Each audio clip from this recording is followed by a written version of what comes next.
Dus kan ik zo ook zo +1 win doen. Alright, good morning. Sorry, wat je keer? Ik kan ook zo +1 win doen, zo 2-0 voor mij. Oh ja, ja makkelijk, snel binnen die winst. Bob series. Why is that just? Is apparaat echt specifiek voor, ja, lijkt wel voor Magic dan. Of, ja, misschien ook wel andere instellingen of zo voor andere spellen. I am hyped.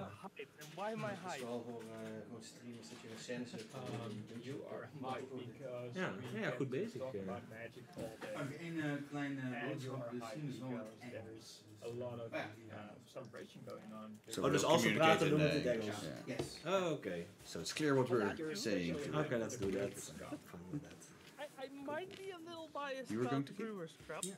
So, as Justen said, this is Laat ons weten als we kunnen beginnen. So we're pulling out all the stops. We got a bunch of prizes, including mooi eruit for the gelopen. European Legacy Masters. Die gasten die boven But zitten. we also got this really sweet prize for the sweetest brew at the end of the day. As far as I'm concerned, you can start. Oh. Alright. Okay. Your team? Alright. Alright, well, good luck, have fun. Yeah, fun. Alright, I'll start with 18. Tap, take 2, 18. go to 18. Hop, hop. Yes. Okay, then I'll I'll cast contain my Patchwork excitement for a moment while we get that that's sorted resolved. out. Your turn. Draw. Sure, Marvin or Michel. I'll play an underground C and I'll try to dodge easy. Resolves. Alright. Oh yeah, we are way too soft. 18.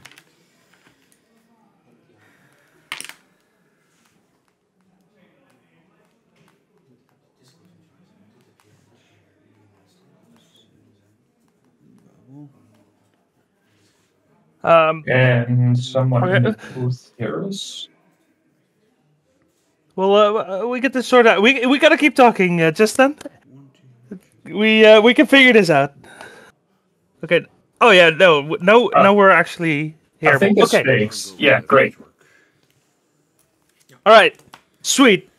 So now that people can actually hear what I'm saying, Yeah. I am really excited for this 10th edition of the Bazaar of Boxes. Yeah. Also because we get to talk about Legacy all day. Also because this is a qualifier for the European Legacy Masters. But also because this is the Brewers Cup, and I love brews. Yeah, it's like it's your birthday, isn't it? Hell yeah, I am here for it. Yeah. 16. As am I. It's great to see that that brews are getting the attention that they deserve. I'll have.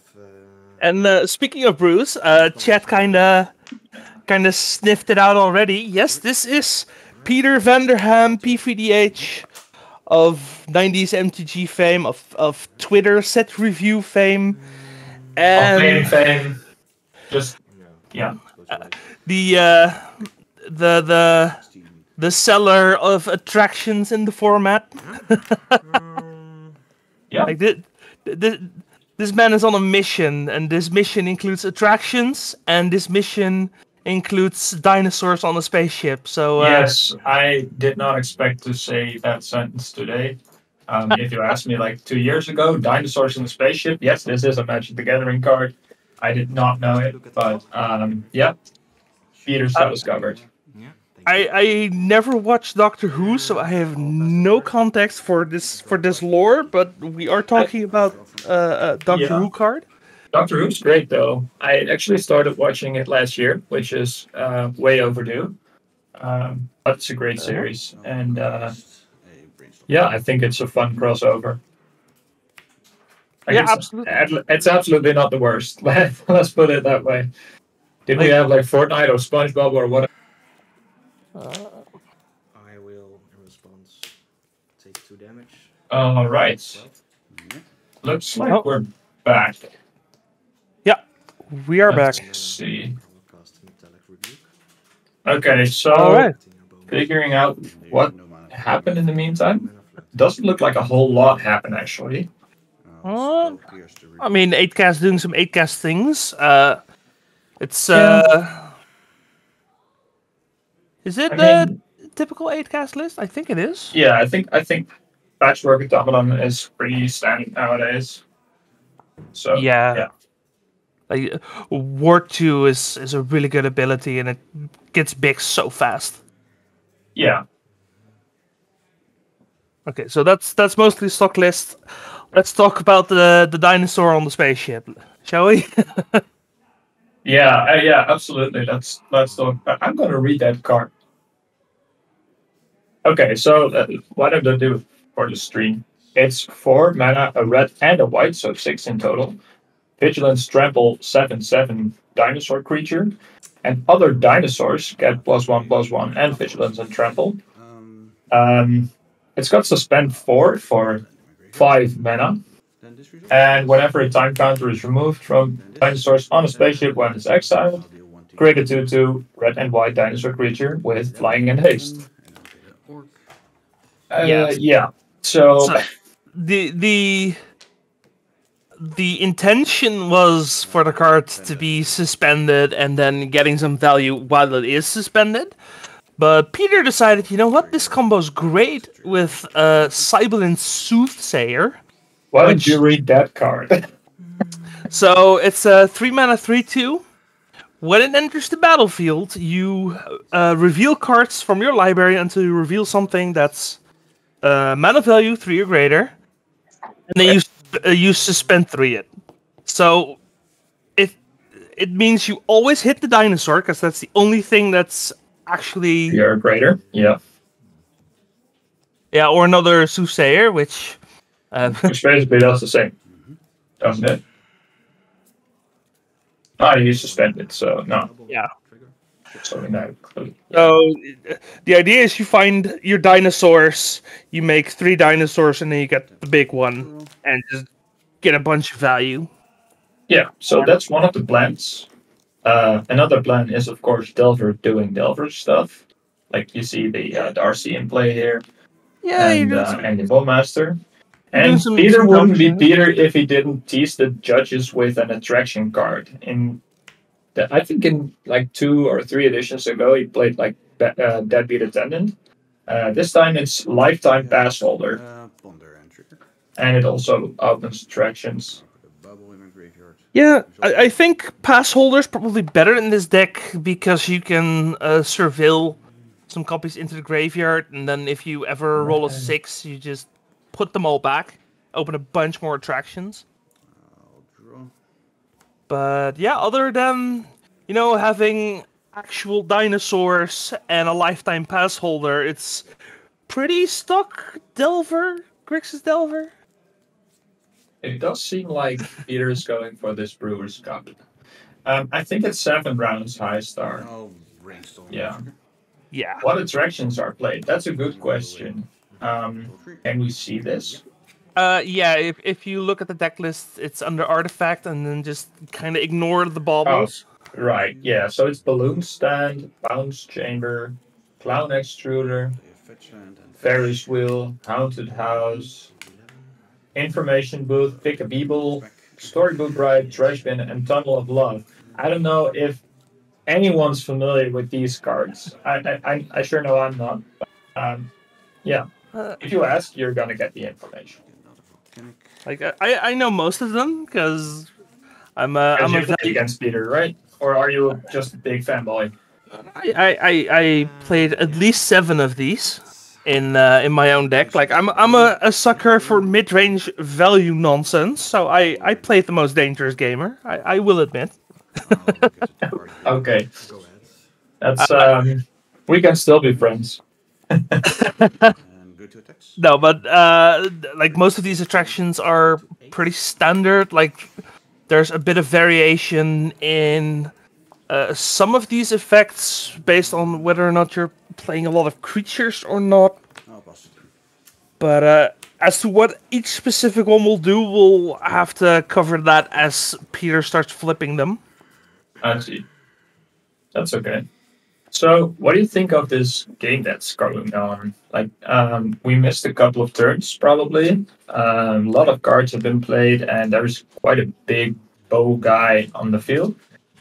The Bowmasters are quite even. Bowmasters is probably just so killer in this matchup because the whole game plan of ACAS is just draw a bunch of cards. But Renier's got to know that, right? Like every 8-cast player knows they're going into a Bowmaster's invested meta. You forgot the bubble trigger. Yeah, of course. Oh, okay. I think there's something about a bubble trigger going on. Okay. Peter may have forgotten his bubble trigger. Like, yeah, that happens. Game action was taken yet, except for your draw. You probably get to draw it. Well, if a judge sorted out, that's fine. But yeah, like not a lot of answers for Bowmasters even. Like, that's the other option. So Yeah. like, I'm looking. It's basically not looking at the sideboard yet. It's basically an Ether Spellbomb, which isn't even an answer.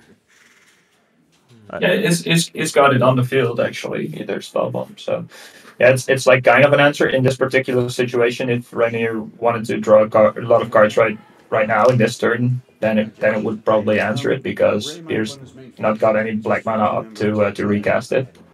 Sure. It's also kind of an answer against a big token, so he could bounce the token and then try and swing in for some damage. Okay, then the ball trigger is now on the stack. Yeah. Like Peter is also at 11, so that's not unrealistic. No, and I think Rainier just drew another patchwork. Death Mania, yeah, I think the blue deck is the attraction deck, so it's an extra deck. You present it as you're shuffling for mulligans. It needs to be cut, and then it just kind of stays there. Yeah. Until you open an attraction. Yeah, I think that's right. Which I really want to see some pass holders. Oh, maybe not this match. Is today. I want to see some attractions today. I think if we're gonna see them, we're gonna see them like right this round. Although Peter's a good player, he could probably pick it up and just see him again in like round 4 or 5, whatever. Maybe even in the top 8. Yeah, I wouldn't be surprised to see Peter again today, for sure. What do you think about Bowmaster?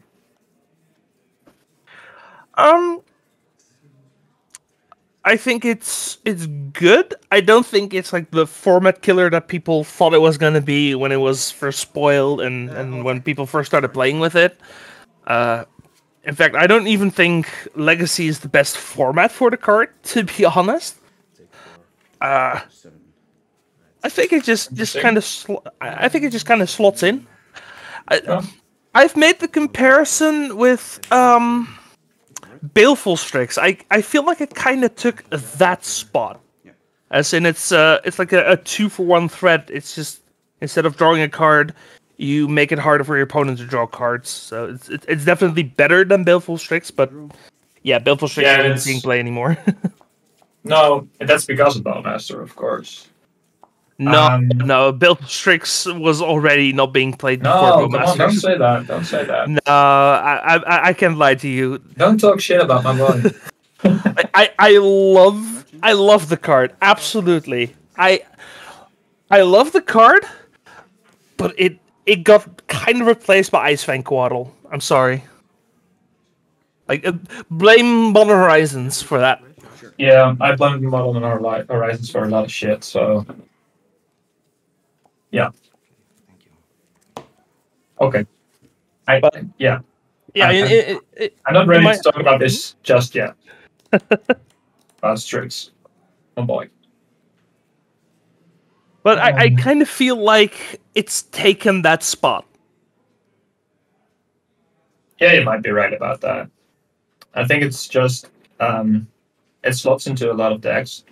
Like Black needed a lot of like good cards to put it back on the radar. Like I think a year ago or something, and then they got Grief, which was already good for some decks, and now they got Bowmasters, and it just Black is really back in Black, you know. So yeah, it's really. I think the meta game like a year ago was very 4-color.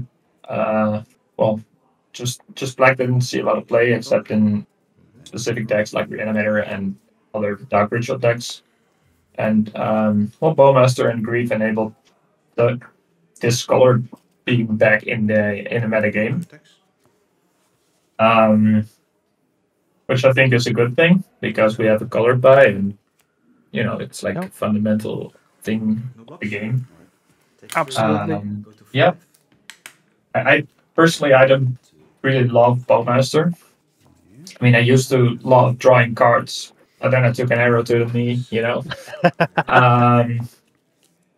Oh, so I mean, people still draw cards. That's kind of my point. Like one of the better decks is still like the Up the Beanstalk control decks, and those decks draw a lot of cards.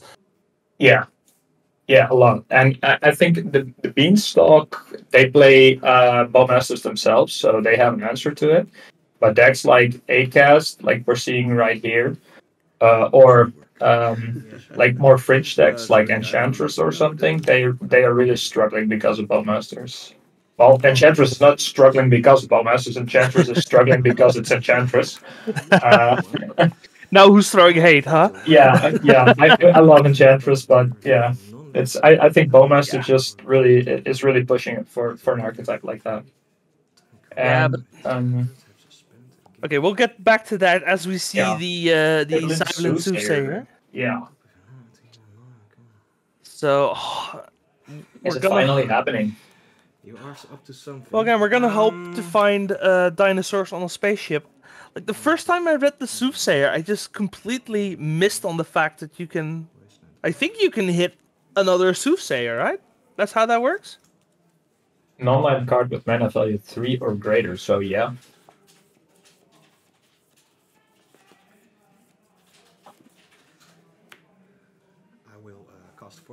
Peter's deck does play Brainstorm, so he is able to manipulate the top of the deck. Here's Force of Will. Pitching. Yeah. What is that? Ooh, that's a good question. Pitching some isn't that Emery? Like a special art of Emery? It might be. Yeah, okay, it is. I used to laugh at those commentators who couldn't make up special versions of cards, and here we are. Like, I was doing so well for so long, and eventually there were too many version of cards. I just gave up. Yeah. Oh, Ooh. and here's a very solid answer to Bowmaster and lethal damage. There goes your last blocker. No mana. Yeah. Oh yeah, me too. So And and this is kind of what I'm talking about. Like Bowmasters put a lot of pressure on Rainier here, but it's not like you can overcome the pressure even in a deck like 8cast. Yeah, I think so too. Especially with all these ward creatures like Patchwork and Kappa Cannoneer. Yeah. It can be a pretty strong deck. So That's a good thing about you countering it. Yeah. So And no information. like looking at the metagame in general, like even a deck like Breakfast, who at first was really struggling, seems to have kind of come back because we have a bunch of Breakfast players at the Pop Series today, but also just in general, like the deck's still being played. yeah. Actually, I think last week was the Belgian Legacy Cup, and Rick made top 8 with Breakfast, and it's also 75 player tournament, I think. So yeah, Breakfast is still out there, absolutely. So a deck like Breakfast still works. Like Up the Beanstalk is one of the better control cards right now. Like it's Bowmasters is a reactive card that you can still play through. So I think it's just the perfect spot for Legacy, to be honest. Yeah. Unless you're Elves, apparently, because Elves Yeah, just Elves is really evolved into Cradle Control. which is just a better deck in this meta game. Like, Yeah. good old Glimpse of Nature elves just gets fucked by Bowmasters. Yeah, which is like to me that's still weird. Like I'm not an elves player by any means, but I feel like there should be a way to still do combo elves. But I don't know. Yeah, it's probably going to require you to play bad cards in order to play around Bowmaster. Probably. I mean, Like Cradle Control is a very great alternative, I think, and I think it's a really good deck. I think we have 2 players today playing Cradle. Yeah, sure. yeah, I think I saw 1 or 2. Yeah. I mean, there's a lot of players, a lot of decks. Yeah, We have the full 81 today, so yeah. very Yeah, nice. as someone in chat is pointing out, like it was sold out in 20 minutes. It's ridiculous. It's like a like a popular. It's like a Taylor Swift concert. This tournament. Yeah, fair enough. Yeah. And also, yeah, Alex, actual 21 showed up, which is also. I'm thinking if that happened before, because usually there's like 5 or 6 drops last minute, but no, we have actual 81. Well, we have 80. Wait, our very own Taylor Swift is pointing out that it's actually 80, but oh yeah, I see. We have 80 players, but apparently 81 deck lists. So, This is not pretty, but I'll keep it. I mean that's fine, right? 80 players, 40 tables. That works perfectly. I'll cast a Thunder. Yeah, sure. Which it's Yeah. still pretty close. So yeah, I know we switched to a bigger venue not that long ago, but yeah, we can probably start There's- looking for a new venue. yeah. Well, All right. we are. Looks like we're back. Peter on the play. Is there some sideboard cards that might be worth mentioning? Right. We were too busy talking about all different stuff, all different bullshit. We got so much to talk about today. Yeah. It's, we're gonna be here for a while, people. No worries. From Peter's side, looks like Pyrobast pretty clutch. Prior Blast is definitely coming in. Interestingly, no Meltdown or anything of the sort. Oh, that's interesting indeed. And what I also think is interesting is that Peter's Force of Wills are in his sideboard. Yeah, I've considered that in the past as well. Like some metas, like the Force of Will doesn't have the like you don't have the combo decks that you need to be able to beat, and you don't have to spot in the main deck, so you just put them in the side. I don't know if this meta is a sideboard Force of Will meta, but To be fair, I've never considered that. I mean, but then again, I'm not as big brained as you or Peter, so yeah, it's wow. Okay, looks like this is interesting. so he did bring in the dress down. Dress down, yeah. So the Patchwork doesn't get any counters. The first this resolve, so you draw a card, right? Alright. Not yet, Oh, at but it least. does. Yeah, because it's cast trigger. And then, Crack it. yeah, Get a random card. looks like our players are doing this correctly. 26. Oh yeah. Right. You can look at. Oh, right. They interfere with the Soothsayer. Right. See, Thank there's you, Alex. someone else with a big brain in the chat helping us out. Thank you, Alex. See, and this is why Alex is a better player, because he sees stuff like that. Yeah, actually, where are you, Alex? I was expecting you at the tournament. I was hoping you joined. I've played this on this turn. I will pass to you. Right. Okay. I will draw. I mean, I appreciate you hanging out with us in the chat, but Draw for turn. Yeah, no, for sure. Thank you for being in chat and making me not look like an idiot. Oh, you're taking the weekend off. Yeah, that's fair. That's fair. taking the weekend off is okay. So you're not playing, but you're watching anyway. I like it. Yes. Fair enough. Fair enough. Actually, going back to sideboards, Right. is there anything for Rainier that we might expect to see here? Maybe If like- I were Rainier, I would be like flabbergasted as to what I just witnessed, and I wouldn't know what exactly to bring in, but I would probably consider Dismember to get rid of those pesky creatures. Yeah, I mean, we saw like a Delver game plan, right? So you just kind of board like it's Delver. Yeah, but not exactly. So Oh, wasteland. the main target for okay. So as Michelle in the chat is pointing out, it's dinosaurs and spaceship. Yeah, and like Peter has been brewing with the Soothsayer for a while, and usually he has an Emrakul in his package, but he Not today. doesn't. He doesn't in this version. No. But I think the Emrakul is supposed to be like the 5th dinosaur, and he's only playing 2 dinosaurs. So it's a bit more of a lean package to make room in like a Grixis Delver kind of strategy. Yeah. And draw. But yeah, he's definitely been playing lists with Emrakul for sure. To 15. 15,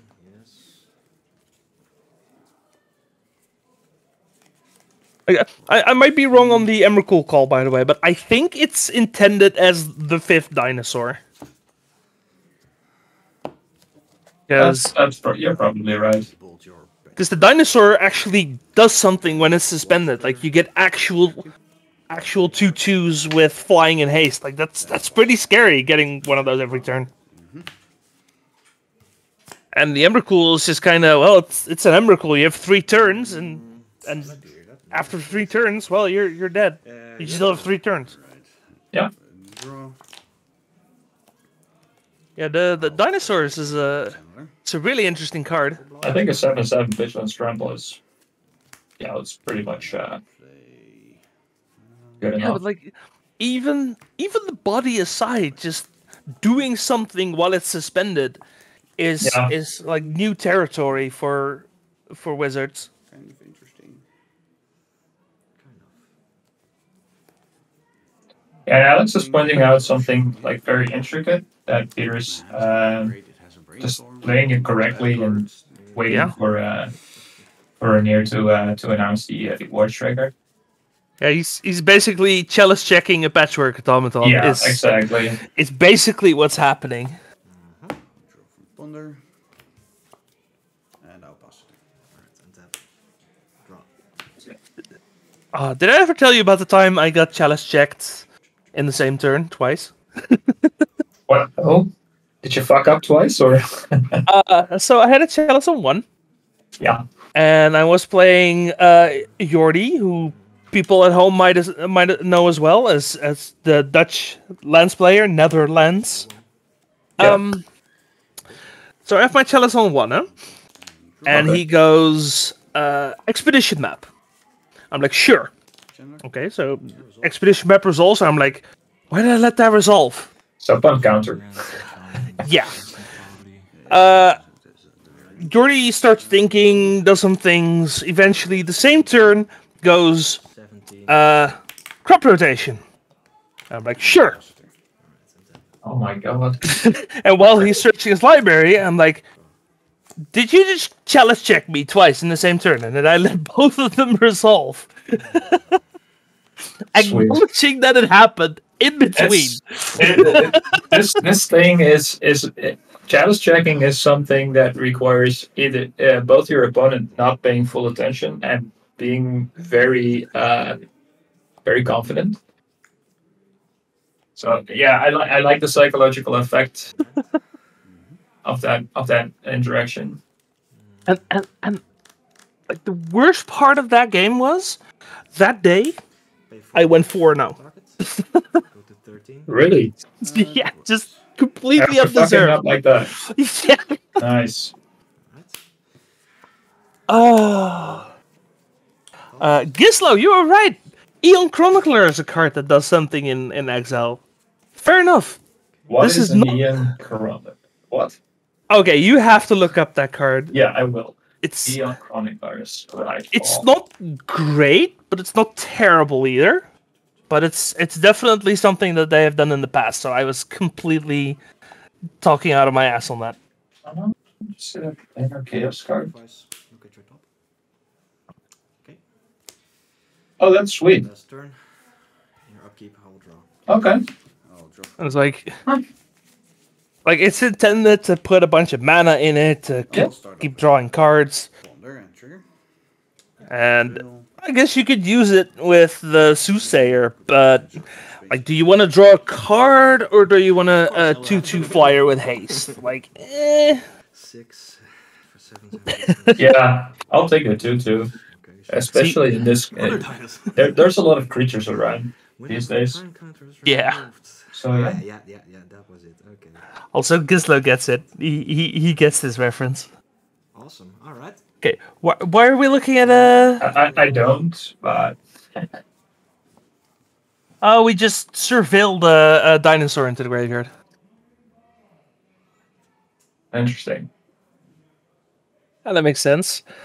And we're not playing with open deck lists because this is just round 1 of a 7-round tournament. So, so Rainier's like, what is this dinosaur doing? I guess I'll draw this. I'm sure if I were in Renee's spot, I would read the card as well. I'll take. Oh yeah, no, absolutely. Like, I've seen the card, and I would still read the card. I'll play a lifetime pass holder. Ah, the pass holder. Oh, well. Yes. One zombie. Dies. I swear today is gonna be like magical crystalline land for Yeah, me. yeah, you really love this stuff, don't you? 6 I'm here for it. It's like you open a traction when it dies, right? I don't know what attractions really do. Yeah, you get the attraction when it dies. I overheard Rainier saying, I don't know what attractions do. Die, and depending on Okay, so what quick refresher course for the people who have never played with attractions.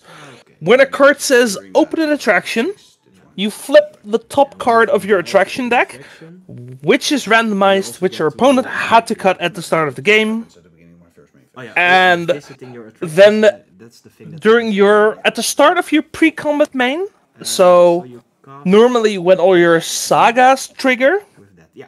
you get to roll a d6, and then based on that result, you get to activate a number of attractions based on the lights that are lit up on the card. Yeah, That is the short version of it. yeah, there are people who like this. Yeah, Yes, I do. yes, I know. I think it's 10. Mania. Side. Monster Athopterist. 10 cards in the attraction deck. Is that correct? I will cast an artifact. Yeah, it has to be at least 10 cards, and they Okay, have to minimum all be 10 different, cards. I think. Yeah. So 10 cards singleton at least. Yeah. Which means that you have a couple that are maybe not as good as some others, but there are some really, really scary effects in here. Usually the best one is Storybook Ride, which, especially if you get a couple extra attractions, just basically gives you 4 or 5 extra cards to play every turn, which Well, that's really scary. yeah. And that mania is asking the real questions, like, Box Opal trigger. does your attraction deck have to be 10 at least in draft as well? No, I think it has to be 3 in draft. Yeah, the difference Right. between 3 and 10 is massive, but yeah, Yeah. you have to open the right attractions in the draft, so it makes sense. Yeah, you know, I'm not that bit much of a fan of the attraction decks, but I love how knowledgeable you are about this stuff. Well, the thing is, because of the way the lights work and you have to roll for it, like on average, they either happen half the time or a third of the time, which incentivizes you to take more turns to have more rolls to kind of average things out instead of Yeah, trying so to it's basically it slots really well into any value deck. Yeah, it's especially good if you're looking for a grindy kind of game. You and trigger. Gentlemen. And about the mouth there is pointing out that Peter is doing classic Peter things. Oh yeah, this is I don't straight remember up. who you are about the mouth, but I think you're one of the Belgian legacy guys, right? I'll put a land in my graveyard. It sounds like a kind of Belgian name, for sure, for sure. I will. Dealt with yeah, extra it's bullshit. Yeah, that's basically Trigger. yeah, that's what Peter does. Put another That's land in my true. Graveyard. yeah. That's probably the most 6. accurate way to describe a Peter Vanderham deck. Yeah, for sure. I will Molten Collapse, destroying the Sai and the Shadowspear. And we're Mo- getting Mol- Molten Collapse here. Molten On site Collapse- and Shadow Spirit. That's really good. Really good. Molten Collapse is also a relatively new card that has kind of, well, I wouldn't say taken the format by storm, but has started I think showing it's up really a good. lot. Yeah. Yeah, A great one. I mean, it's basically better Dreadbore, Yeah. which Yeah, sure. I know I ordered them for my my painter deck.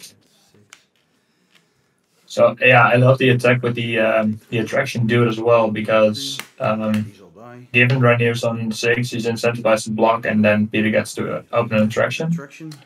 Here we go. Yep. Storybook. And it is, well, I'm leaving this to you.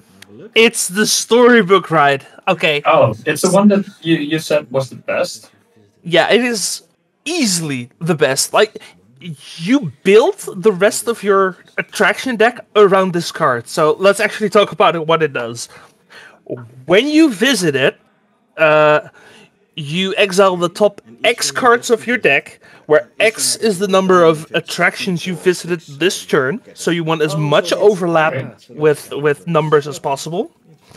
And then all those exiled cards you can play until the end of until the next end step, and anything you haven't played just goes to the bottom of your library. So they don't even stay exile.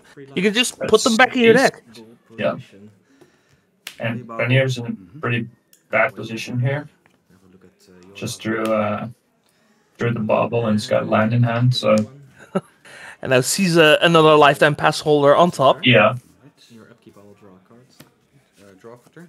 Yes. Also worth mentioning, if Peter rolls a 6, he just gets the pass holder back. 4. It's a So hit. exile the top part of my Wow. library. Yeah.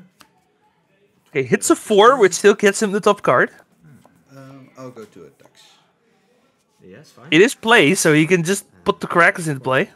So Rainier's Send it to your forced to bounce the Darcy here. I'll play Caracas.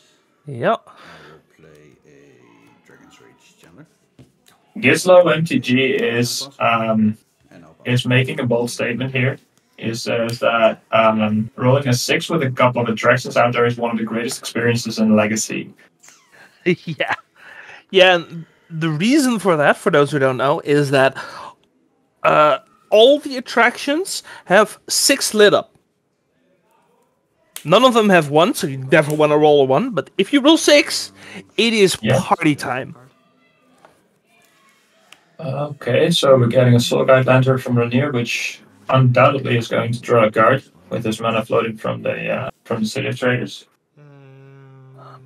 He's got the right because Maybe. I'm looking at, what is that thing? what is what thing? Wait, is that the Soul Guide That's Soul Lantern? Guide Lantern. Yeah, it's a new art. I don't know. I Boomers was out thinking there of- have no idea. Oh my god, just throwing out the insults like that. Blowing back with the sigh, but that Molten Collapse was a Uh, good right? Yeah, I hoped you would counter one of my lightning bolts. Is someone running Space Pup? I haven't seen the pup yet today, but The one pulls out like. I did see a Jeskai player. Maybe in a painter deck. No, a painter doesn't play Comet. Played it. No, yeah, actually it does. Some Wait, what? some people in the red white list really like Comet. Okay. I don't, but yeah, I've seen it. Sure. Oh, specifically not Peter. No, Peter's not. No. It would be a very Peter thing to do, but no. Yeah, no. If Peter wasn't on the Soothsayer plan, he probably would. Like, I think he has in the past with the Deadbeat Attendant as well. Yeah. Actually, I have a story about Comet. I was in a tournament in Germany like a couple of months ago, and I was playing Painter, and I think it was 4-1. And there were 2 more rounds left, and I got paired against 5-color control thing. And I was ahead one round. I won the first one, and then the second. Well, as things go against 5-color control, things took really long.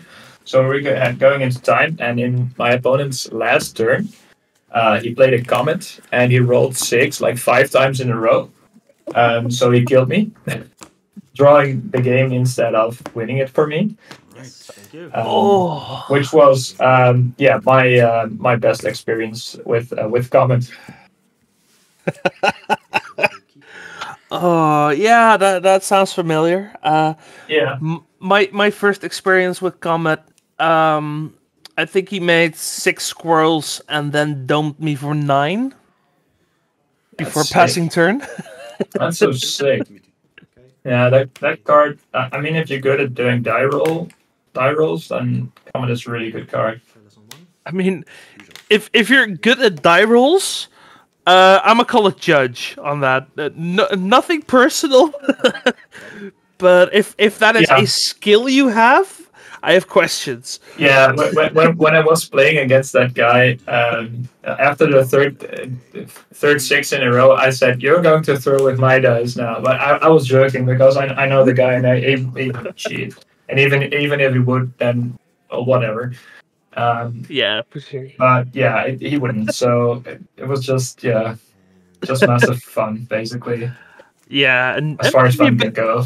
Maybe a bit unlucky for you. Just it happens. You know, that's variance. I had some insane variants like that last week. I don't know if you've ever played a Mana Crypt. Yeah. I lost like 8 Mana Crypt rolls in a row. Whoa. Like. And then you died? Nobody attacked me, and I almost died. Oh, were you playing Vintage Cube or something? No. I can't talk about it because one of my employers will give me a bad stare. Were you playing EDH? Shh, don't say that. Okay. Don't say that. No, Touch isn't in the booth, so. Oh, Touch isn't here. That's right. No, it was CDH. You're not getting fired for that. No, it was CDH, and I went from 40 down to I think 12. Wow! Off of just my own Mana Crypt rolls, it was insane. Rough. That's rough. Right, Still so we have a wrong. Kappa Cannoneer on an empty board. That's. Whew. I would be happy if I were in A right now. I'll take my turn. Because, Peter's got 2 lands, and Wasteland is just, it's not quite doing it. And using it is, well, kind of late right now, so. Darn. Let's see if we can get back from this. And like at this point, the Bowmaster doesn't even really do it because Rainier just doesn't have to draw cards like at all. No, that's true. See, the turtle can just do turtle things. I think. What's that third card that Rainier is holding? There's a Hydroblast Battle, and is that a Soul Guide? Yeah, I think he drew the Soul Guide the turn after he played the Chalice on 1. Yeah, I mean that's kind of a bummer, but you can use it to pump the Kappa. So. Yeah. Yeah, some Kappas in chat for the Kappa Cannoneer. Yeah, can we get some turtles? Is there a turtle emoji? Oh, there's a Kappa emoji. That's all we need. That Kappa. That Kappa. Yeah. If you look up the card on the bot also goes Kappa, which is hard. Then I'll draw for turn. Let's see if we did the same yeah. thing. Yeah, the bottom goes Kappa. Oh, that's fun. For free. Go to 11. What was the upside card played? Which one? I'll pass the turn. Right. The lifetime pass holder, right? Draw. Yeah, that was are the oh no, the other things are. What's the Sibyl Soothsayer from? Is that from the Gavins of Ixalan? actually it's also from Doctor Who. Like It's also a Doctor Who card. Okay, the Soothsayer and the dinosaurs are both from the same set. I see. Interestingly That makes enough. sense. Yeah, it makes sense to get a suspend theme in there. Yeah, for sure. It's probably fun for limited or something. I don't know. I don't play limited, so I don't think it's wouldn't a know, draft set. but it's not. Oh, I think they're just commander decks, but oh, okay. welcome to Legacy. Yeah, I'm not keeping track all that well. I try to keep track of relevant cards and relevant decks, but yeah, things like this get me by surprise sometimes. Oh, I mean, I just follow Peter on Twitter. That usually does a lot. Yeah, that's true. Yeah, Oh, between Peter and Fire Shoes, you get most of the Legacy decks for sure. yeah. I'm not that active on Twitter anymore, but yeah, you're probably right about that. Okay, so what? I don't blame you. That's Twitter's challenge miserable. checked. And Lotus Battle. I don't think Rainier is using Clown Card. We can check it, but 1, 2, 3. No, he isn't. no. Okay, No. Chalice on 2. I mean, is Toast- that a staple in Acast? I think Toast was talking about it. I mean, I've heard Toast talk about it a lot. Yeah. Is he actually playing it? I don't think he 5. yeah, no, he's playing one clown car. Cool. Yeah. And The here is Toast going to 5 here. Looks like here's having a bad time. Didn't put that kappa, as one does. Go to attacks. Yeah, sure. Attack for 2. Go to 9. It's for 2, and then I think the only thing he needs is that Rainier doesn't have an artifact, so he can actually block the kappa. But that's highly unlikely, and we know that Rainier has a Sogat Lantern in hand, which can Right? it does get blocked by the Chalice, of course, but is it a triggers anyway. the Kappa Cannoneer's ETB trigger, so he can't just cast it into his own chalice, unfortunately. Draw for 2. It's an ETB trigger. Oh, I stand corrected. I'm sorry. Yeah, it's an ETB trigger, surprisingly. And looks like he only has 1-drops in hand, so he Yeah. doesn't have the unblockable. Luckily, it drew the Aether spell on. Okay. Your turn. What card Oh. is what? I think Highstar might be talking about the lifetime pass holder. Oh, Because right. Yeah. Yeah. That's an attraction card. which is Okay. fine to cast because it just comes back from the graveyard if the game goes that long. I don't think it is, but I think Rainier just drew Emery. Main phase for 1 blue. Emery. Yeah, that's an Emery. Yeah. Yeah, mail myself for 4. what am I even looking at with that card art? So now, in order for Peter to win, he has to either answer the Kappa, which with Ward 4, I'm not sure how he's going to do that, or present a blocker and kill Emery. 1-drops. No, That sucks, man. Nah, it's Yeah, that's just what all Jill 1-drops.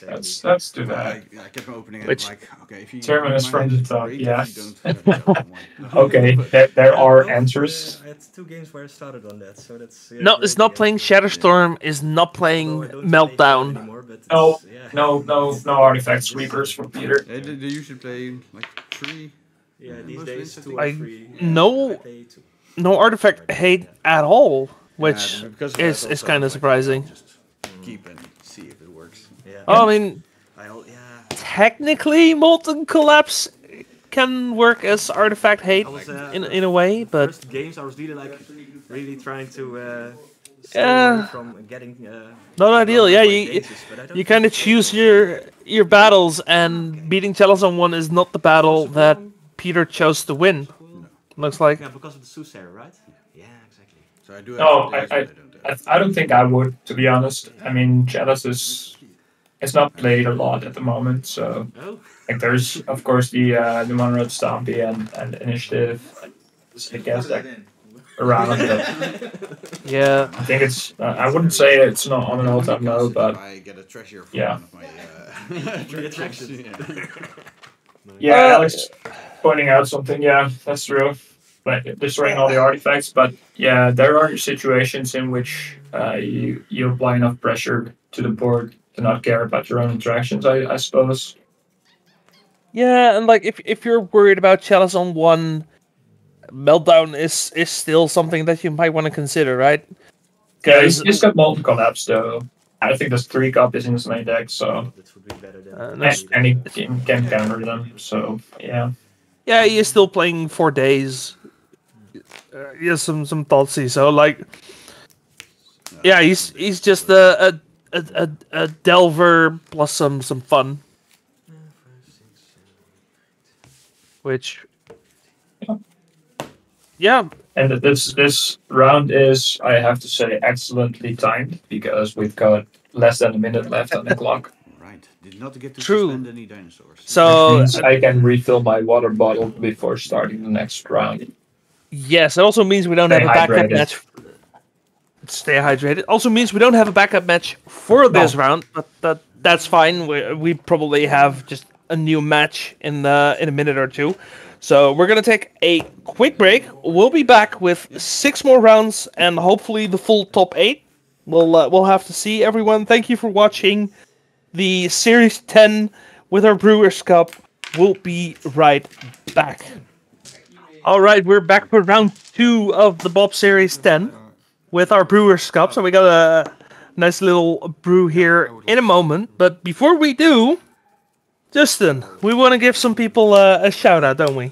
Yes, we have the Brewers Cup going on right now, but there's something else. There are some people who have attended many Bob series, and this is the 10th edition, and there is one person who attended all 10 of them. And I think there are 3 people who attended 9 of them, right? Yeah. Our runner-ups are Joris Koek, Mark Earhart, Right. and Ruben Smeets. Yeah. 3 players who unfortunately missed out on a single edition. It happens, you know. Yeah, But there was the one guy, everybody's favorite legacy player, some dudes, who's attended 10 of the Bazaar of Boxes series. He's Delver life, he's Magic life. He's just he's a nice guy. It's always nice seeing him in the tournament, and he's always there. Yeah, he's a really chill dude. Has some really dry humor and all around just a fun guy to be around. And a big beard. Yeah, he has a great beard. Like there's a lot of great beards today, Yeah, that's true. but he's definitely in top 3 for sure. Yeah. Oh, yeah, he had like a really nice mustache for a while, and a couple weeks ago he shaved it off because it was too much work, and Really? I already missed that thing. Like thinking about it. So yeah, of course there's love for Michelle's beard. Of course there's love. But that goes without saying. Like Michelle's beard is probably the one best maintained, I think. I'm sorry, what just happened? Like, did we see Tim keeping a no-lander? That's a lot of mana already. Like Arjen was on the play and he played Ancient Tomb into Grim Monolith, and now he just untapped by the City of Traders into another monolith. Now Tim's discarding. Okay. What? Like he kept a lot of forces. Yeah, like someone in chat is pointing out that someone scouted their matchup.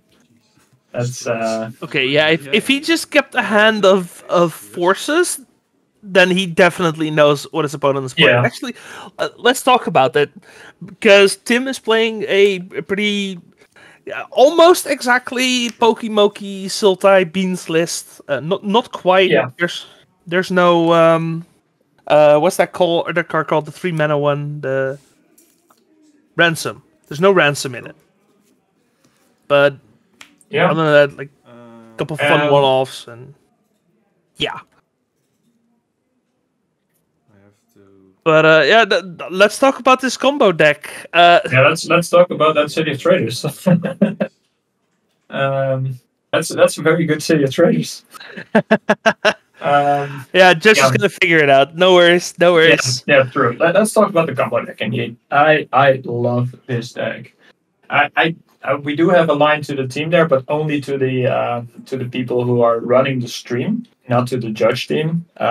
We just communicated it, and we hope it gets fixed right away. Yeah, they know they're. Yeah. But the team okay. Show and tell. But they interfere. So like, anyway, this dual deck. Let's talk about this deck. As you can see, this deck makes a lot of mana, and basically what this deck tries to do is make more mana and draw a shitload of cards using the One Ring. And okay, so this is fixed. That's great. Using the One Ring and Coveted Jewel. Coveted Jewel is a card I would love to look in the chat. Coveted Jewel, vintage staple. Yeah, it's 6-mana artifact that draws cards and makes mana. Okay. Yep. Yeah, that is everything that vintage wants. Yeah, I haven't really seen it in Legacy, but no, it's just in this deck, and this deck is a brainchild of Tony Scarponi. Of course it is. He plays it a lot on stream, and I love watching that and that stuff. It's so basically it makes a lot of mana, a lot of artifacts, and they untap with either Paradoxical Outcome or Untappers, which is something that mostly it's just Manifold Key and Paradoxical Outcome. Sometimes there are other cards like. Was this Dream's Grasp or something? I don't know, some miracle, Mirrodin Common, which untaps as well. I'm not sure. So yeah, making a lot of mana, drawing a lot of cards. That's and then you just combo off in that sense with Phyrexian Metamorph and interesting, and Emrakul the Aeon Storm eventually. There is Emrakul, yeah. I was thinking it, but my brain wasn't registering it. But like this deck kind of reminds me of the Paradoxical Outcome decks we've seen as of recent. I think that's also Tony Scarponi deck, right? Yeah, this is basically an evolution of this deck. I mean, they play Copy Artifact right now, as you see in on the stream, and also Transmute Artifact, which is, well, it's a very old card. It doesn't see a lot of play. But it's, there it is. There you go. If you so really you sacrifice an artifact, look up an artifact, and pay the difference in mana cost if it's more expensive. So, yeah, basically just throw around big artifacts. Yeah, this seems way more all in, but maybe I'm misremembering the Paradoxical Outcome deck. But no, I think it's about even. The BO deck was also. Oh, let's see. Oh, that's a Grey Monolith, of course. This deck doesn't run BO. There was a BO in the previous version, but Tony Scarponi decided to go on to Show and Tell, which I think is in Arian's hand right now. Results. Which I go to 14. That's also a really interesting choice. I mean, it makes sense if you're trying to play a 6-mana artifact as soon as possible. Yeah. You can sometimes just play an Emrakul, of course. Yep. Okay, this and the nice thing about this deck is that because you play 4 copies of Transmute Artifact, 4 copies of Copy Artifact, and 4 copies of Show and Tell, that you can also quite consistently throw around 4 copies of Force of Will. I mean, yeah, you have plenty of blue cards as well, Yeah. and I wouldn't be surprised this deck just hard casts every once in a while. Not Yeah, it should ideal. be but- able to do so. Bingo. But mostly there just to protect your combo, because again, Yeah. this feels like a really all-in combo. So this might be a bad It matchup. is. It is, yes. One card. On Yeah, This- especially if when Tim decided to keep a no lander with 3 Force Wolves. Yeah, if Tim decides to keep a hand that discards the hand size 3 times, then yeah, this might be an issue. Also, And this again- is sweet. 3. And again, we are just doing our thing, so Yeah. So there's 6 mana, another Jewel. Are we seeing another Jewel? Yes. Oh, that's so sweet. also just the Jewel also making mana, so you Yeah. you have a so now 6 you have mana. Metamorph. Yeah, like this. You play 2 life and you Yeah. copy the Jewel again, draw another 3 cards. Alright. Like Phyrexian Metamorph is basically free because the Jewel makes 3 mana. Yeah, and sometimes it's really funny, but in matchups like this, because you draw a lot of cards, it's very clutch. If the opponent plays Bowmasters, then you just copy the Bowmasters and shoot theirs.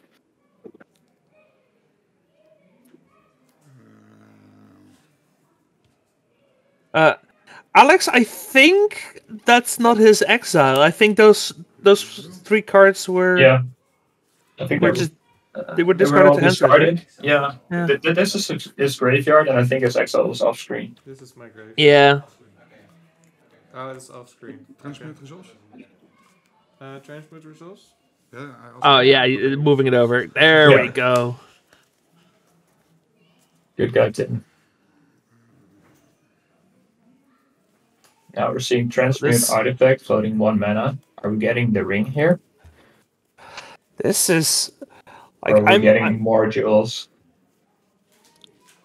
I am just shocked at the fact that Tim kept the hand with 3 forces, and we are still just drawing half our deck here. It's It looks as if Tim is empty-handed, but his hands look as if they are holding cards.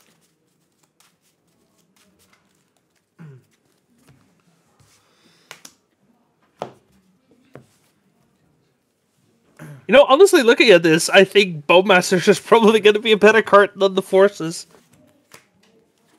In which book would you keep a hand game 1 not knowing what you're playing against? I'm confident that Tim knew what he was up against. Oh yeah, 100%. Like no Here question. we fucking go. Wait, Yeah, I love this. how did we untap? Oh, the Paradox Artifact engine. got transmuted in. Oh So, yeah, Tim's seen that. this game is over. Yeah.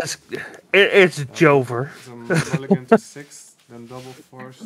So Tim, someone was pointing out that Tim might have scouted, but that's not necessarily the truth. I mean, it might be that these players just know each other and they know what they're playing, or And I drew Uh, basically. Also maybe they were just seated next to each other. That works. yeah, it's all. I mean, scouting 80-person tournament in 1 round, fully scouting that seems like Yeah. seems almost impossible if you also have to play the first round. So Like you could also just get lucky and like, well, I have 10 minutes to kill. Let's just watch this random game. Why does this person have 40 cards in hand? Because I would want to know for sure. yeah. I would want to know how I would get 40 cards in my hand. So yeah, Like, I feel like because Arion won round 1, so I feel like he at least did his thing. Probably drew a lot of eyes, and like if Yeah. people are looking, people are gonna start looking. You know. yeah. So what do we have for sideboards? I'm looking at Tim's sideboard right now, and I immediately notice Force of Vigor and Null Rod. Pernicious Deed seems okay-ish, I guess. Deed might be a little sus if you're trying to It's kill a little bit 6-man slow, artifact. maybe. Yeah. I mean, sure, but you're not really always trying to kill the jewel. like killing a Grim Monolith or something might work, but I think it's a bit slow. Yeah. That's you have no acceleration and you're trying to No. keep up with a Grim Monolith. Like that's not happening. I think Force of Figure and Null Rod are good. Maybe Force of Negation as well. Pretty sure. Actually, thinking about it, is Emrakul the only wing edition? Yeah. No, Ursa Saga, but yeah, basically. Oh, there's no Ursa Saga in this list? No, What the? There's no Ursa Saga. I'm So, intrigued. Emrakul's the only actual win condition. I don't think we You're could right. actually abuse it. But well, that's maybe not true. We are playing with like Tim is playing Witherbloom Command, so he could maybe mill Aryan and then throw a surgical after it. I think surgical's coming in anyway. Oh, right, yeah. But that would point out that Tim knows that there's only one win condition in there, and I feel like that would be a bit of a hit or miss situation. Like I don't like overboarding surgicals. No, I think you board in surgical here. I think you're not doing enough otherwise, to be honest. Like maybe I'm misreading that, but I think you bring in the surgicals here. Also, something worth mentioning, Tim, for those of you wondering, is Tim van der Lans, which is one of the Dutch players who's already qualified for the European Legacy Masters.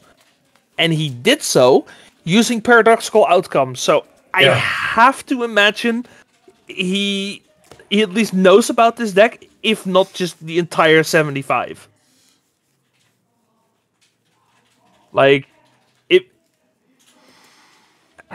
he knows this deck exists, and he might just know that Emrakul's the only win condition. He knows the engines. I wouldn't be surprised if he's just straight up played the deck before. So I don't think not this version though. Yeah, I don't know. I really don't. I don't think so. I think he played the version with Ada Flux Reservoir.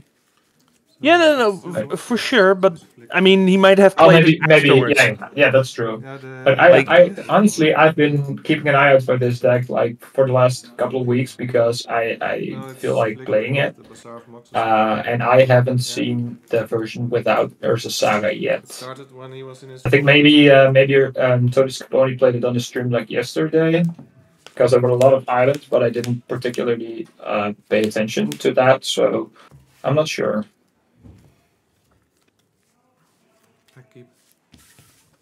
Yes.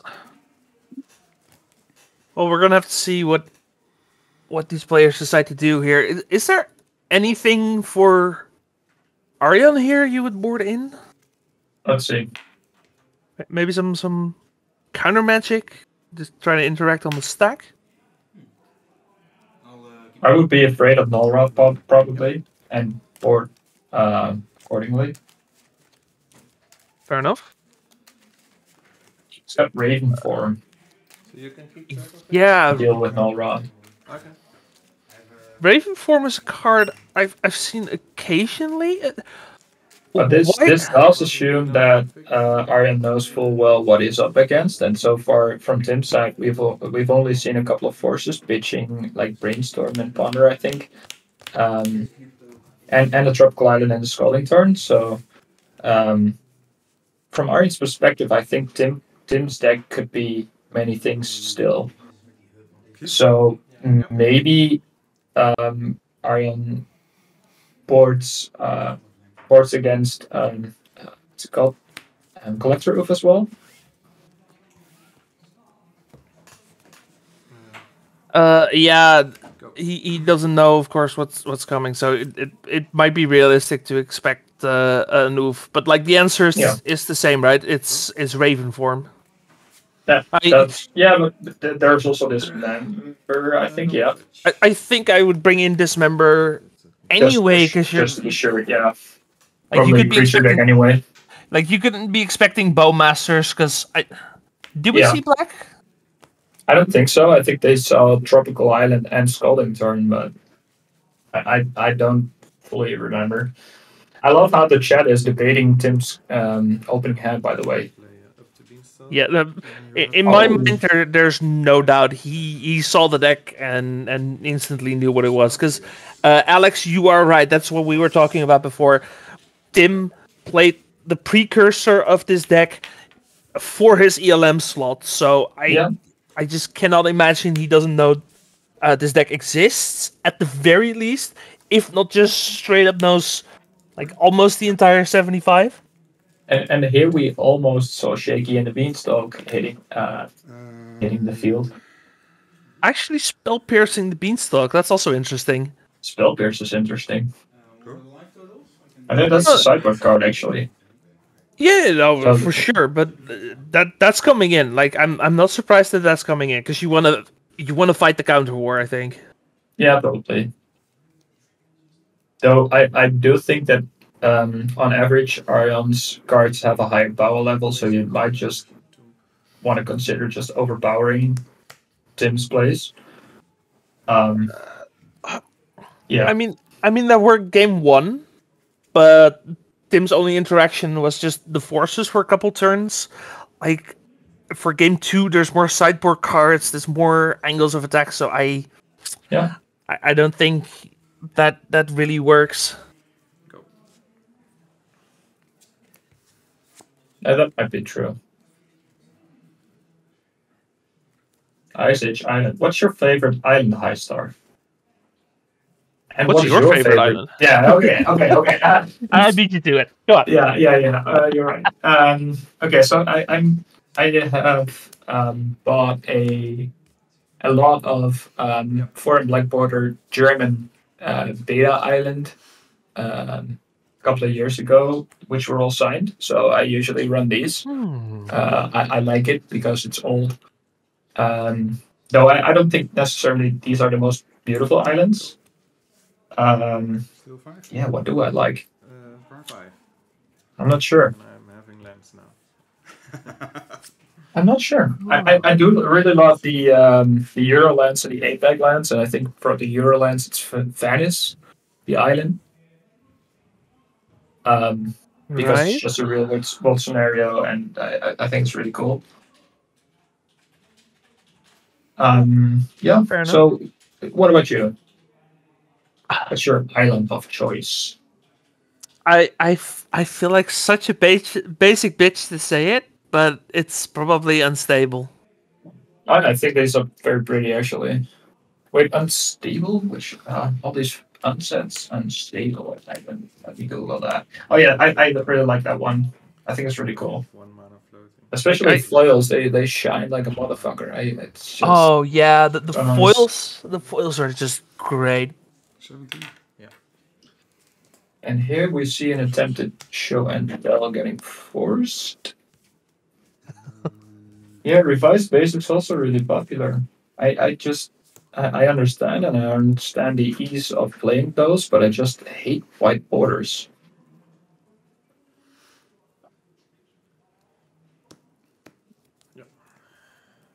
I did the John Avon ones. Yeah. No, I don't like this. I know I'm a legacy player. I know we're casting these legacy games, but I just cannot get excited for Old Border. Like, these are great islands. Like, these are beautiful artworks, but the rest of the card just doesn't do it for me. Interesting. And here we see a nice play by both players, actually. Like, Tim cast a Witherbloom command, destroying the Grim Monolith and killing. Actually hitting a Wasteland, or... I don't know, was the Wasteland in the graveyard yet? But in response, Arian used the Grim Monolith to untap the other Grim Monolith, which is, I think, is nice. And there's Jewel. There is Jewel. Yeah, Witherbloom Command is a really good card here, for sure. But looks like not good enough, as we are gonna start drawing some cards. Let's see if Arian can maybe push something through this turn, or is going to have to wait, because waiting here is kind of scary. Yeah. One float. Are we getting Transmute Artifact? Ah, I love that card. I will But- force a figure these two. Ooh, force a figure Yikes. in response. Ooh. That's really good. Because that's a... Wait, is that a... No, that is That's a pitching. 3 for 2. Yes, it's pitching Valor Summer, so that is a 3 Yeah. for 2. But that is so far in favor of Tim here that... Yeah, like, because it both leaves Arion on a basically empty board, as well as well, his mana has to come from City of Traders, which is not great if you want to play another land. yeah, but I think the biggest problem is it leaves Arion without the jewel, which you have so Yeah. many copy effects that need the True. jewel. Yeah. Okay, and this transmute fizzles. Still got 1 mana floating. Silver lining or something, I guess. And there goes the silver lining. Oh, this is really bad for Arion because now Yeah. he has to start rebuilding while Tim is still This doing is- his thing, This is well played by Tim. Yeah. and you have Not surprisingly, but yeah. you have it's to really rebuild after a City of Traders, which is also always just such a feels bad. I cycle this. Getting more lands. Who's got the mana now? Got tropical and I play the tropical. I mean, we're reaching the point where maybe we even start hard casting some Lorien reveals, and like, Yeah. who's the draw deck now? Go. Getting some beans in there. And it's also worth mentioning, both these players are trying to draw a lot of cards, but only one of them is actually trying to punish the other for it. End of turn. Yeah.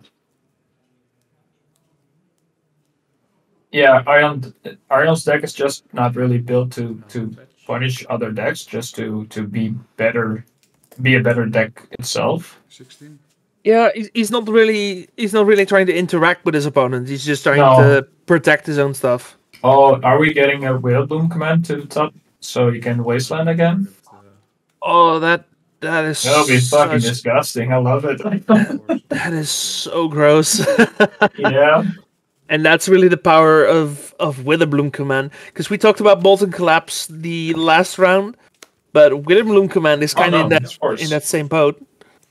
Okay, so Tim's looking to protect his own. Fair enough. Yeah. I mean- think Witherbloom is a very well designed card, especially for Legacy. Yeah, it has so much text. Yeah.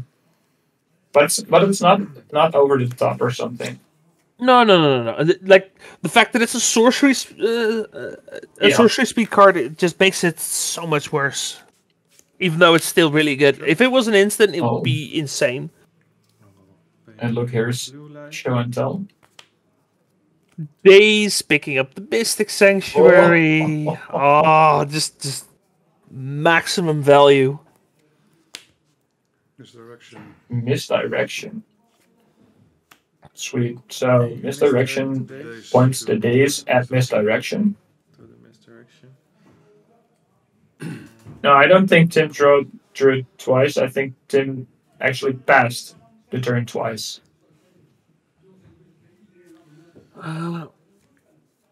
Yeah, or one of them might have been the land cycling, maybe. I don't know. I'm not sure. There was just some Draco stuff going on. Yeah, I don't know. It happened too fast. I usually find the hand movements like somewhat cringe, but as a commentator, it's very very useful. And hardcast. So we're getting a hardcast force here. For the second force. With the floating mana from From Mystic Sanctuary. Yeah. Force is 5 mana? Yeah, but I Yeah. played blue for the days. Oh yeah. I returned my Yes. my land. Yes. Correct. Okay. Results. Oh yeah, what I was gonna say, I actually agree with putting the Force on top instead of the Widowbloom command, because you can pick up Wasteland and take the City of Traders, but the City of Traders is already going to die, so it's not Sure, really but the... if you did do that, then Aryan would have to play 2 more soul lands to get out anything significant, because under a 3 mana, apart from Show and Tell, there isn't really anything significant in his deck. Well, I mean, he doesn't necessarily need 5 mana, like we saw the Show and Tell there. Yeah, Show and Tell is an exception, indeed. So I think it was a good play, of course. I'm not saying one play is necessarily better. I think the idea there was... Yeah, absolutely. And it also depends on what Tim's got in hand, of course. I mean, he's a mid-range deck, but he's truly playing a control game here. Understanding his role in the matchup very well. I think Tim's hand right now is an Underground Sea and 2 Forces? Yeah. Okay, now it's just 2 Forces. Which you can hardcast. And here goes probably Grim. Ring. Aryan knows about at least one of the Forces. There's Ring. Hardcast Force. Yeah. Yeah. It's getting forced, obviously. You just gotta play through it. Yeah. So I don't think he knows about this Force, necessarily. I don't think so either. Go. Seagate Restoration tapped. I don't know what the other side of the card is called. Seagate Reborn. Of course you know this. The walking encyclopedia. Yes, let's pretend like I know that and don't have the decklist open. Yes. Oh yeah, of course. Yeah. It wouldn't surprise me if you actually know this. Yeah. Fair enough.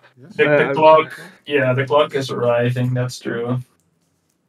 Also, just if this thing is here at some point, Aryan just has to stop drawing cards, right? Unless his combo turn is after a 1 ring, but we already lost one of those. Yeah, and with Bowmasters in play, that's just gonna hurt a lot. And this is definitely not getting better for Aryan here. Unless you can actually win on this turn, which this deck very, very well can. Actually, there's Show and Tell again. And another Force will. There's the second Force. I already had a Force. So Well, depending on what Aryan has in hand, which is probably good cards because he hasn't been casting stuff lately. We've seen double Show and Tell already, right? I think triple already.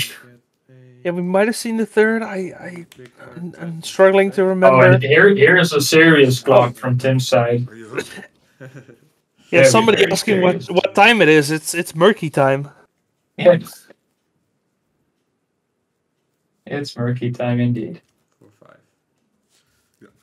So 5 counters on that. Yeah. Just full boy, full clock, full send. Yeah, when you're looking to smash someone's teeth in, Murky's never gonna give you up. Oh, he's certainly not gonna let you down.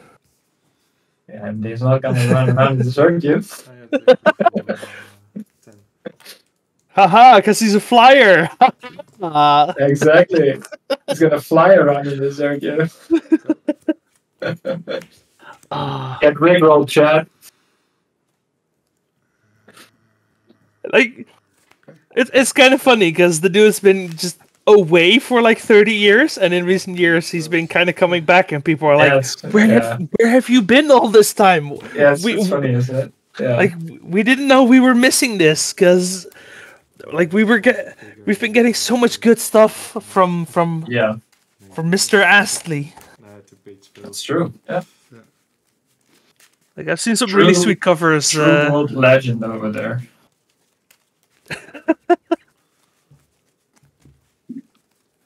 But yeah, too much of a clock there for Aryan, so we are going to game 3. I don't think Alex is likes being rickrolled.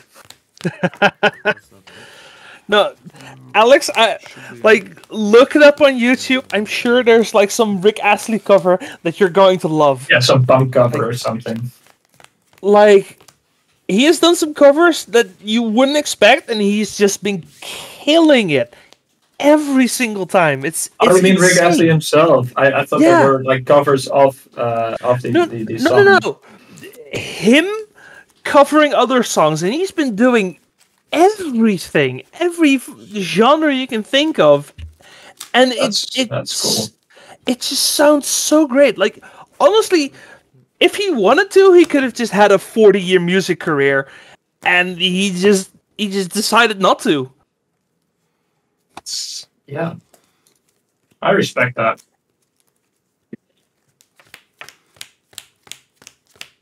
I would like to start. Yep.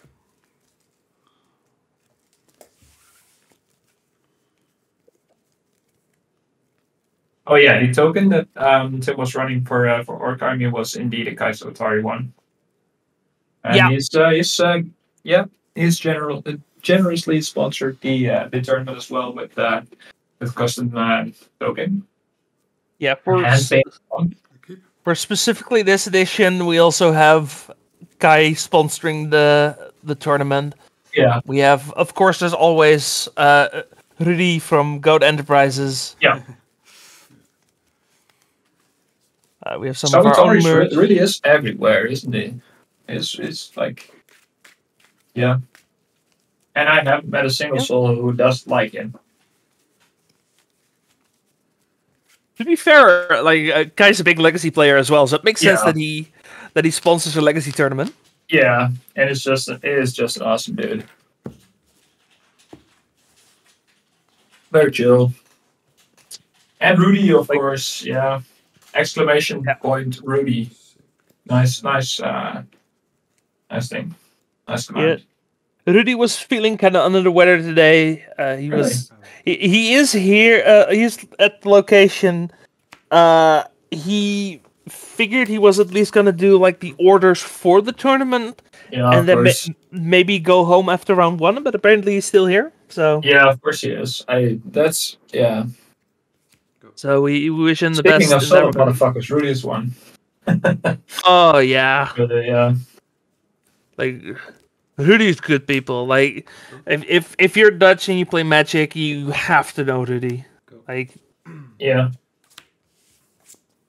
Unique cards, he's got you covered. He's got everything. I think I've only had him not having a card once or twice, and one of these times he just cracked boosters until he got it. So, yeah. Oh yeah, I've had that a couple times as well. Usually it's because it's a new set or something like that. But Yeah. like it happens. Yeah, actually, I played Standard in, I think it was Dominaria something. Maybe just Dominaria. And I was looking for that big Teferi guy, and he didn't have it, so we cracked boosters until we got it. It was quite an expensive card, but then he pulled a foil, and I felt obligated to buy it. And yeah, it was a really nice card. It's a beautiful card. Also, are you on this game just playing mono islands? No soul lands? Not afraid of boil. Ooh, the old turn 3 Mystic Sanctuary. That's not ideal. That hurts. Yeah. He's got another land in hand, but it's wasteland, I think. Oh. There's There the we soul go. land. Ring. Yes. That's the only 4 mana card he has, right? Yes. Well, Metamorph, but that doesn't really count as a 4 mana card, I think. Yeah. Oh, Force War. Force battles. I think Tim still has got a Daze, but no other Force. Ooh. He's got Leofold in hand, though. Oh, that's also really good. Leofold. Yeah, Also, I'm sure that's coming down next turn. Worth mentioning, Arion pitched a copy artifact, so that's kind of a bad pitch for him. Well, copy artifact is especially good if you have actual artifacts on the board, especially if they're not legendary. So right now it's not the Sure. best card, but yeah, potentially. Are we seeing a hardcast days? Oh, it's Bowmaster, of course. Yeah. Dracarix. Yes, this is proxy-friendly event. Yes, it is. 100% Well, allowed. There are so having played like a couple of editions, there are not many players actually using that policy. true. It's a non-zero amount, but yeah, there's not a lot. Yeah. But I think I can. like even the ones that do for just the fairness of the competition, there are some rules that do have to be followed. So Yeah. Yeah, that's correct, right? Yeah. But you so say no shenanigans. Yes. We No. try to unload the Draw one. like it's not your opponent's responsibility to make sure that your card is recognizable. No, it's there are strict rules Yeah. or guidelines for them, but yeah, I think that's like mandatory if you wanna Yeah. if you wanna have a good and well oiled machine of a tournament.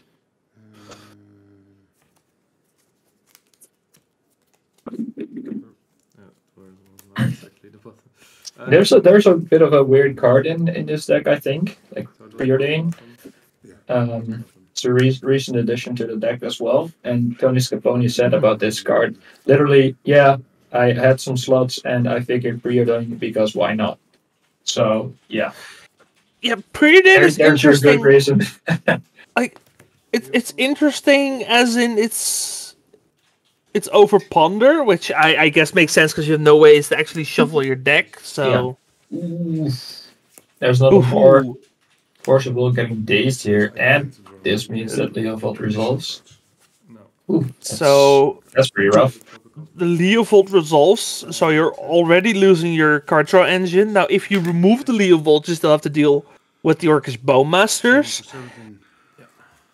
Yeah. And now I think this might be just a bit too much protection here for Arjan to get through, but we'll have to see. And it's like this is kind of the problem with an all-in combo deck like this. As soon as the interaction starts hitting the field, you get buried. Yeah. And Polisher is pointing out that there's a nice combo on the field as well in Leovold plus Bowmaster.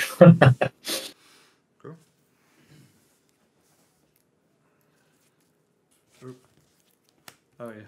Fuck again. Oh yeah. Okay, so now we're remembering the city. Okay.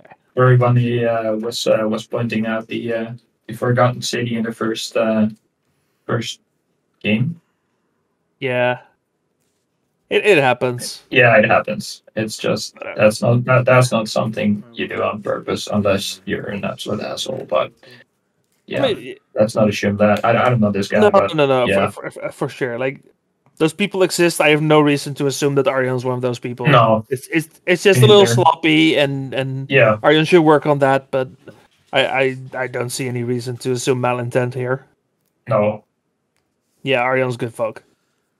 Yeah, I haven't met a single person in the Dutch legacy scene which I would assume this what did you call it, malice?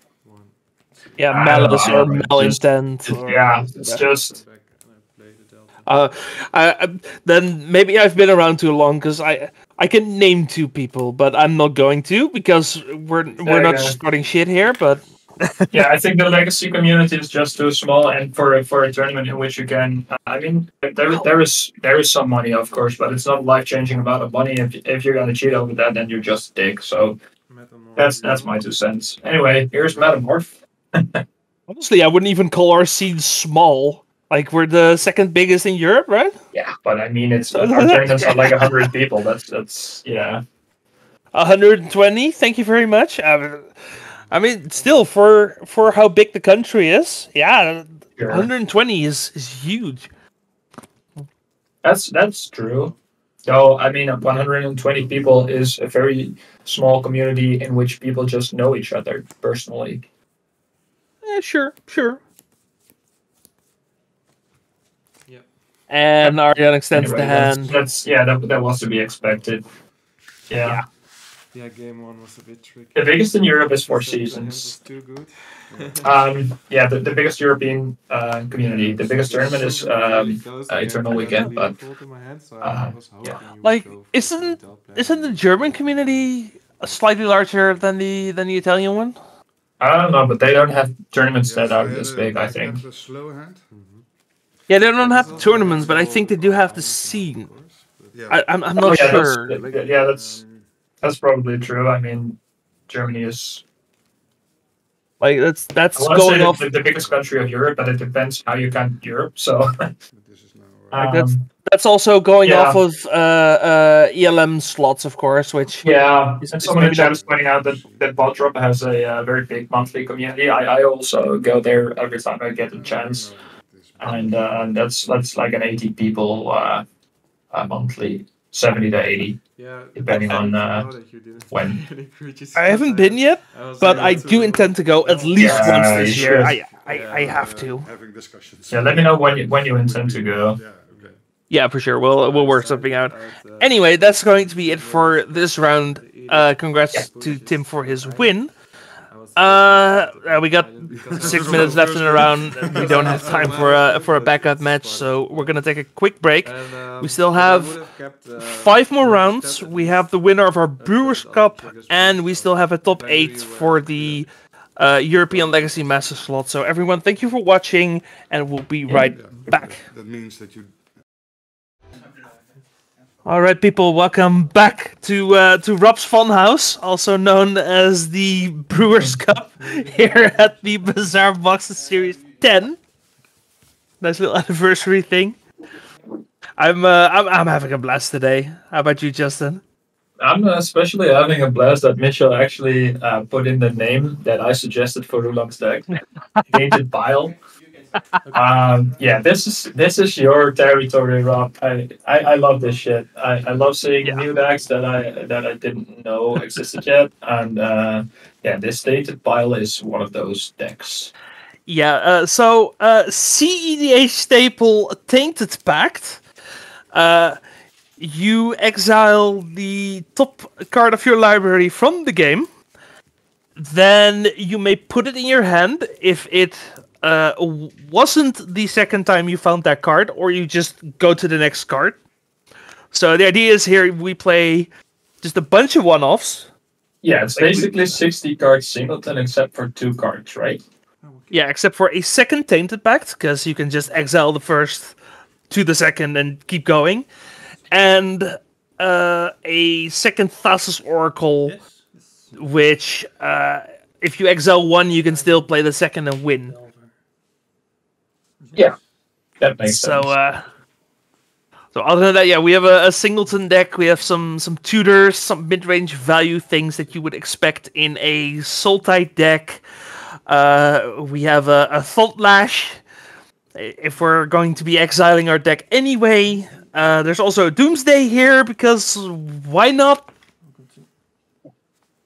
Yeah, And, yeah, just I'm looking forward to seeing this deck do its thing. Now, on the other side of the table, we have Timur Delver with an absolutely stunning Delver of Secrets. I don't know what that is, but it looks really cool. I'm not sure which art that is either, but It's probably some secret lab. yeah, I imagine as well. But Yeah. yeah, just a stock like Izzet-less splashing green for questing Druid, which is also just a really nice card to have. Yeah. Yeah, it looks. Yeah. It looks like a pretty stock Timur Delver list. Yeah, nothing too out of the ordinary The here. only things that are worth mentioning is that there is a Vapor Snag and an actual island in the deck, which I'm not sure if this is stock. That's fair. I don't know either. Because I'm also used to seeing a lot of lists that have too many duels to play basics, Yeah. but I do kind of like the one-off. It definitely helps. I don't think it's going to be relevant in this matchup. Let me quickly look. Don't see a Wasteland? No. Oh, someone else in chat is pointing out that this is in fact stock. I'm not that familiar. I don't play creature decks that many, so Fair enough. yeah. We do have the Vapor Snag, as mentioned. I don't see a Stern Dismissal. No, it's probably and/or. Yeah, but Painter is a creature. That's true. Okay, I'm guilty. I do play creature decks every now and then. Painter is. Does that qualify as a creature combo deck? I call it a permanent based combo deck. Yes. Yeah, more permanent base. Sure. And yeah, well, Painter is actually quite mid-rangey for my taste. Yeah, the current builds of Painter are very mid-range, for sure. It's really good, though. I think I saw a Tainted Pact in his spawner. Like the, what's it called? The Mystical Archive, Strixhaven, Japanese cards, I think. You know, with the what's it called? Extravagant frame. I don't know how else to put it. A Wasteland art that I also don't recognize. Wow, there's a lot of arts in Robert's deck that I don't recognize. This we're gonna have to be extra careful today. Yeah.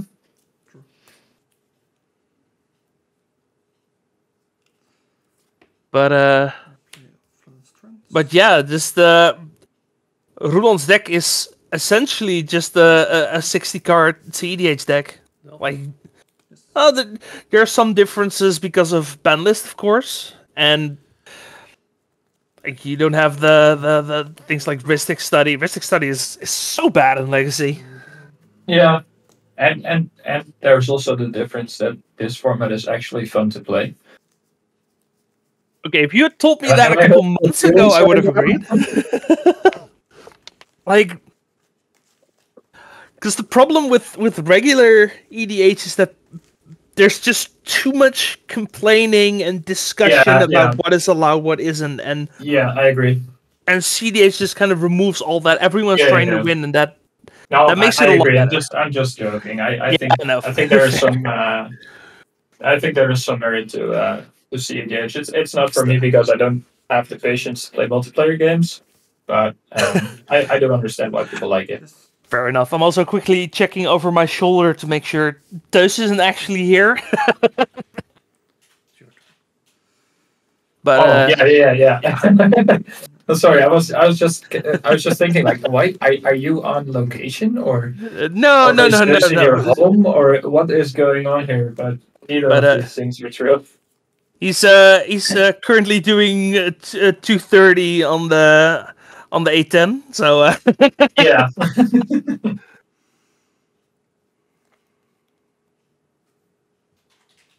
Look at this deck.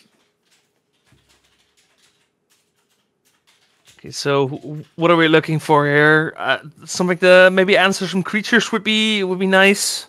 I think it would be nice to have a second underground sea. He's probably running Watery Grave to cover that. No, he's not. He's not. No, it's not true. How are you going for basic island? Yeah, that's interesting because that doesn't cast Tainted Pact. Like, this is just a full-on 3-color deck, so. Yeah, I mean, there's Scrubland, right? I mean, there is a Wasteland on the field. That is a thing. No, not a Scrubland either. Oh. I just saw something. His deck list is playing the new Surveil lands. Ooh. What is the Surveil land? So we have Murders at Karlov Manor legal today. So these cards. Wait, legal today? When did that get released? Yesterday? I think yesterday. Yeah. Oh. I kind of missed it. I feel like I'm not really up to speed as to what's going on in Magic. There's so much going on, right? But Roland is playing I think one of the surveillance in his mana base, which I mean it makes sense if you're a singleton deck, you can play all 4 of a single duel. That's basically enter the battlefield tab. Non-typal black or blue and surveil 1 when it enters? No, it is typal. It Really? has the fetch land it? types. You can fetch for it. Huh. And then, yeah, the surveil one when it enters. So, That doesn't seem all that bad.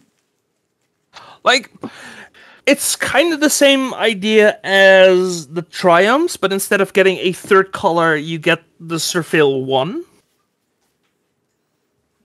Yeah. Which I can see that being playable, for sure.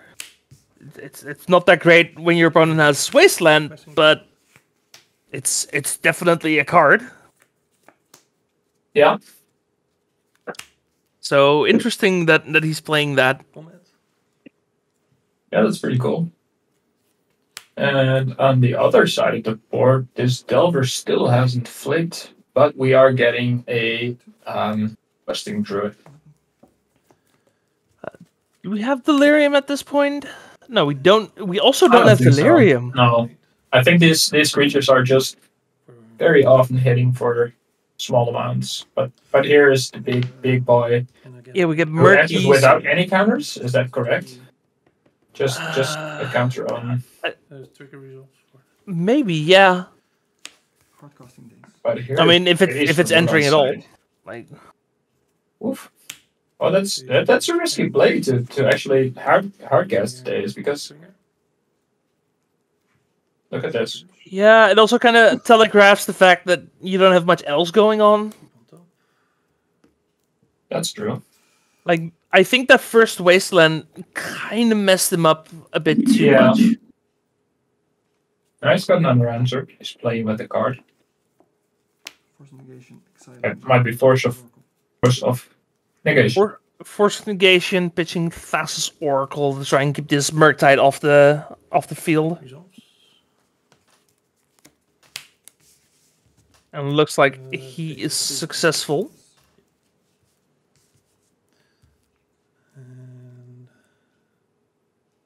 I gotta say, Rob, this deck of Rulan's got your name written all over it. Oh yeah, I'd be down for playing this for sure. Yeah. I don't know if I'd play the exact 75, but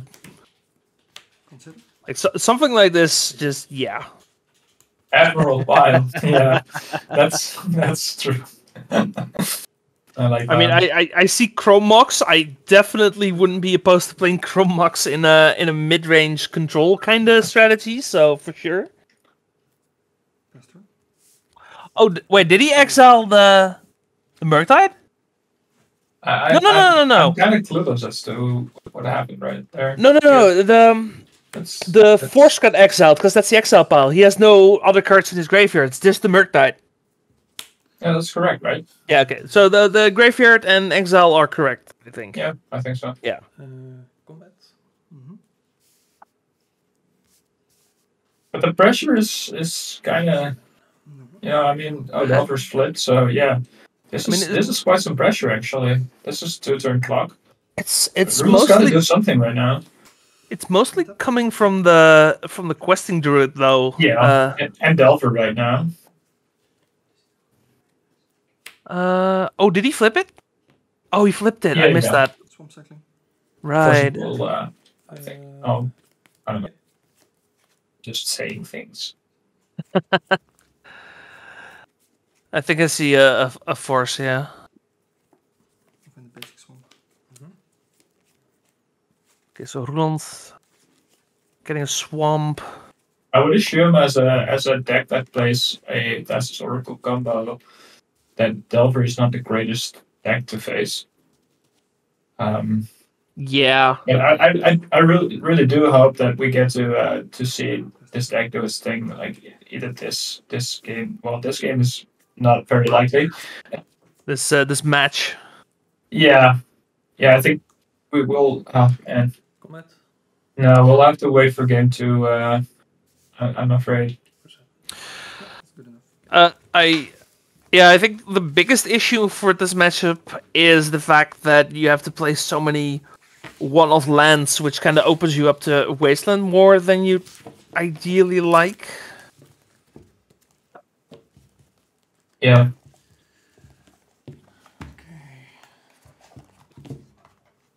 You also play a lot less fetches.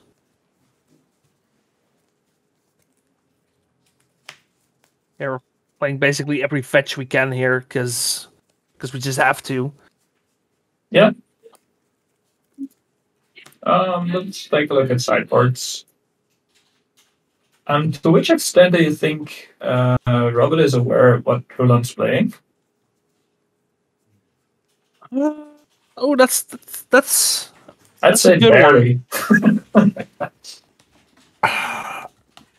I'm not so sure actually. Like he did see the Thassa's Oracle. I guess he saw black mana. Yeah, I would be puzzled. I would like. Yeah, I wouldn't know what I would think. Like maybe it's not unthinkable for Robert to have the read here, but that's a hard read. I think it does require extensive format knowledge, and I don't know this Robert person, so I don't know how aware they are of what's going on in the format and what's going on somewhere very deep in the metagame. Yeah, same. So I would definitely throw in some red blasts, a power blast, if I were Robert, because that shows to be very blue. Yeah, you saw a lot of blue cards. Yeah.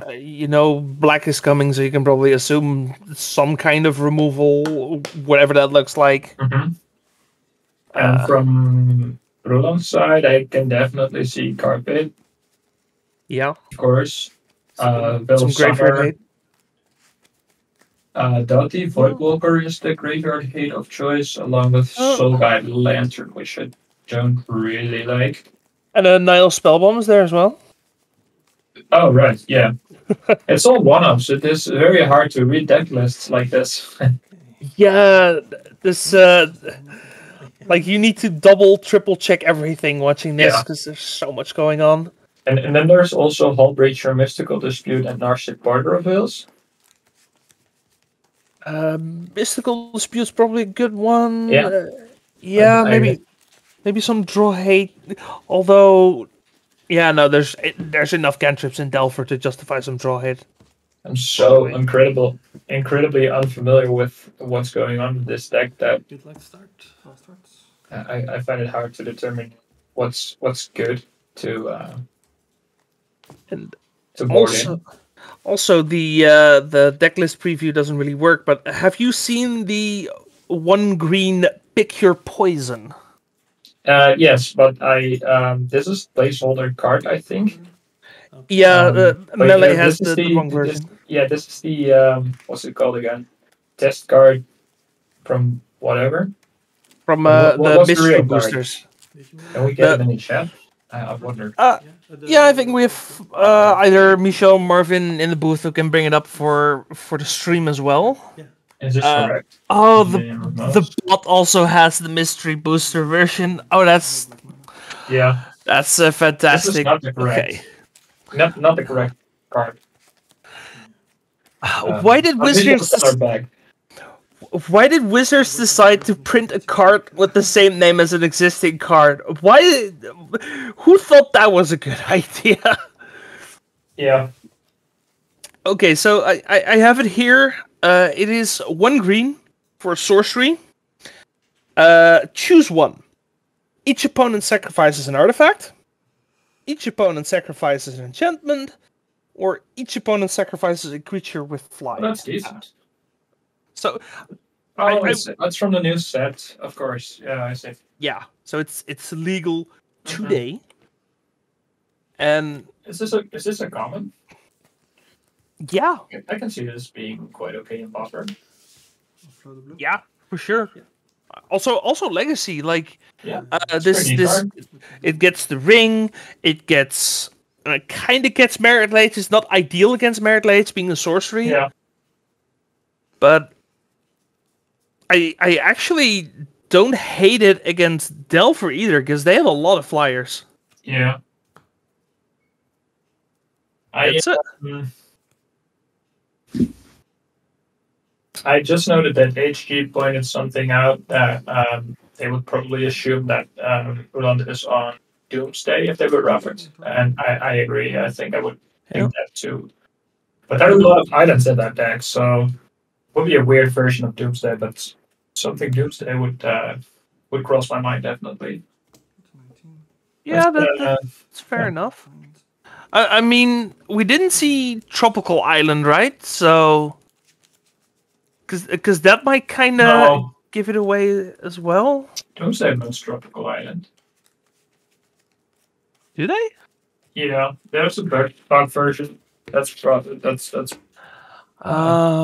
pretty well. There's Tropical Island and Bayou, and of course for Underground Sea, that's Fair, yeah. That makes sense.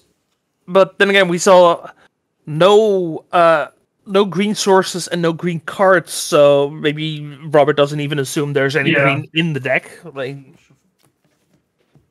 no, probably is some blue-black thing. A lot of blue for Doomsday, but Alex is pointing out that probably doesn't really matter because you would board about the same. Because you're up against that sort of a combo deck. Either way. Makes sense. Sure. Yeah. Sure.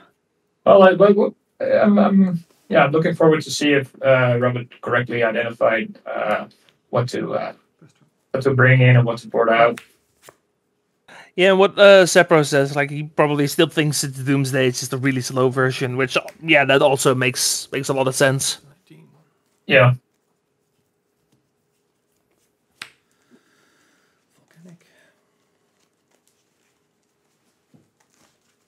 Breakfast, it's also a possibility, of course. Yeah. Like, based on that game 1, it's kind of hard to justify anything else other than Doomsday, to be honest. I think breakfast makes sense, too.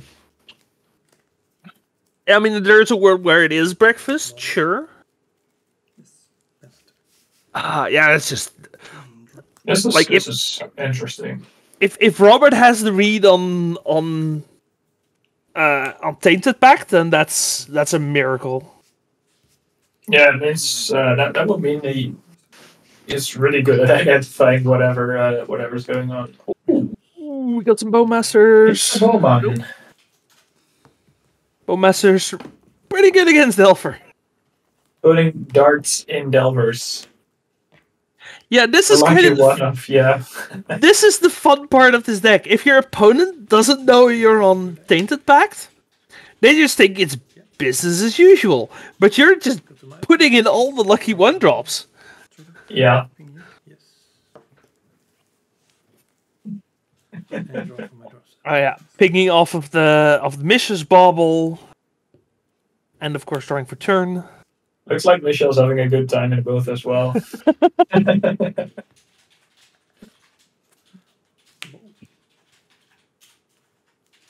Lightning Bolt coming in clutch here. Yes, yeah.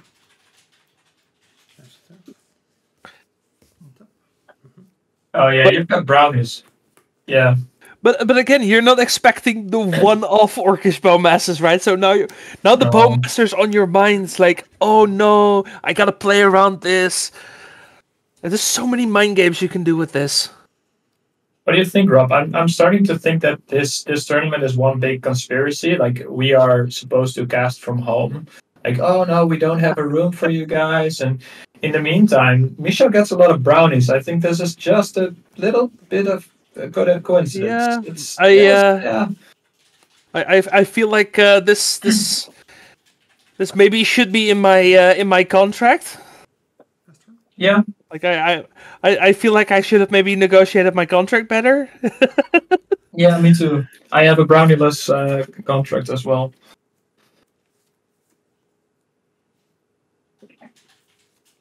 I'm thinking I had like these I had these apricot cupcakes, but I ate the last one yesterday.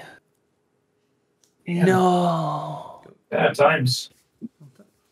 And yeah, just so we can keep trying to entertain chat, we will not go to the store to grab brownies.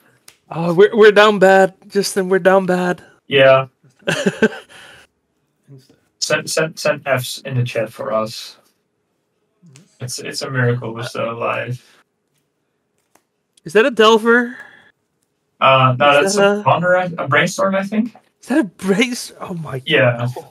We have seen some funky ass art today. It's Yeah. I very much agree with that Volcanic Island, although it might be a proxy, I don't know.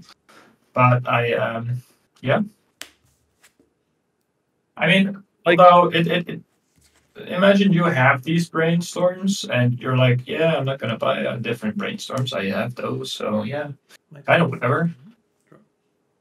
I mean, it also draws 3 cards and puts 2 back. Also, the brainstorm did not get shuffled away. We drew the first one. Rob's got good cards. Has to be.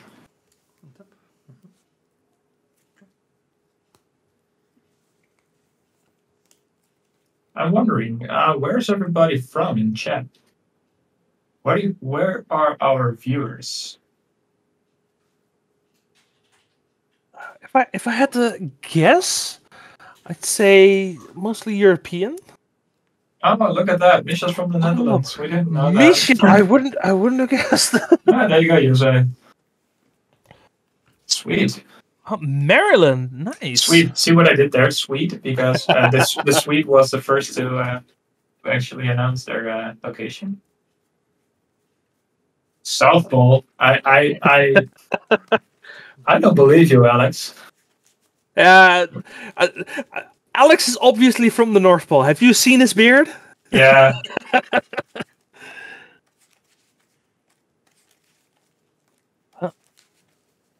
Couple US. I see Canada. I see Singapore. Interesting. Yeah, this is some worldwide stuff. I love it. Huh. Oh, welcome everyone. Welcome. Yeah. Thank you for tuning in. We got plenty of Magic today, so looking forward to it. We got a lot of brews today, so I am hyped.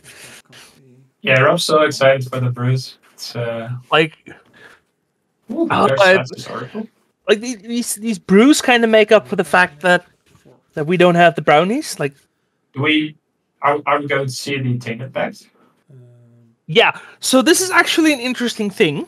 If you've never seen the Tainted Pact combo, you cast the Thassa's Oracle, you let it resolve, and then with the Thassa's Oracle trigger on the stack, that's when you Tainted Pact, because they have to counter the Tainted Pact and you don't kill yourself. This is like a very irrelevant remark, maybe, but the art on this Tainted Pact is absolutely stunning. I love it. It's I mean, I don't really approve of the frame that much, but that's a personal thing. But the art is just wowza. I don't mind it as much because it's still like clear. Yeah, it does look like a multicolor card, I think. Ooh, yeah, that's fair. That's fair. Yeah, Robert needs to find something to interact with the Tainted Pact right now. Yeah, it's synth wavy. That's a nice way to describe it. Fair enough. Yeah, I also really liked Kamigawa for that same reason. Like, yeah, it had like a certain aesthetic that they did fairly well, I think. Yeah, I think this goes for like basically all the Mystical Archive cards. To be honest. Oh, there's Days. Days on the Pact. I'm sure we have protection. Yes, but do we have more protection? There's not a Thassa's Oracle in hand. Is that a Pyroblast? Yeah, that's a Pyroblast. Let's not go. Sure. Yeah. All right. Okay, so then, well, we still get that circle. There's some pressure on that board. And that's why you sequence it the way Roulon did, because if you start with the Tainted Pact and then fight over the Thassa's Oracle... Yeah, that's worse. Yeah. That's true. Let's see the top of it. But still, that was pretty close. The jig is up. Robert knows what's happening here, and he almost bit the dust as a result. So... But Roulon's not out of the woods. I mean, he's not out of the game yet. He still has a clock. He could maybe try and reload, because if we get a Doomsday, then we just try it again. Do we have the second Oracle in hand? The second Oracle is in hand, yeah, and I'm not sure, but I think the test Oracle trigger just revealed another Tainted Pact. But I might be wrong about that. Oh, there's a big, thick dragon coming. So if so much for the deep down. If our read is correct and he's holding a Thassa's Oracle and put a Tainted Pact on top, then the way the last turn played out, Robert might be out of interaction. I don't think it's a Tainted Pact, actually. Oh, no, it's something else. You're right. Pick your poison? Pick your poison! There it is! Yeah! So, sack your creature with flying. Looks like Thassa's Oracle speed down is back on the menu. I love it. Like, Bam. This card is really good. Yes, it's a sorcery, but it's essentially just a 1-mana edict, which is potentially very scary. Delver coming down. Yeah. We got a Ponder.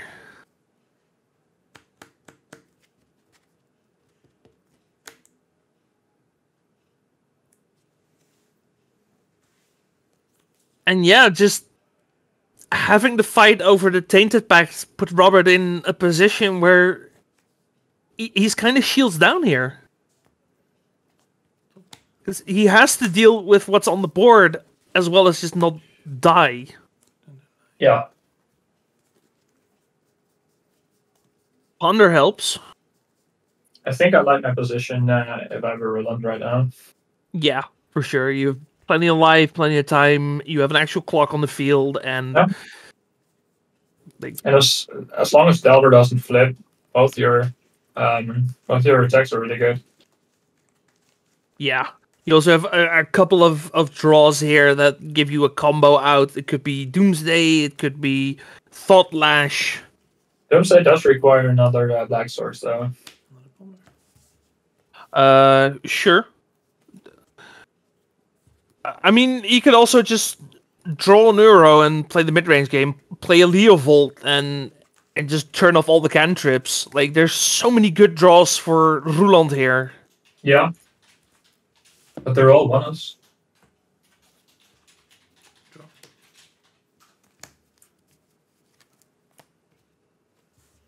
So many opportunities. Just, yeah. See. This deck is the gift that keeps on giving. Look at this. Looks like a Spell Pierce. Yeah. I mean, that's also kind of good. That's alright. Because if Delver doesn't flip, even if... Okay, Delver does flip. I think Robert's got another Forcible in hand, and here's a Daze. So there is some interaction if Roland were to go for the combo again. To be honest, I expect Robert to pitch the Daze to the Force of Will, because the Daze you know about is just not as good. Yeah, that's true. But even then, we still just have a 2-turn clock here that needs to be dealt with. Yep. Like that. And there is Orky down. Orky down. Are we gonna fight over this? No, what is that? One card in hand. He pitched something for it, so not a lot of options there. Is that a force? Oh, is that a misdirection? Maybe. Possibly, it's not a force. I know all the forcible arts, but oh wait. Would be nice if there were misdirection so you can. Oh, it would have been so clutch to point it to his face and then attack for lethal. Oh, yeah, you can't have it all. Can't have it all. Yeah, yeah, that would have been a really sweet misdirection. Yeah. 2 mana Sylvan Library. That's also really good. ¿Dónde está la biblioteca? There it is. 3 in the air. Okay, 3. 12. Yes.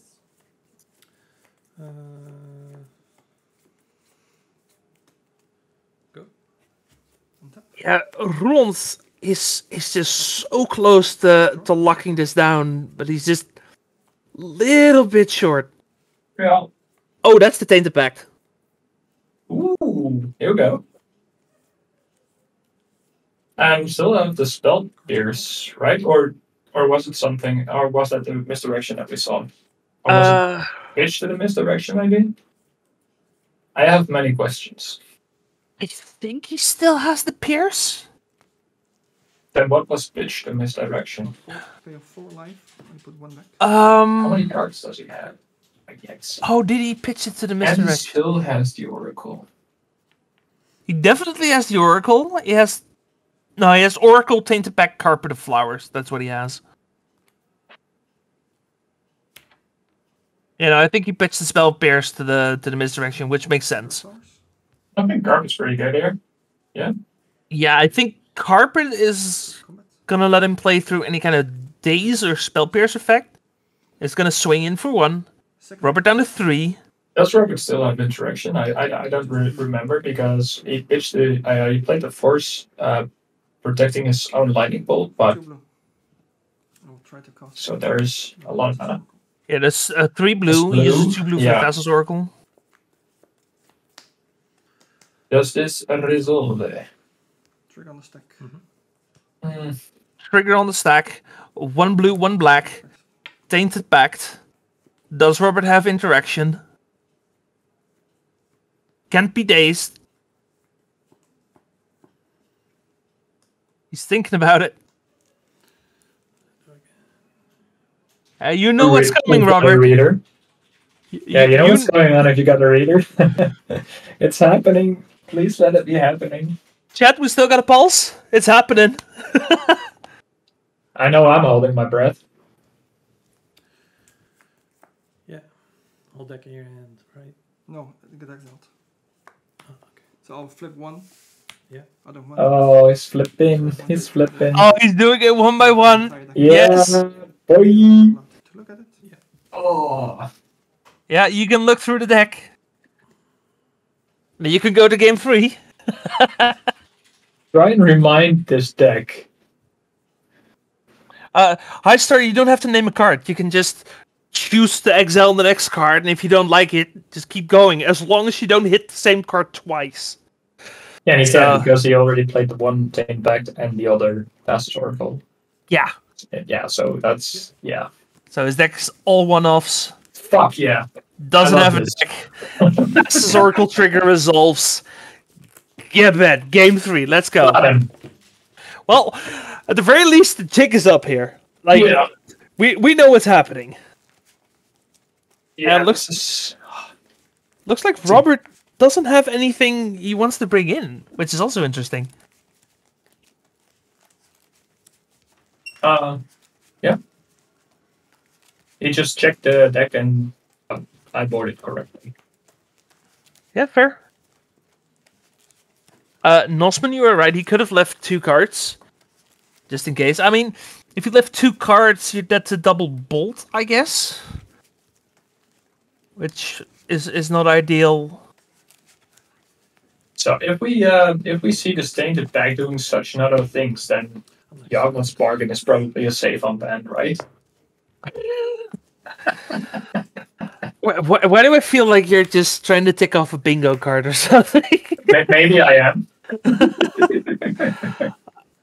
Okay, this discussion will probably come up today. Just maybe not right now. Okay. Okay.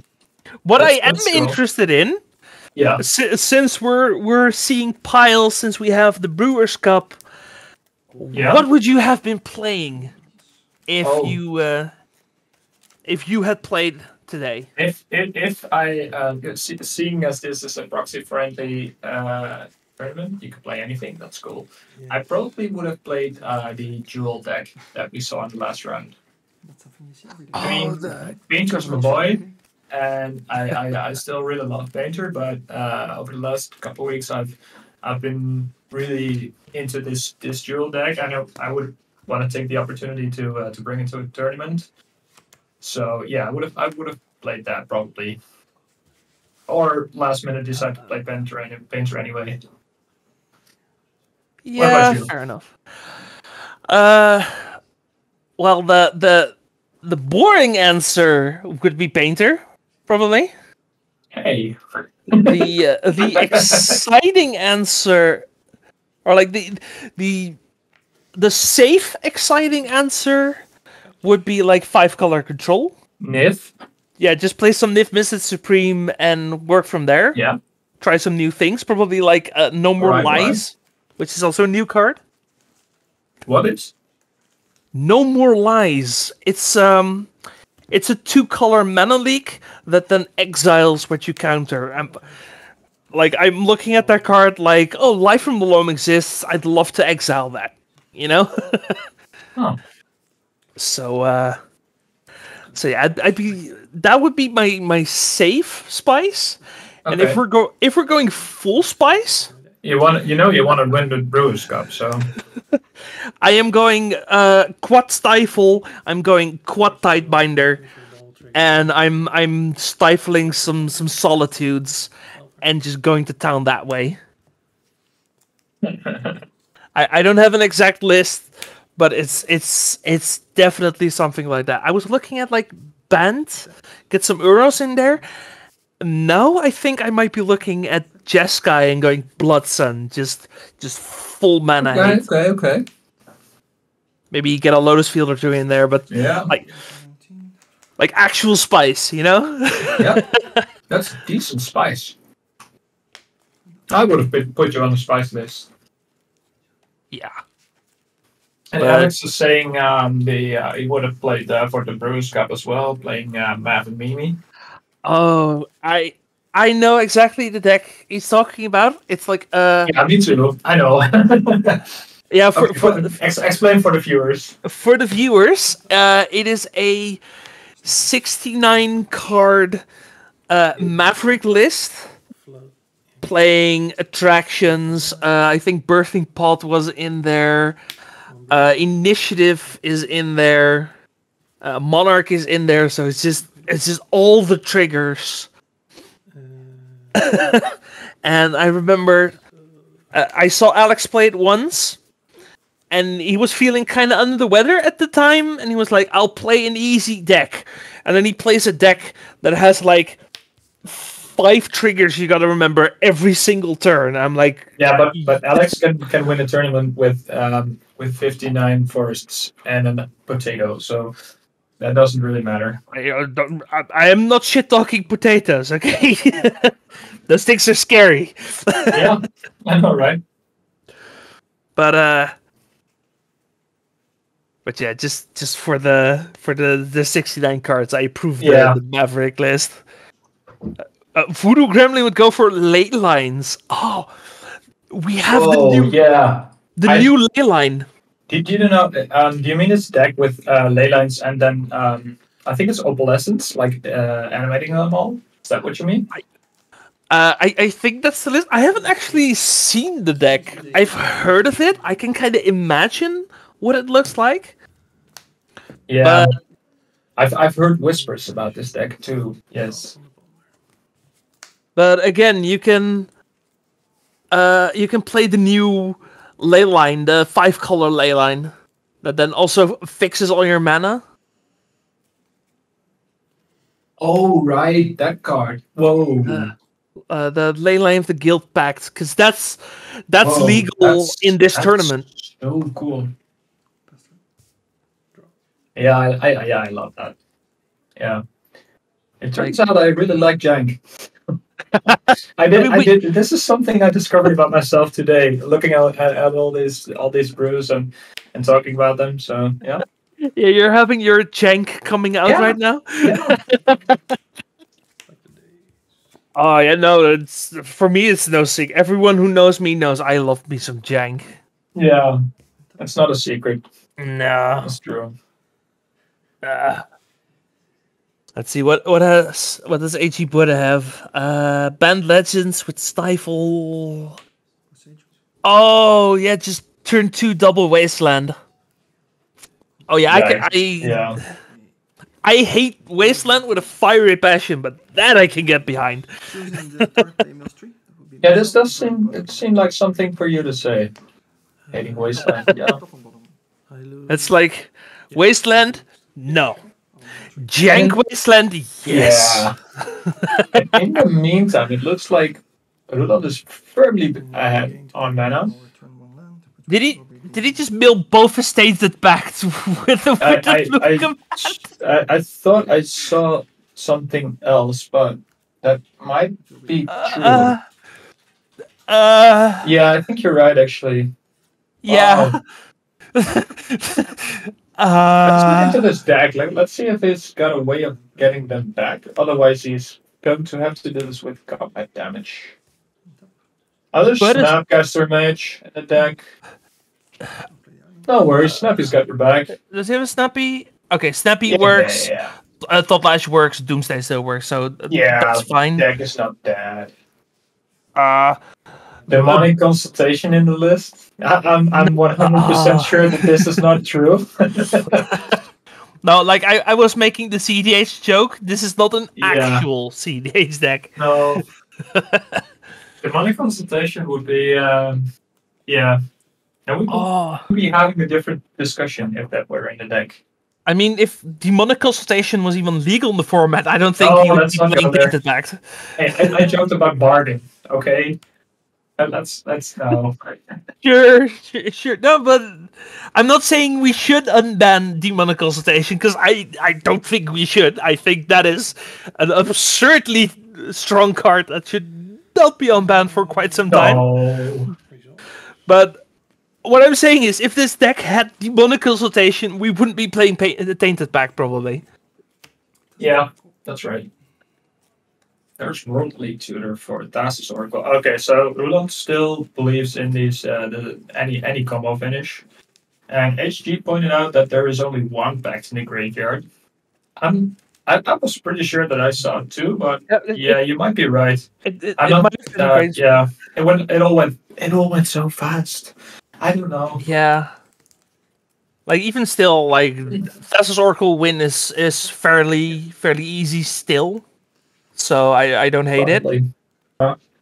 There's also no Spoils of the Vault in the deck. So I started looking that card up. That would have been a kind of interesting card, for sure. Yeah. Depending on how well you can manage your life. Speaking of life total, here's Zoro. Haha! The bane of every Delver player. Yes. And he's actually able to bring it back on the next turn if nothing else happens.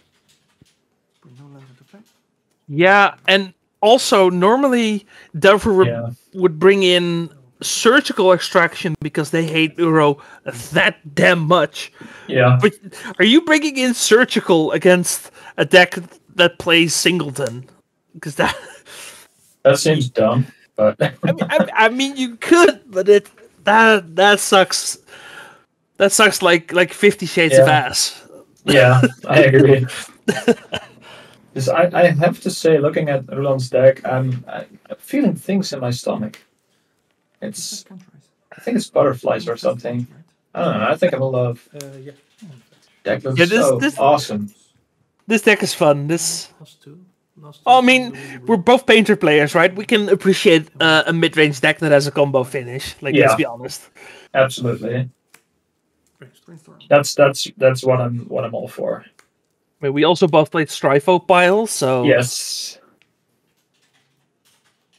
It's the lack of brownies. Yes.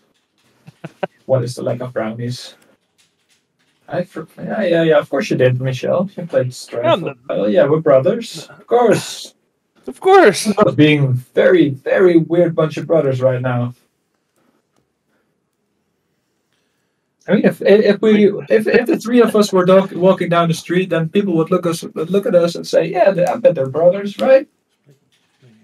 I see that joke, and I'm not going into details right now, but let's just say I'm having some family issues right now. And I honestly wouldn't be surprised to hear that either of you was my brother. So let's just leave it at that. I see.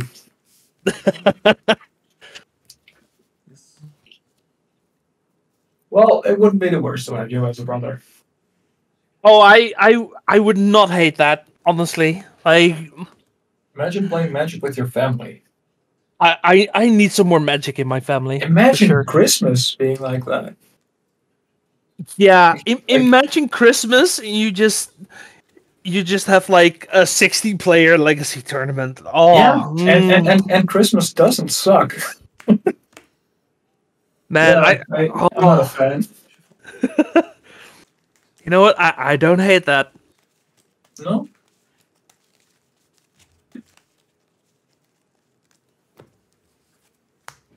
This conversation is derailing a lot. I have no idea where we're going with this, but Not either. I honestly I think this year we should just hold like a Christmas legacy tournament where we just before top 8 we have dinner. Wow, that sounds good. Like honestly, I wouldn't be opposed to that. Just having a legacy Christmas. Let's see what happened. Ooh, Veil of Summer. Preemptive Veil of Summer. Those are the scariest, right? Oh, there's some shenane happening. I like it. Yeah. What are we doing here? Forcing. But also, like, you could just play a Veil of Summer, get the force out of his hand, and just I wasn't gonna go anyway. Significant. Yeah. Like, oh, I don't know why you're countering this. It's not like I have the kill in hand. I like that. Yeah. But he also might just have the kill in hand, let's be honest. Yeah. Because he has his Oracle in hand, but also Uro's looming in a graveyard. We have Chromox. Printing Snapcaster Mage. This implies that there are not 2 Tainted Pacts in the graveyard. Or that he doesn't have Veil another blue equals card. him. Yeah. Yeah, in this situation, basically. 1 card in hand. Oh, Wait. It's really yeah. Yeah, this is keeping the audience in mind. I love it. This is screaming Tainted Pact for sure. Do it. Yes. Nope. But he has days. Gets noped. Now we don't have a Snapcaster Mage.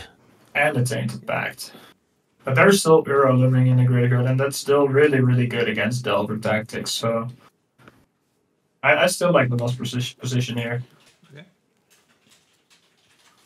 Yeah, even though I feel like yeah, exactly what Michel's saying. I feel like this is the bait. Yeah. And now we just slam with an Uro. Yeah. Because Robert had so many cards in hand, it wasn't doing anything. No pressure. No. Or anything. So this is soft to Pyroblast though. But I think in the meantime there are so many cards in the graveyard already that flashing back Uro twice is not that hard. Escaping. Yeah. Yeah, here we go. We're escaping Uro. I'll try to Yeah. Yeah, escaping, I mean, I said flashback, but yeah, this might just be straight up harder to deal with, to be honest. I mean, this Tainted Pacts can go, right? No. You do not exile both the Tainted Pacts here. You exile one of them, you leave the other one for your Doomsday.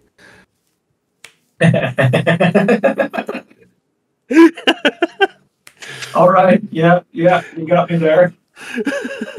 Yeah, because you just put it back here next. Pyroblast. Yep. Actually, you might not need it. You might not need it for your Doomsday pile. To be fair, but no, you don't. But it's good fun. I can see lines where it is correct to put it in your Doomsday. So I agree with keeping it there at least. I have never thought about it. This is where CEDH knowledge comes in clutch. I would have never thought about that. Because Tainted Pact is just a card that's like suboptimal in my mind. But yeah, in decks like this, it just works in ways that I couldn't even imagine. And like the big thing here is like you can't play a bunch of Street Raves because you can only have the one, so you need some way of actually drawing into the Thassa's Oracle combo. Yeah, that's right. Luckily, Ruland's finally drawn a land. I think that's also so he can flashback Uro once again. Yeah, I think he has just enough cards to do it again, which means now he's actually out of Tainted Pact. That's true. But I think it's still worth it just to put the clock into play. Like we've that's the Surveil land that you were talking about, right? Oh, that makes sense. Now I can keep the Tainted Pact in the graveyard. Oh yeah. Jesus, what a brain! Oh. See, this is why I like these kind of singleton decks, because they make you think about cards in a different way. Yeah. I think there's a muddled mixture on top.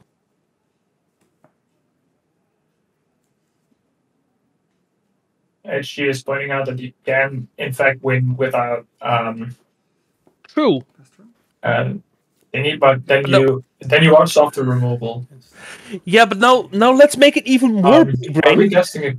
Oh, that's the backside of Western Bird. Never mind. Yeah, let's make that line that Buddha put in the chat like this. Let's make that even more big brain, because now once they've killed the Thassa's Oracle, with the trigger still in the stack, now you Tainted Pact.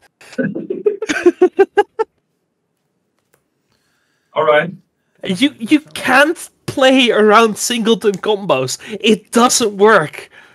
There's too many lines.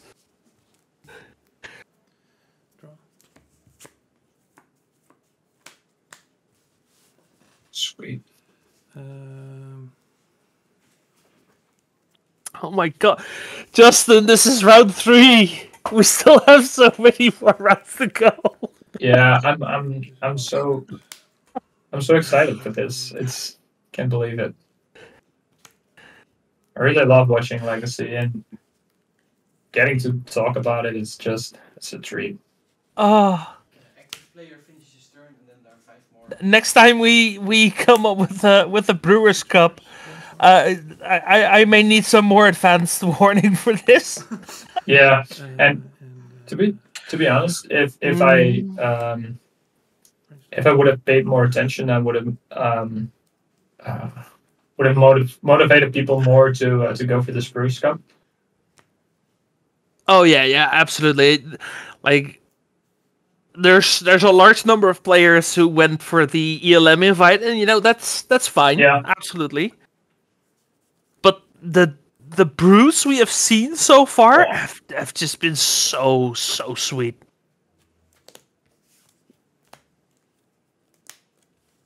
Oh, and now it looks like we're in turns.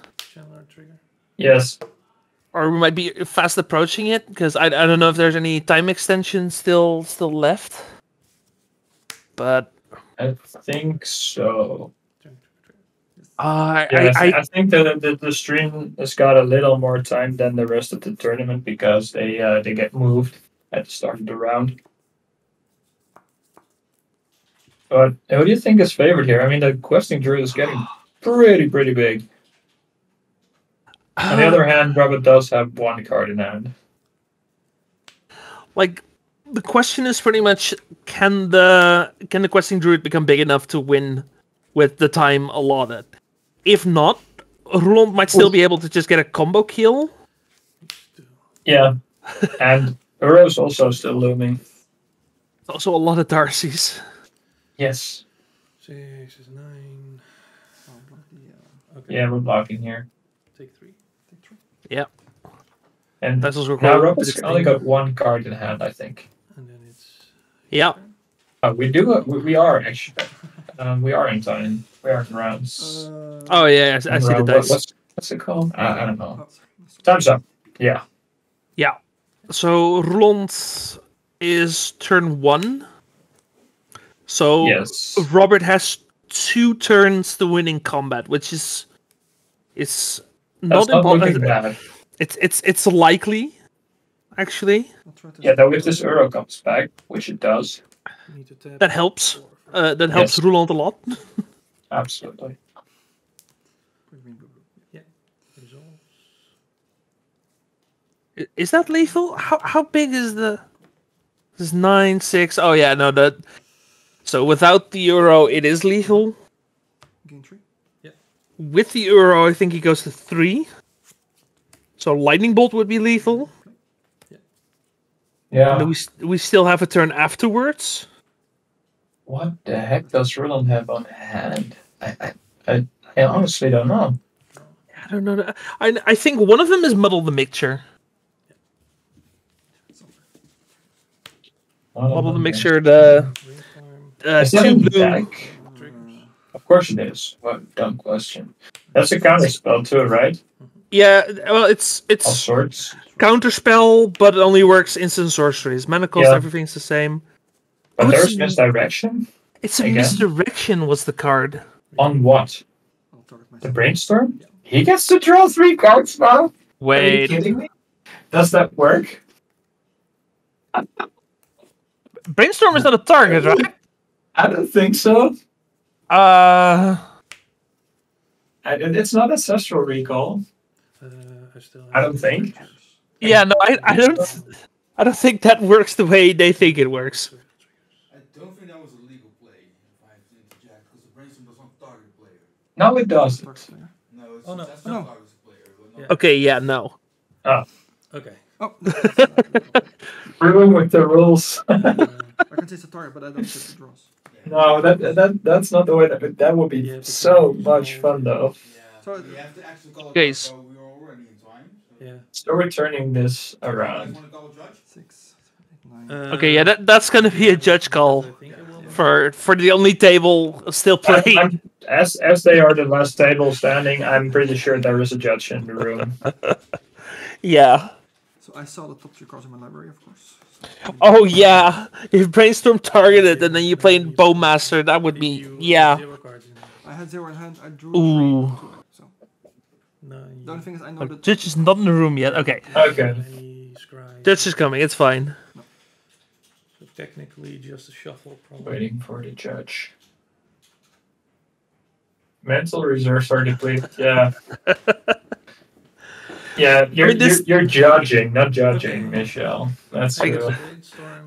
I do agree this Yeah. has been a long match. Okay. For sure.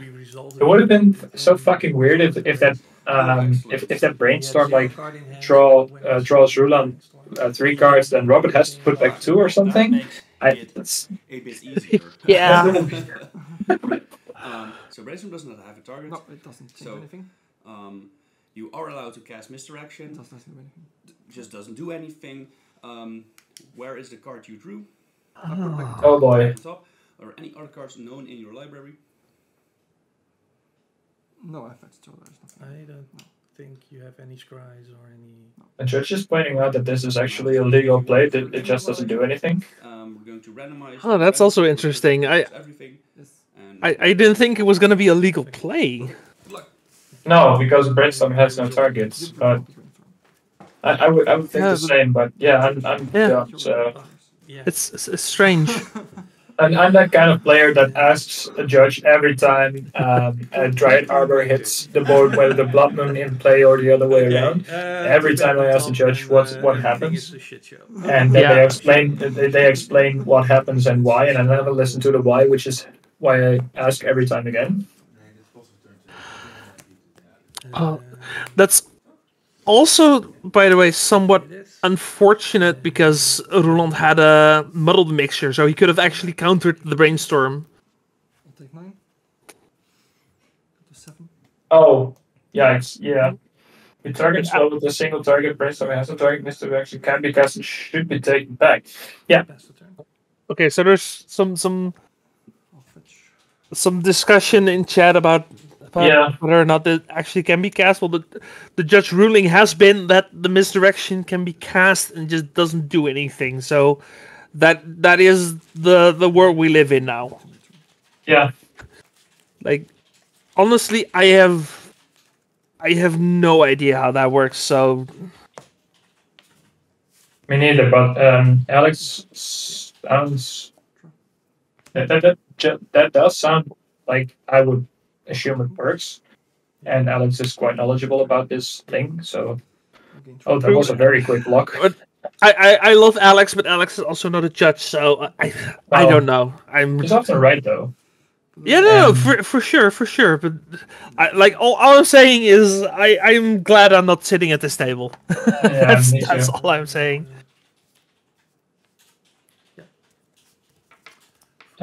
Blocking anyway. Okay. Also, yeah, I think because the brainstorm the druid should have been one higher, so it should still be alive actually. Yeah, but that's a trigger that can be missed, right? I think Roland's last card is land. Oh, another land. Yeah. So in the end, it doesn't matter. But I think that card should have still been on the field. 2-1.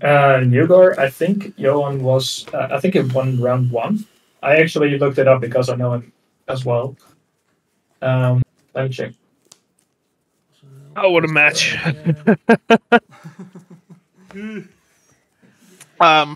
Johan won his first round and lost the second, but I'm not really sure what he did this round because we don't have standings for that yet. Okay, well, yeah, we'll have to see. Anyway, that's the end for this round. We're gonna take a really quick break. Then we still have 4 more rounds, as well as a top 8 for the ELM. And Brewers Cup somewhere in between, so we got plenty of magic. Everyone, thanks for being here. We'll be right back. Okay, let's take a bit of a break for round 4, shall we? This last round was maybe a bit too spicy. It was really exciting. I mean, we still got some interesting cards here. Absolutely. Someone's pointing out that there's double audio. Snapkeep. Ooh, there is. I think that's echoing from one of the channels. I don't know. We'll get Misha to figure that out. On our left hand, we have Sam, aka Fenris Cloud, who is the face of Infect. Yeah, that's Mr. Infect right here. Yes. Some Dums, the Belgian player. You know him, you love him. He's good people, and he's really been an advocate for Legolas's quick reflexes, which he's playing 4 of. It's a card that's under a bit of contention. Like, not everyone is completely sold on the card. I've seen it in action. I think it's pretty much earned its spot in Legacy, to be honest. I think it's very good. Also I can take my own, but in the Dark Depths deck, what's it called? The Green-White Depths. Yeah. I think it's really good in there. I experienced reflexes with neither Reliquary against me from that deck. Yeah. And I'm gonna tell you that hurts. Because you lose a creature, your Swords to Plowshares does nothing. You're essentially behind so much. Yeah, okay. Draw. That's corner cases, of course. I mean, it's not as if that card is always on or whatever. But I think it's a clutch card. Yeah, you mentioned a Nitro Reliquary. I think just creatures that you can tap one way or another in general. So also like what's going on here? The Elvish Reclaimer. Yes. I wonder if he can ponder. He can. Okay. So Elvish Reclaimer. Also, like Elvish Reclaimer does kind of the same thing. I've seen people do some really nice shenanigans with Dryad Arbor and then tapping and untapping that a bunch of times. You can also kind of do it with Inkmoth Nexus, of course. Tap it for mana and then infect something, because I think infect still works with that damage. Yeah. Yeah, I think so. So, oh, jeez. Asking the real questions here. I think it works with Infect because it's the creature doing the damage. Yeah, I think so too. So there's some really interesting things you can do with that. Aside from just the uncounterable protection spell for a deck like Infect is just We're just gonna incredible. play the entire game on one Yeah. hand. And High Story, yes, Sam is a very good Infect player. Yeah. Sam is probably the best Infect player in the world, at least in Legacy. I don't know if he agrees with that, Yeah, but at least on our side of the world, there is probably some Japanese dudes who are inventing and playing really well. We don't really see that often, but I think there is a lot of great Legacy going on that side of the world. like what I will say is that he's at least the most well-known Infect player. Yeah, because, yeah, absolutely. Yeah, he's Fenris Cloud. Is Mr. Infect. Yeah.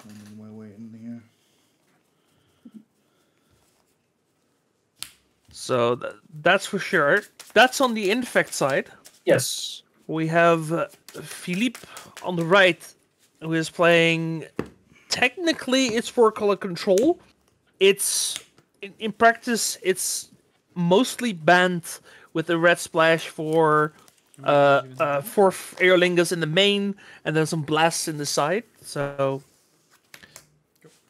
there's some mana base splashing for Leyline Binding, which is a card that has kind of been memed on in the past, but I mean, it's kind of shown. Like, it's kind of shown its worth. Yeah, it's just, I think so. It just makes your mana base a little bit soft to Wasteland. That's the only thing. But especially with 4 copies of Up the Beanstalk, it's just an insanely good card. I think Philip is favored in this matchup, actually. Oh yeah, Steamboat Goat is right. Tom Ross is also a really well-known Infect player, for sure. Yeah, of course. Jeez, I haven't heard that name in a long time. Yeah, me too. I wonder how he's doing. Yeah. Probably still crushing. And then I'm thinking, when I think Infect, yeah, there's like 2 local names that I can still think of. We have Locked In, who's also... Yeah, Locked In, yeah. It's also good. He's really good. Mm-hmm. Is he playing today? No, I don't think he's playing today. I don't think so. I do think there's another Infect player. Yeah, there is, for sure. Yeah, I saw that. Yeah, that's true. But not Locked In.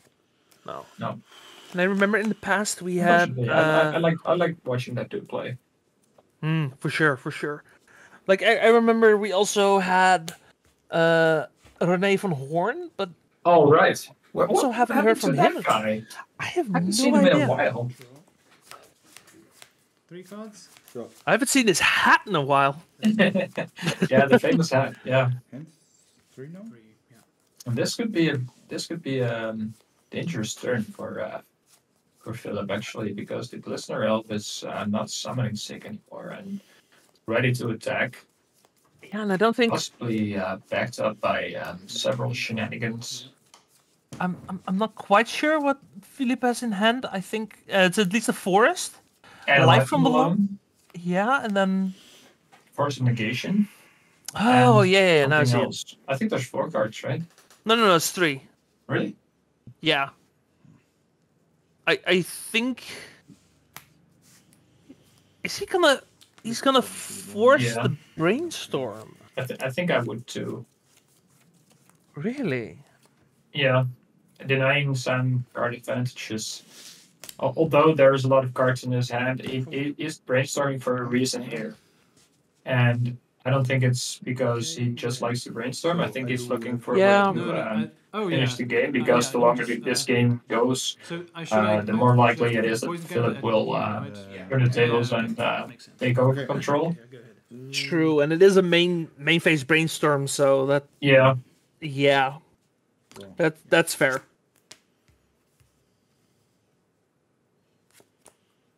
And then that's the fairy. I'm thinking if if I recall correctly, I remember Sam saying this is not an easy matchup for Infect. No, I don't think so. There is so much removal, so many sweepers. His deck seems great, greatly favored for. Like Sam loves this matchup. I don't. Yeah, Legolas flipped it around. Yeah, that might be true, but really? Like I honestly, I thought you were being sarcastic. Does he really think the matchup flipped around?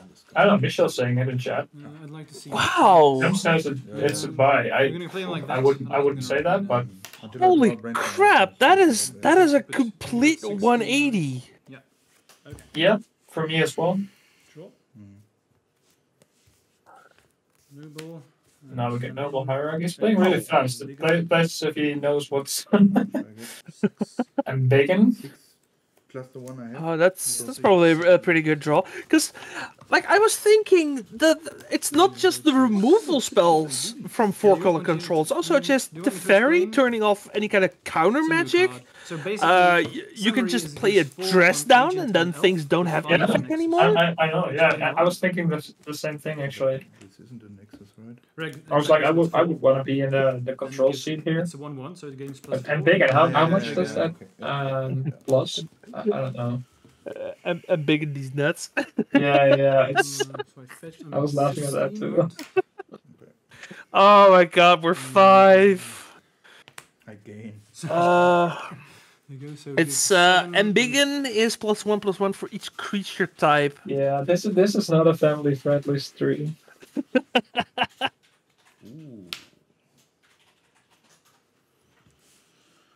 Oh, now we're talking about peanuts, and now I'm getting hungry again.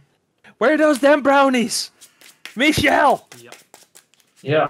I will pull Ponder. Like, I want some brownies in the mail. Yeah, me too. Marvin is not that busy. He can just drive to us and bring us some brownies, right? Oh, no, just put them in an envelope, just squish them, nice and flat, and then... Wow, yes. This is 17. Yeah. Ah. Why?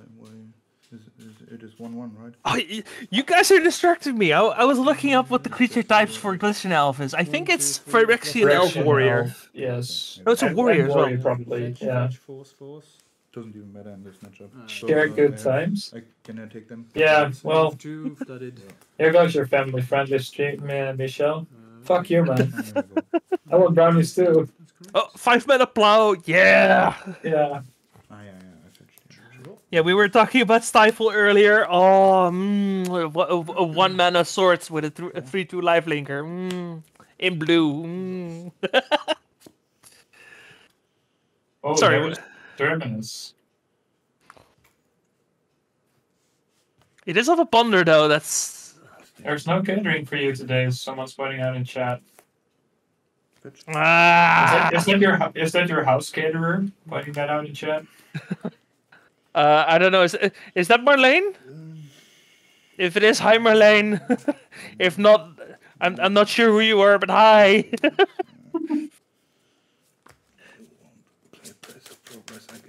I'll see the decklist. The decklists are published after the tournament, so you'll have to wait a bit to prevent players from getting an advantage. But yeah, they're definitely being published, and I wouldn't be surprised if they end up in the This Weekend Legacy summary by Joe Dyer. So. Oh yeah, Joe's also good people. Yeah, he's a carry. He's a carry. It's like yeah. Yeah. Like between the goldfish side of things and the legacy data collection group, like he's also pulling some weight in the format. 14. For sure. 17. And he's been kind enough to give us a couple shout-outs in the past, so... 17, yeah. 14. But I had a trigger, so am I at 20? No, So let's return a favor. Shout out to Joe. Okay. Cool. Thinking of I've done one of his roundtables as well. Nexus. It was a while Really? ago, but yeah, it was kind of fun. Oof. That's the pitch. This might be rough. Seeing Inkmoth Nexus.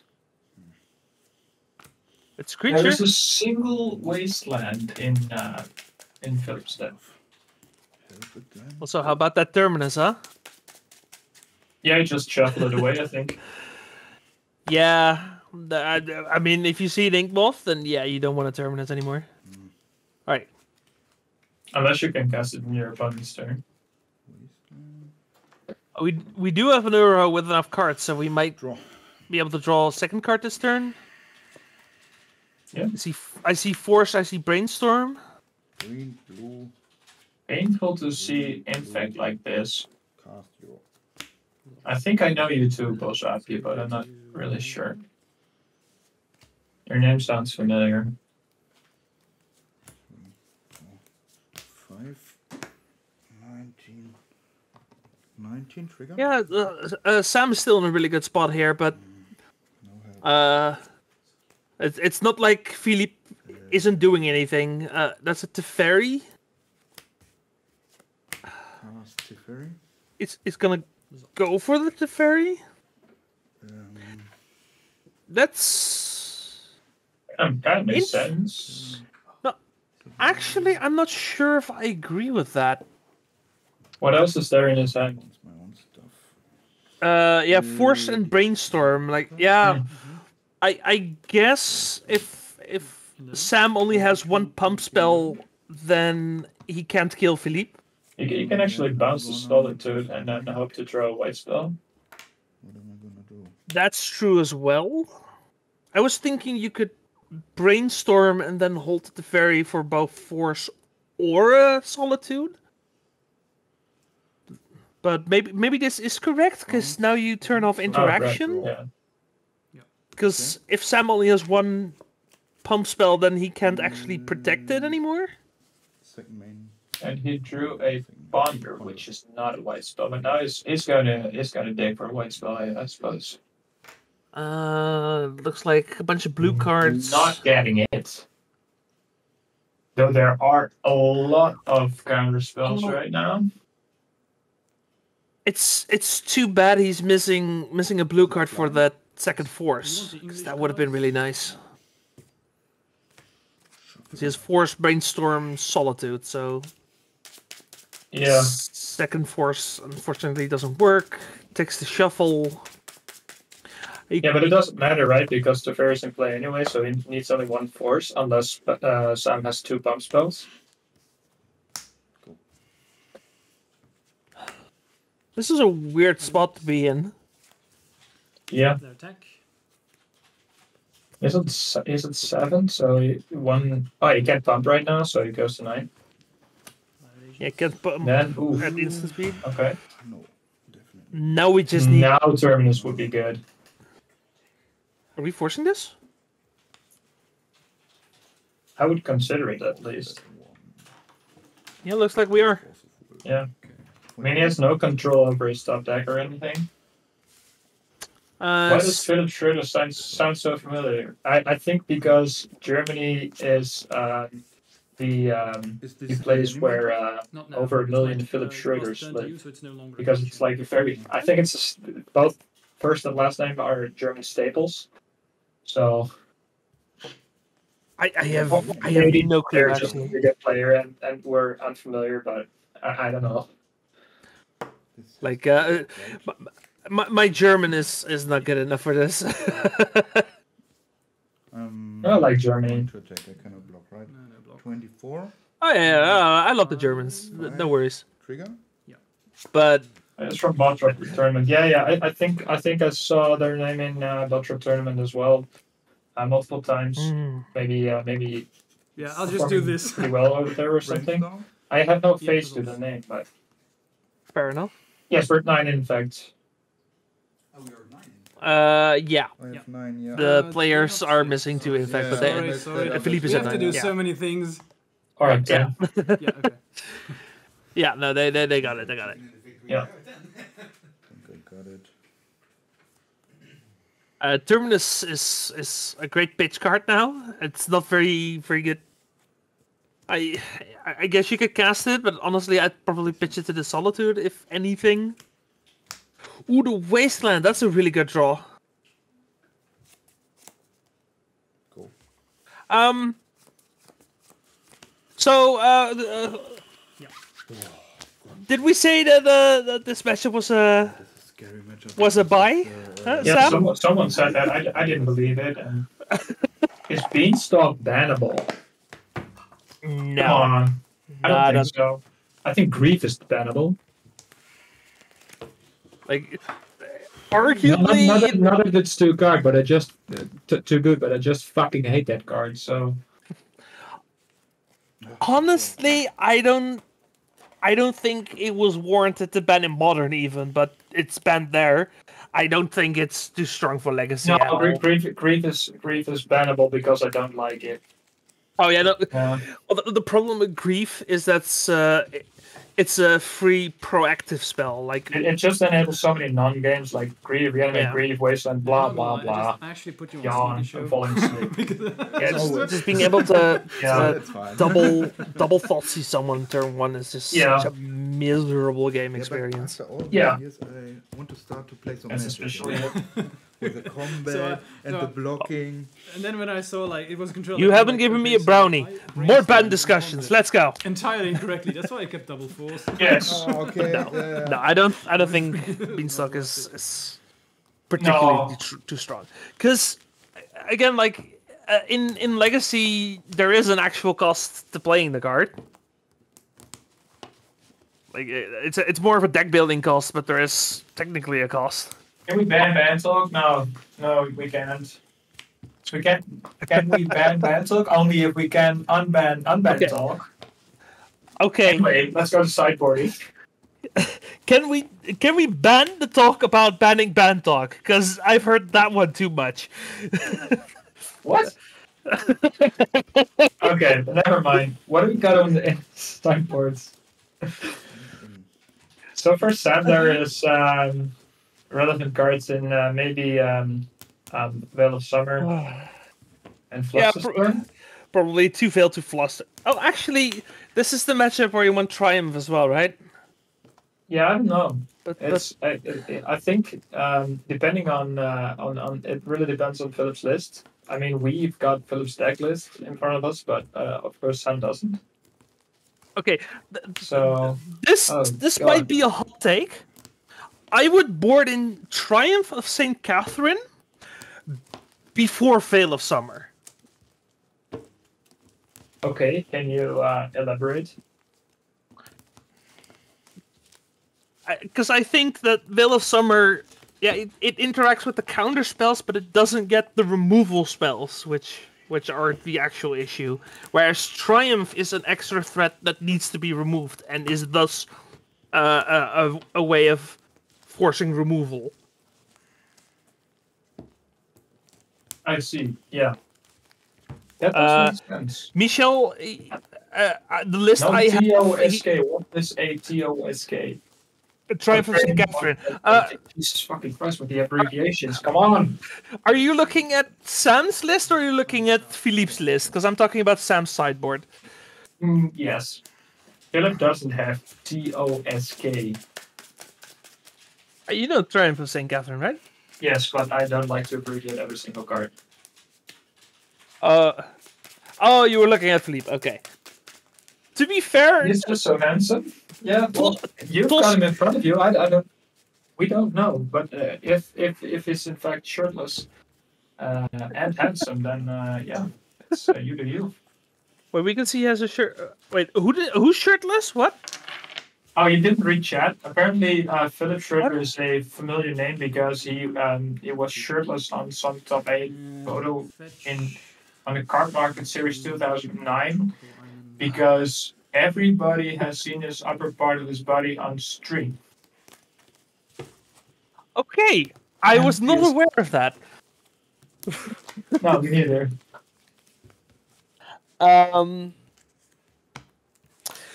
So yeah, okay, that's a thing. Is he at least good looking? I don't want to die. I don't know. I don't see his face. Okay. Yeah, class is always. Anyway, so what is Philippe boarding in? Man, this stream has been derailing so much. Yeah. What are we doing? Yeah. Probably dress down. I'd say a dress down, a fluster. Fluster Storm makes sense. Maybe. I don't know. Maybe Terminus. Yeah, I was thinking the same, but I don't know.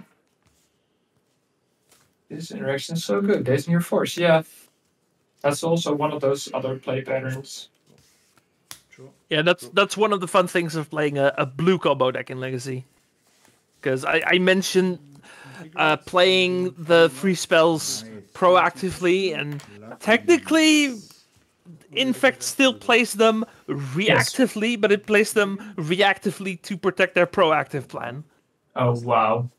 Looks like Sam's going for it here. Like that was invigorated and Biggin.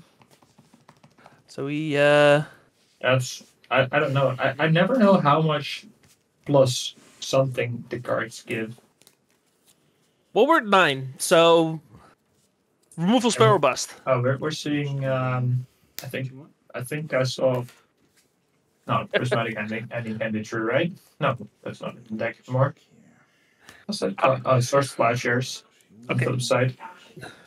Marlene is asking if we can ban Force of Will as a burn player. I'm sitting here like, if there was no Force of Will in the format, burn would be unplayable because everyone would be playing a turn 0 combo. Like, he would not be playing burn. Fair point. So we're getting rid of the glistener round. Like, I am so glad they printed Force of Negation, because Force of Will just wasn't cutting it anymore. No, we're not banning Force of Will. I'm going to... If you don't want to see Force of Will, go play CEDH. Yeah. Oh, okay. They only see it I sometimes. think he changed... You're changing light totals, right? Yeah, I can do that. Okay. You were shuffling as well, I can do that. Okay, betting Brainstorm I could get behind. Go. As a Brainstorm player, I don't hate it. Anyway, this is a I blind think date. it has been fun, but yeah, the band's obvious getting repetitive. I mean, I know I started it. I mean, like, the discussions we've been having today have been anything but repetitive. Like, I spent like 5 minutes hyping up Rick Astley. Like, today's been great. Yeah, today's been absolutely. fantastic. And we've had 3 rounds of brews, so yeah. So, and like, even these decks are like competitive. Like, they're like established deck, and still we're seeing like nice little things like Leyline Binding. We haven't seen fourth yet, but not fourth. The quick reflexes. Like, there's so many new cards in these decks. yeah. Yeah, what Builder Burn is saying, like, we thought that Infect was just straight up dead to 4-color control, but Hey, apparently Sam himself says that it's basically flipped around and it's now a buy for him, even though he's down a game. So make of that what you will. So, Builder Burn, this was the tournament I was talking to you about yesterday on Touch Stream. Draw. Yep. Main phase, I add to... Apparently, Legolas's quick reflexes helps the matchup a lot. Yeah, I mean, it's an insane card. It's like uncounterable protection spell. But for that one card, just completely flip it around? That's strong words. Yeah. How many cards? If you want to look at back round 2, we had Covenant Jewel on stream. So it was really cool. Yep. Gaming 5 for Infect? Yeah, I don't know. I honestly don't know. Infect is always so unpredictable, and I think that's kind of like one of the strong suits of the deck. And yeah. speaking of unpredictable, control right now is also kind of all over the place. Yeah, that's true. You can play so many different threats, so many different answers, so many different colors. Yeah. Like, even when you know they're on up to Beanstalk, you still don't know if they're playing Leyline Binding, which also just turns the matchup in the favor of the control player. There's just so much going on with control right now that's really hard to get kind of a feel on what people are playing. I think control is like in the best spot that it's been in a very long time. But I also think that control is like the least control-y version of a control deck in a very long time. What I mean, that's just if you compare this to like I don't know 2019 Miracles or something. Yes, this is a way better deck and it's way better position. But I also think that this is not really a control deck compared to that deck. This is way more of a mid-range haymaker slamming Fiesta. Oh, that's a good draw. I mean, that's kind of control and legacy, right? Like, yeah. But it didn't used to be. It used to be a very oof. There's like a lot of quick reflexes. I think this might be the end for Philip actually. I mean, Sam only needs to push the 1 point of damage, and a Blighted Agent definitely helps in that. Yeah. And if because this is this during Philippe's turn? Yeah, it's a main phase Blau, but I don't think he's got any other answers. So it's just yeah. Fair enough. Because if he did have an answer, then that would be kind of still scary. But yeah, no, he is going. Legolas was good after all. Yeah, I mean nobody's arguing that it's good because it's insane. That's true. I thought to the end I could block it. But No, it's unblockable. Yeah, that's the first time we saw it and looked pretty good, for sure. Yeah. Endurance is quite trash, right?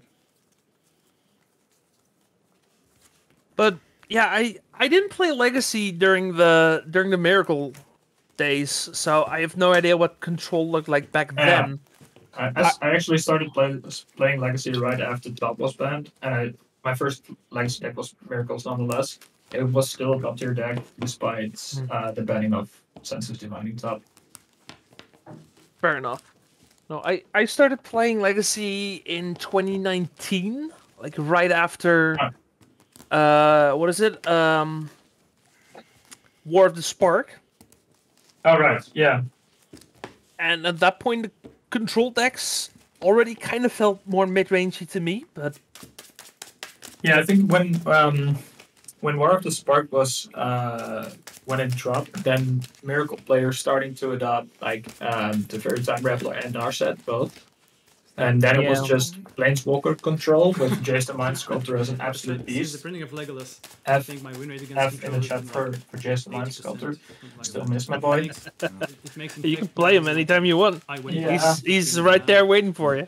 That's true, but that also reminds me. Yeah, like I was in one of your tournaments in Highland once, and I played Jeskai with Jace, while Jace was already pretty bad, and that was the only tournament I've ever 0-5. I still can't believe what that was, but yeah, that was Jace the Mind Sculptor proving those do hurt. that he was replaced by better in general, cards. I really like my matchup against control. But Legolas card was cast. Legolas's quick reflexes. Oh, thank you, Michelle, for putting it in the chat. Yeah, good luck. Yeah, you too. Smash me. Yeah, again, it Yeah, was playing against top was miserable against those who didn't know how to handle top. Probably that's what you hear. I've never played with top, but yeah. I mean, that issue still exists. Like, there's always that one player that thinks way too long about their decision and should really learn to play their deck a little faster. Like that you're always gonna have that. Yeah, I was that player because I started playing Legacy with Miracles, and if you play a very hard control shell with like my only win cons were alting Jays and Snapcast to beat down or something. I think maybe one of Entreaty Angels. Which you can decide. But yeah, then you really have to know what to force and what not to force. And yeah, I had no land, so that was easy. it speaks to itself that I lost a lot. Fair enough. Yeah, I'm But someone. of it anyway, of course. Yeah, no, of course. Like, B, I'm also a player that loves making like a lot of tiny little decisions. But that's mostly what you do there is you try and find the time. Like, you find like shortcuts you can take, and just make your decisions in the time that you create in that.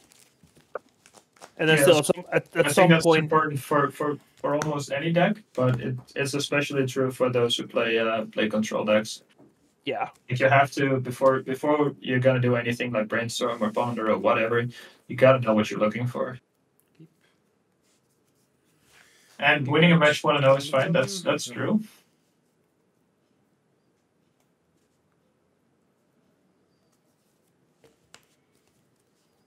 And like at some point you just have to make the decision, and if it doesn't work out, it doesn't work out. Learn your lesson and keep going. But you can't keep thinking about the same play over and over again. It just doesn't work. You don't have the time for that. That's true. That's an acquired skill. I do absolutely miss that deck though. 16 minutes for game number 3. Yes. Yeah, it's a long match for such a fast combo deck. Yeah, that's not because of the fast combo deck. That's because its opponent. It takes two to tango. That's true. Yeah. It's a nice opening hand for Philip actually, with Force, Fire Blast, Fairy. Yeah, lots of little Rainbow interactions. Yeah, I agree. Ethereum. I mean, he did keep a turn 1 Mystic Sanctuary, which is maybe a little sketchy, but I don't necessarily hate it if you're concerned about maybe playing it tapped later. No. Like, you just play the turn 1 tapped land, which, like, in a lot of cases, you already do anyway. That would be nice. Yeah. Oh. Whoops! Philip's not going down without a fuck shirt also no. That was maybe if things get really tight, maybe we'll see him take off his shirt. Draw. You really want to see that, don't you? Of course, Michel wants to see it. He has front row seats for that. In Memphis? Yeah. Are you wearing pants, by the way? Who, me? Yeah. Yeah, I'm wearing pants. Cool. I prefer to use my chairs with pants. Thank you very much. Okay. Yeah. I'm wearing pants too, but yeah. Oh I really didn't want to. I really didn't see the point, but yeah, I decided to do it anyway. Michel's saying he's not wearing pants at a 80 player event. I have to say I'm not looking too sexy either because I'm wearing my Crocs. Somehow, running around butt naked is not as bad as wearing Crocs. I'm alright. Can't do anything, right? Yeah, I mean, I'm not your wife. No, that's true. You are not.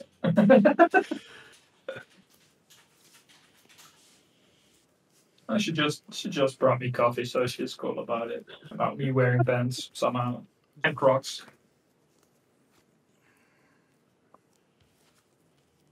Yeah, Crocs life.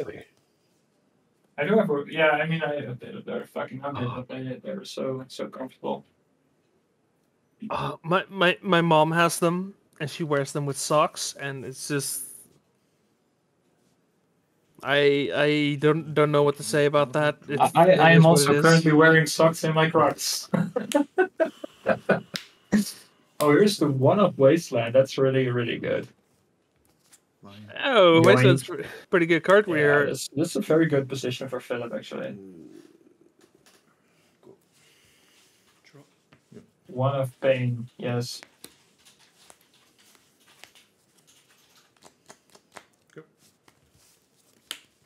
Draw. Yep. Main phase, I'll add one white. Sure.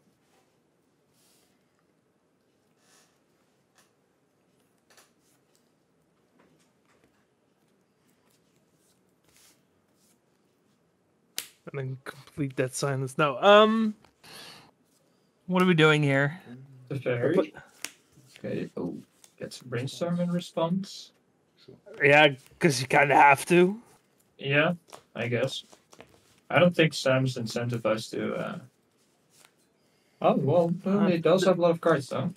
I mean, if you have counterspell, you throw it anyway. Yeah, absolutely. But I didn't think he would have a lot. I mean, they're not going to do anything once the fairy resolves, so might as well.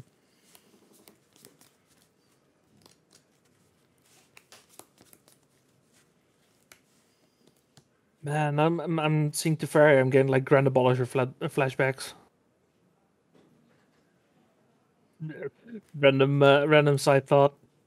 Just not being able to play at instant speed it so feels bad, because that's the one thing that makes Magic so much more interesting than a lot of other card games. Like being able to have that interaction when somebody else is trying to do something. Oh, look at that beanstalk. That's a carpet of flowers. Yeah. Now beanstalk bouncy. I mean.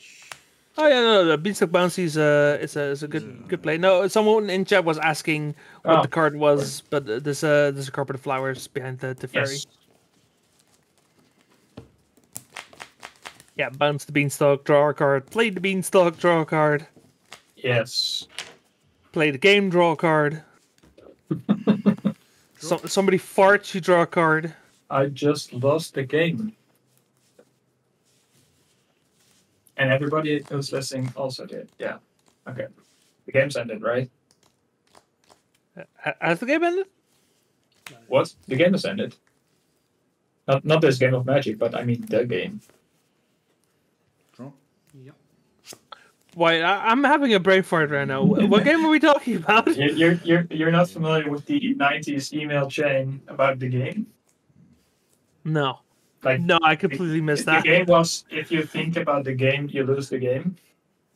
It's very dumb, but yeah. Right. No, we just made like the okay hand sign and then we punched each other. Oh yeah, that too. Good times. Yeah, I think this is all done for Sun.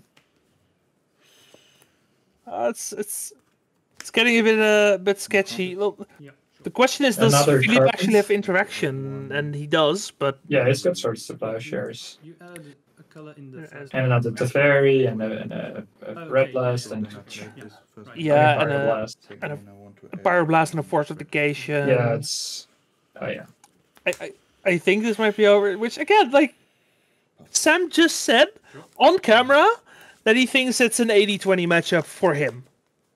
Did he say it on cam? Apparently he did, yeah. Really? Oh, look at that. And this is what you get for being cocky. like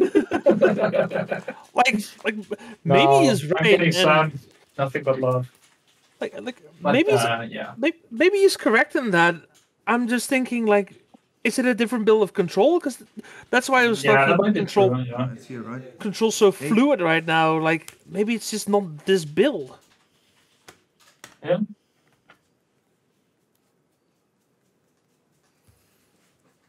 I mean, yeah, it's possible, but there are so many control decks floating around. 5-color, 4-color, with or without black or red, or just anywhere between 0 and 4th Fairy, anywhere between 0 and 4 Leyline Binding. Yeah, but if Sam says that is like favored against most control decks, then it's probably true, because he doesn't seem like a guy who just talks shit about maybe things like that and don't have it. You know, maybe when he says 80-20, he means control in general, and then it yeah, probably. it depends on individual He lists. can probably 'cause- back it up with data even. So Oh yeah, I believe that as well. 12 and a half, yeah, okay. I was thinking might be a paper versus Magic online thing, but no card has been relevant in that regard. no. Yeah. Yeah, look at that. The only thing that Phillips need is something to win. Because there's 7 minutes left on the clock, and it doesn't look like he's got any kind of pressure. Yeah, he just needs Triggers, something. like 4th year link. This would be clutch here. He's drawing cards. He's winning. Yeah. Well. Yeah, top decking a 4th with 2 carpets on Oh, on there's the field. Earl. That works. One green floating, I guess. Yeah, but he had the Euro last turn, but he couldn't play it because he was keeping open interaction. But now since he's used, now he doesn't care. So like he used most of it anyway, so What is it? he has the double carpet now, so he can just use that. No, one green left, right? Yeah, 1 green. yeah, that is in fact some dumbs. That's true. Yes, that is No. Fenris Cloud. Currently the most well-known Infect player that's actually still playing, because I have no idea what Tom Ross is doing. Oh, that's no, not volcanic. I think he used both his carpets, right? Now he can flashback Euro. That keep happening.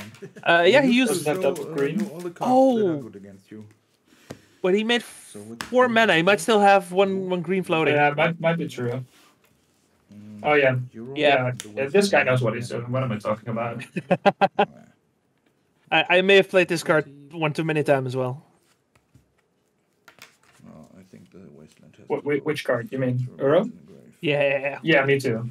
I'm just stupid. Also played it in Modern when that was still allowed, and then Yeah, me they too. Rosa, that was a deck. Jeez. with Euro, Oko, and Urza, that was ridiculous.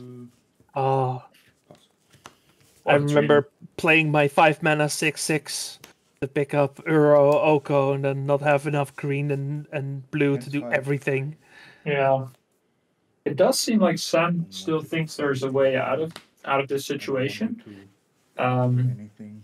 Because, well, I've played against Sam twice, I think. Maybe 3 times, I don't know. He is one of those guys that acknowledges when to scoop, and he just does it when he doesn't see it out anymore. Either that, or he's playing towards the draw. Honestly, I would probably play for a draw here as well. Like Draw? Philippe just needs to attack here, but I think he's overthinking it. To add, Yeah. You shouldn't do that in a control situation, Like- but then again, there's almost 5 minutes left, so... Sure. Oh, roll for more I cards. keep that Yeah, on with no sickness. this looks alright. Trigger? Legendary rule, gotta draw, play a land. Or not play a land. No, play Beanstalk. Beanstalk. Draw more cards. Combat? Don't you love it? Trigger? Like with a row, draw another card. maintain the... Draw another card, draw another card. Yeah, Yeah, now I'm at 30. I Because of the I trigger, do agree right? that I The think Euro Philip trigger. could be Because playing faster here for sure. Yeah. Oh, Trigger? Draw? now that I think about it, is this the round timer for everyone, or is this the round timer for this table? I think this is the round time for the table. Oh, look at that Lorien revealed. Is he gonna hardcast it next turn? Go. I mean, Pendelhaven. Bada boom, bada beam. yeah, Yeah, okay. it's for this so- table. Okay. Yeah. Oh no, wait. Oh, no, it's So not for this table then. So 8.5 minutes Wait. left. Oh, that's easy. Bichel, you're kind of saying two things right now. Draw for ponder. Philip uses the fairy. Yeah. Well, Go to my turn. after playing 3 rounds of control, it's Draw. quite easy to miss trigger on a Place, board state like this. Blue. Can't blame him. That's 2, right? 2 blue, 2 green. And yeah, just 1 blue, 1 green, float and trigger. Sure.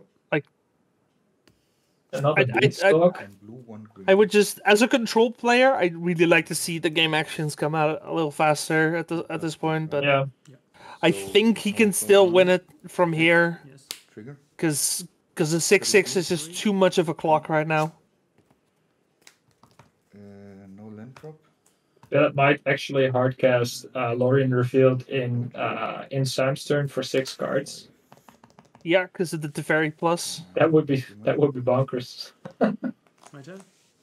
Do it like end step, so you keep open all relevant interaction. Oh yeah, see this. Yeah, it's just no way So out for if Sam, I unfortunately. find the wasteland, I'm dead, And right? fortunately for Philip, of course. My hand was. I'll show you Yeah. my hand. I was so happy when My I saw hand the was wasteland. Like this. again, I would've don't really started see with the Brewers, and then Or Call the of Versus 80-20, Yeah, but sure. Yeah, yeah. because Oh, that those goes are to the 1.5. Teferi, but I needed to find Nexus here. I bought it out the LOM. I think that was a mistake, right? I don't know. It's a bit slow. oh, did he Board bring in the I Terminus? don't think so. I had This is good. I had one on. Or did he hand, board out the Terminus? at the I very think he. end. Oh, he Terminus boarded is out the good. 4th. Yeah. Okay. Bring some scam next. Yeah, we are hearing you, High Star, but we are also considering the current standings. And Scam's probably going to make it to a later point in the tournament, so we don't want to have Scam on Yeah, I think. on stream for like 3 rounds in Teferi a is the row. main thing. Yeah, I know. That's Also, that's this fun. is the Brewers Cup today, so I kind Yeah. of want to see some spicy brews if that's Yeah, Wasteland was probably if the that's combination at of all Wasteland and possible. Teferi was what really. Yeah. but we'll have to see now for we can do that. Yeah, want to check out the There's seedings. one line. Which one? And Now we do have a couple interesting decks still going, so we'll have to wait and see. Anyway, that's gonna be in a bit. I don't think we have time for a backup match in 1 minute. No. 2 terminus names So- and one So, card. Do you bought that We got card in what is as it? well? 3 more rounds and top 8 to go. It depends on how much stuff you want to take out. We have our award for the About to the bought sweetest 10 brew cards. today still coming. But I We couldn't have find 10 a cards. slot for the That's the European thing. Legacy I bought it Masters already, to give away, so we still got plenty of legacy. Everyone, thank you for watching, Nice and stuff. we'll be right Bring it in. But I'm not sure. I think. All right, welcome back for round 5. We got something Hola. Yeah, you can start. a little grindy for this round. So strap in. We have Sultai Beans against Jeskai Control. So Justen, how do you feel about Beans versus no Beans? I think in a vacuum that Beans is a better deck. But his Jeskai list has some hate versus decks like this in for Narset border fills. Additionally, Cat's running 2 Supreme Verdicts to deal with creatures without worrying about counter magic. So I don't know. I think this is maybe somewhat tuned for this matchup. Yeah, I agree. I think the Beanstalk is just the better proactive play, but like there are still some things that Cat can do. Like if you push through a force, then that's pretty much set, right? Yeah,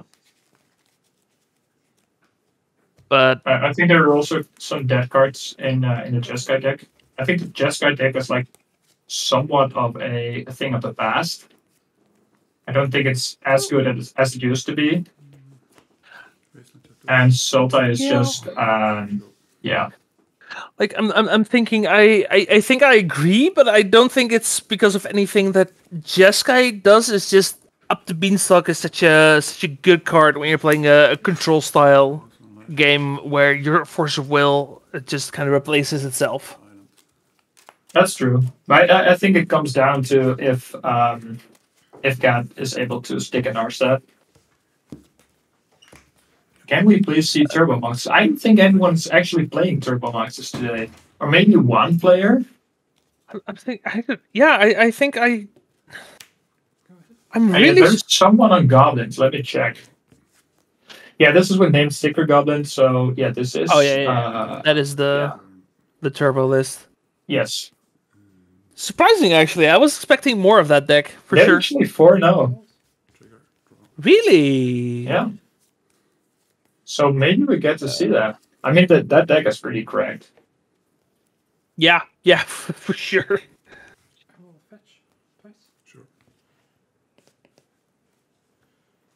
Interesting. we'll have to see. Maybe we'll see that list later then. Because if you're going 4-0 now, good chance for a top 8, right? Yeah. Yeah, we also have a couple painter lists, for sure. I think I saw 3? Was it? Definitely 2, maybe 3. Including a mono white painter. Yeah. So, actually, let me check the metagame real quick. I heard they also call it Mind Goblin. Is that so? Yeah, I think that is one of the names that they've used for. I think that's because of Magic Online, right? Because they had to fix the card for Magic Online. Because you don't have stickers, you don't have attractions. And they don't intend to ever add those, so...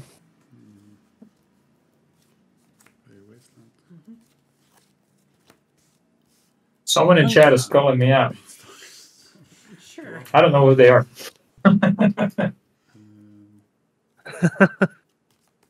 Wait, what's his step? Oh, he's stepping to the left. Yeah, I have an opinion about that. Really? Okay, no, let's hear it. What's your opinion on that? I think it's wrong. Hmm. 'Cause I used to do it for the longest time. Oh, that's And okay. You can be an idiot if you want. No, I'm kidding. oh no, I I'm wouldn't want to shame definitely an anyone idiot. I wouldn't want to shame anyone who taps to the left, but it's just wrong. I am for sure an idiot. Like let's That's be clear. true. about Yeah, that. yeah, It's not because of the way I tap my lands, but I'm definitely an idiot. yeah. No, but I eventually stopped doing it because of the way I started tapping is different than what I used to. Just it made more sense to then tap to the right. It's kind of hard to explain, but Yeah, I can see why it's hard to explain because you're wrong. But here's a fourth Lingus for 2. are you And ass? results. Ooh, this is the card advantage machine. Yeah, this is exactly what Cat needs because Cat needs something. There's 3 beanstalks in play, All and masters can be bad though. Like taking back the I want to say initiative, but it's not initiative. It's monarchy. Yes. yeah, We have many different mechanics.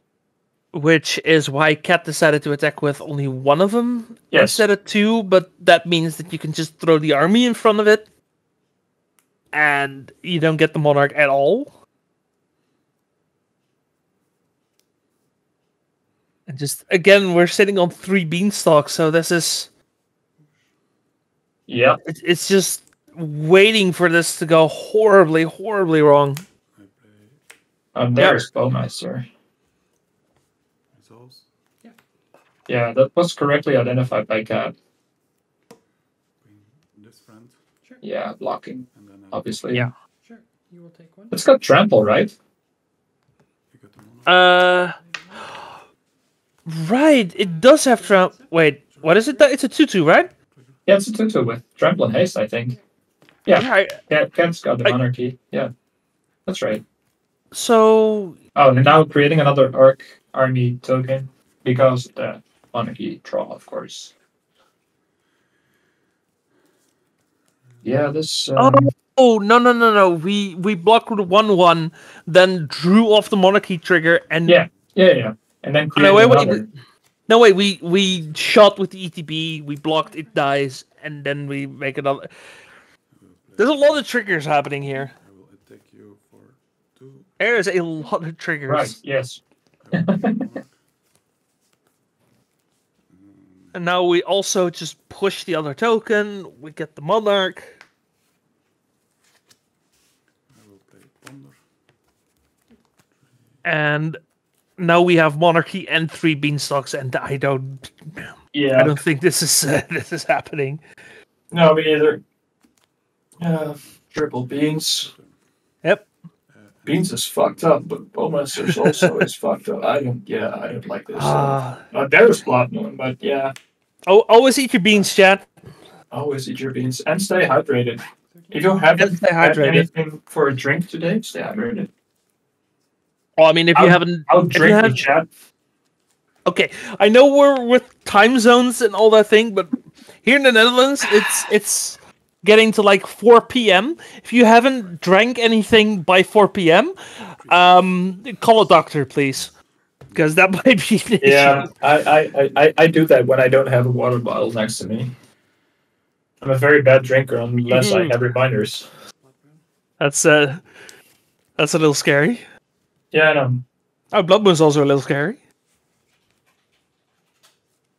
I mean, you have to have something here, right? All those card draws. Yeah, I'm sure that we're seeing a brainstorm in response and then maybe taking for a forcible. No, we're seeing a spell pierce What in is response. this? Oh, it's spell pierce. Any days. Oh, that's pretty dope. Yeah. Also, that is a beautiful Blood Moon. I'm sorry. That's true. It's not the dark, but it's still very, very beautiful. This is my second best art for Blood Moon. Speaking Also, of, you already had their first bottle of vodka before 10 a.m. Well, after your night shift, I can see that. That's pretty hardcore. yeah, I like me some vodka too. Honest answer. Trolldex, come to use open library for being something wrong. Yeah. I mean, you can pay 8 life to get all those cards, or you can just get all those cards. Or you can pay 1 and counter a spell. What is this? This is, I think, a Source of Plowshares. Looks like it. Based on what is happening on the game. Yeah. But which art is that? No clue. Sure. You're probably right, but is someone in chat familiar with this art? Doctor Who? Might be the Doctor Who version, yeah. Yeah, you might be right. I can give it a quick search. I'm really bad at searching. Go ahead. Yeah, searching. Oh, but there it is. Yeah, that's the Doctor Who one. Yeah. Okay.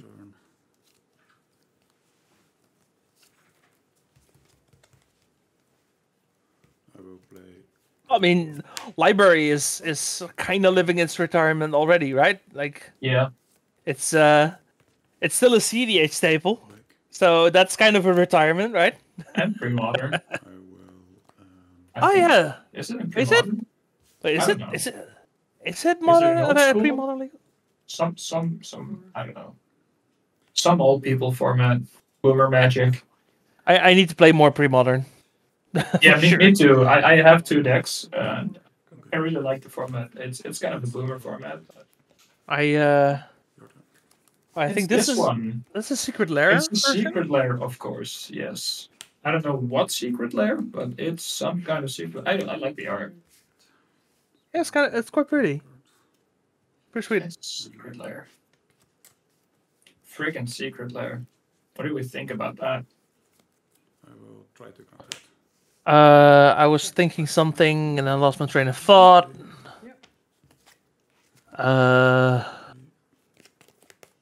Yep, lost it. Okay. Okay, there's spring verdicts. I think it's too little too late, but Ice Age art overall. No. Beta art overall. Let me go and have a look actually.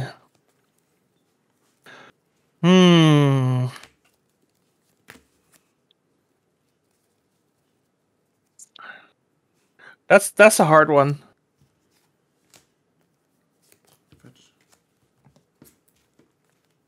I think I prefer OG art. I prefer the dude in the white robes. Like the birds are very pretty, but That's a big dragon. I agree.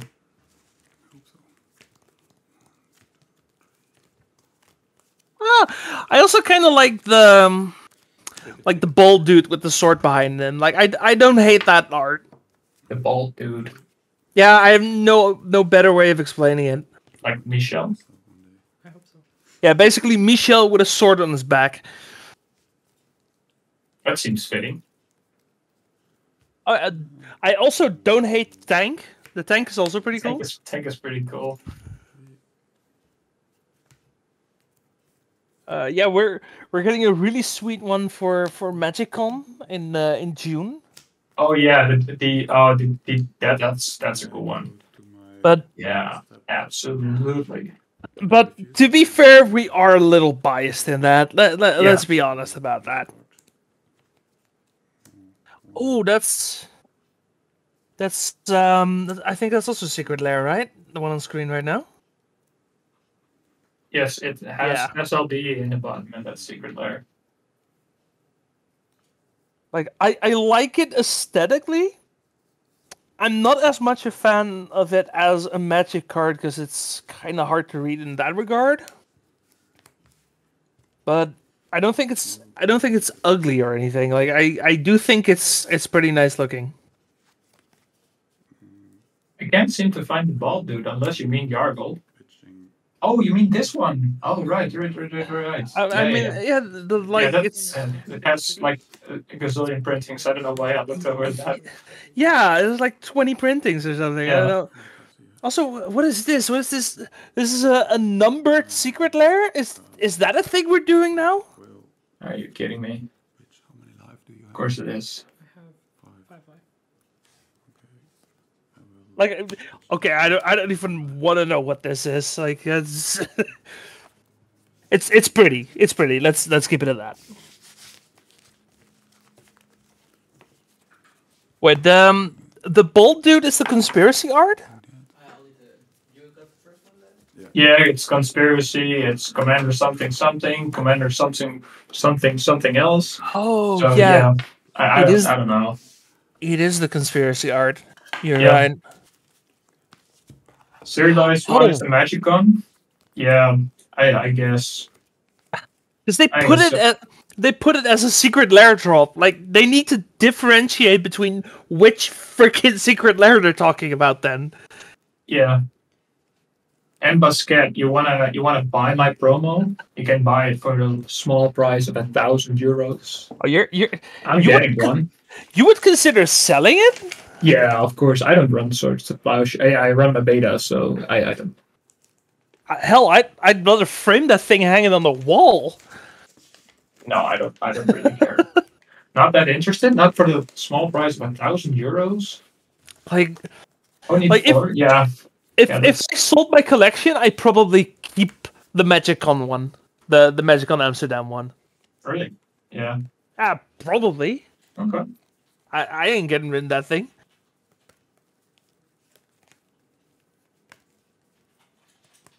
Oh yeah, that is a thing you would ideally like 4. Yeah.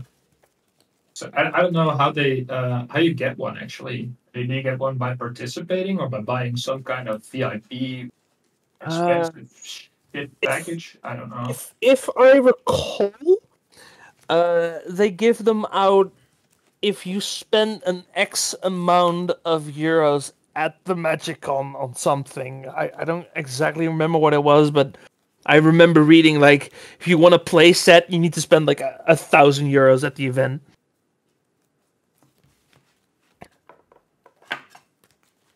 Yeah. Oh yeah, it's you get it at like 200 something. Yeah, Yeah, I think that's what it is. Like I don't fully remember, so don't come to me if that's not how it works. But I think it was weird. Like I mean, Wizards is not the kind of company that would do that, right? Like creating whale products and stuff like that. What monetizing kind of out of FOMO? character? Yeah. I don't know. I don't think Richard Garfield would agree with that. No. I'm happy that once it worked. I mean, what's Richard Garfield's interpretation of attractions? Because yeah. Well, I'm not scared, but Yeah. Yeah. I feel like that's Magic as Garfield intended. Right there. Just rolling a die. Yeah. Yeah. Okay. I could be wrong on that, but Alpha, Swords to Plowshares is being called. I actually prefer beta over alpha, despite alpha being like the OG. I don't like the card corners of alpha. like, yeah, I can too see rounded. that. Yeah. Like if It's a bit money's not a discussion, I'd probably still go alpha though. Yeah, maybe. I expected a lot of greed in the mana base. I was like, Nah, I mean I say that, but I'm like the anti-legacy player in that I prefer everything modern card border. Yeah, that's. I mean, that's okay. That's new school. Like, why don't they have the old art on the new card frame? Like, oh wait, they do. Wait, they do? Oh, yeah, they do, but it's 30th anniversary edition. It's like they don't. Oh yeah, really that's not legal. No, we don't do that. How did coverage end up on the 2-2 bracket? Yeah, to be honest, it's a bit of a mistake actually. Yeah. Ask Justen, ask Michelle. Yeah, we fucked up. It's we wanted to do something for the spice bracket, and we were looking into the round 4 table seedings. So we passed on a table number, and then it appeared to be a different table number because we're in round 5, not 4. No, so yeah, I'm sorry about that. I was slacking. We swapped 2 tables in the end, and yeah. Well, to the benefit of I want to say David and Kat, but mostly David because this is maybe a bit of a one-sided match. Yeah, the Wasteland Sludge. It's feels like David is just kind of drowning Kat here in card advantage. Yeah, you got to start forcing some beans here. Oh, that Narset is pretty. Yeah, I do like the Japanese Planeswalkers they did. Me too. Also, a lot of the other Japanese cards. The ones I can recognize, at least. For some reason, Inquisition of Kozilek just does not register in my brain. The Japanese one. And then because it's Japanese I agree. Because it's a Japanese one, you can't even read the text on the card. I will double fetch if I can. sure. Dublin! Cam is that? She is from Dublin? Oh, cool. Ah, she's Irish. I went to Dublin like a couple of weeks ago. It's a nice city, nice atmosphere. Nice pubs. I don't get it. I don't get around enough. I need to go to England. I need to go to Ireland. I was thinking of going to Italy this year. Oh, Italy is beautiful as well. There are so many nice countries in Europe. I was thinking somewhere around the area of Bologna, maybe in September of this year, but Oh, Bologna, why? I don't know. Maybe one of these players today will join me there. Oh, no. To be fair, we have seen Tim on coverage already, and Tim is going. Yeah, I suppose Maarten's going as well. Yeah, but I think he had to cancel his ticket because he was sick. Oh, really? That's, for today, I mean. Yeah, for today. No, it told me it came on the night shift, actually. So it's too fucked up to play. Yeah, that also makes sense. Yeah, that's what you get when you work in a hospital. You get some funky hours. That's doing Bant's work, but yeah. But yeah, he better not call off on September. I want to see those 2 there. And I want to see someone playing today there. Probably. I mean, that's kind of the whole point of the tournament, right? Yeah. I also want to go to Four Seasons once, but just not sure when. Scalding turn. I'll fetch. So Just my holidays always come in. I'll always fuck my schedule up. I wanted to go in March maybe, but then other holidays happened and stuff like that, and life is expensive. Can't have it all. We're playing Legacy. Life is expensive. Yeah. that's a mood. Is this an actual prismatic ending? Nice. Oh yeah, taking care of beans. That's good. It's still a good card. Like it's kind of fallen out of favor, but it's still a pretty decent card. Like people have mostly swapped into Leyline Binding because it triggers your beanstalks. Yeah, but if you're not playing beanstalks, then then I would definitely play Prismatic Ending. It makes your mana base a whole lot better. Not having to play all those duels. But yeah, we got a lot of Legacy in Europe this year. Like we got 4 seasons. We got some German stuff. We got some Dutch stuff. We got some Belgian stuff. I mean, we got a lot of Legacy in a lot of countries, but yeah. Oh, look at that! Look at that hard cast Murktide. Only delving for 1. There's not even beans in play. Wait, does it even have a graveyard? No, wait. No, just exile 1 fetch land. I only exiled this card. Oh, okay. Oh, sorry.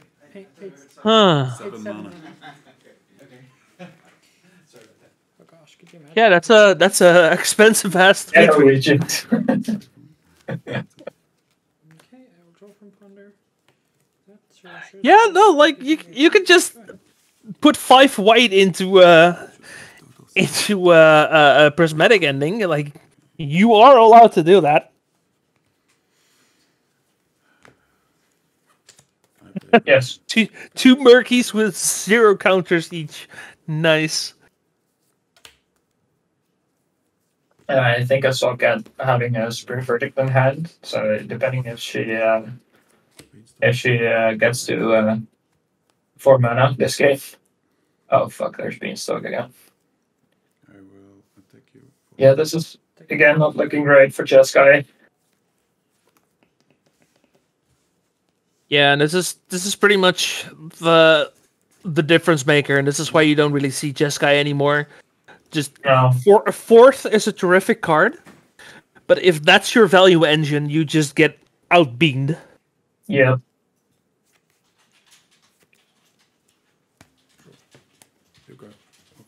My turn? What's that saying again? Let's go. Yeah.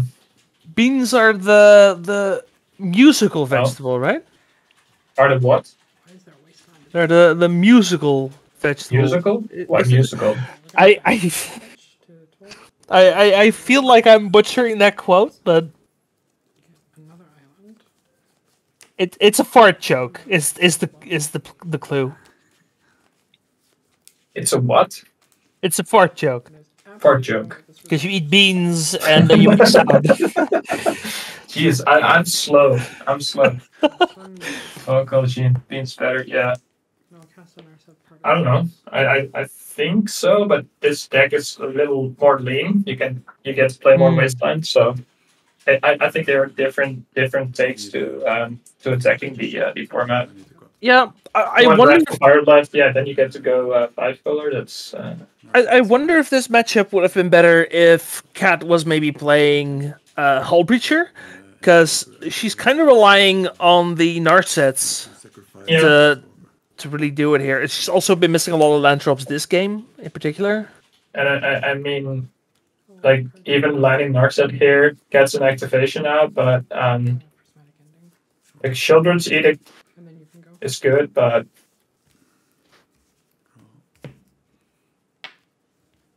like, there are all sorts of problems going on. Yeah. Also, like, one Eternal Weekend. Yeah, I agree with you, Lumberboy. Like, to be fair, there are a lot of white cards that are worth playing. Yeah, I think the 4-color Bean's deck is like, yeah, that's correct. Yeah, I agree. I think there's not enough land hate to not play 4-color and just play best of both worlds. There is maybe no St. Catherine on MTGO. That also makes a big difference. Sure. But I think that people playing this Sultai, straight up Sultai list, I think that's some MTGO action mostly. I mean, Wasteland's really good, but yeah, as we discussed in round one, I think, or did we do it just two of us? I don't know, but there are not many Dark Depths decks around today. I don't remember if we actually mentioned it at some point. Yeah, we might have to each other, but I don't think on coverage. But yeah, not a lot of death strategies. There's like one lens player, and we have like turbo depths with Hogak. Yes. Buck is better by a million times. I think this could be an interesting discussion. Oh, look, there's the fourth line for Cat, so she can finally play Spring Verdict. Like, you have Forcible in hand, but that doesn't really matter. Yeah, I think with regards to control, it's definitely correct to be on Beanstalk, or at least have hate against Beanstalk, because you need to be able to play through it. And then once you're playing Beanstalk, the question is more, do you want black or do you want white? And I think that might be not as clear-cut yet.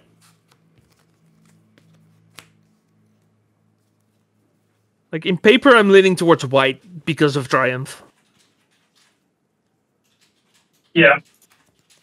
And because of Sword Supply shares is just, it's like way better than Fatal Push. Yeah, no, of course. But then in black, you also get Bowmasters. Edicts are pretty good. Witherbloom Command is absurd right now.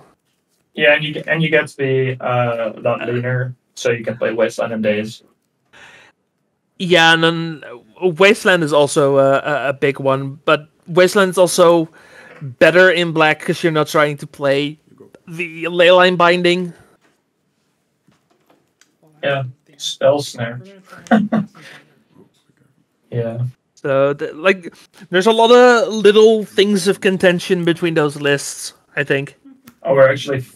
Oh, I thought we were forcing the Ponder, but it's a Bowmaster in response. You can resolve. Better off playing a Null. Oh, that's an old card. Better off playing Anu. Yeah. Speaking of legends, yeah.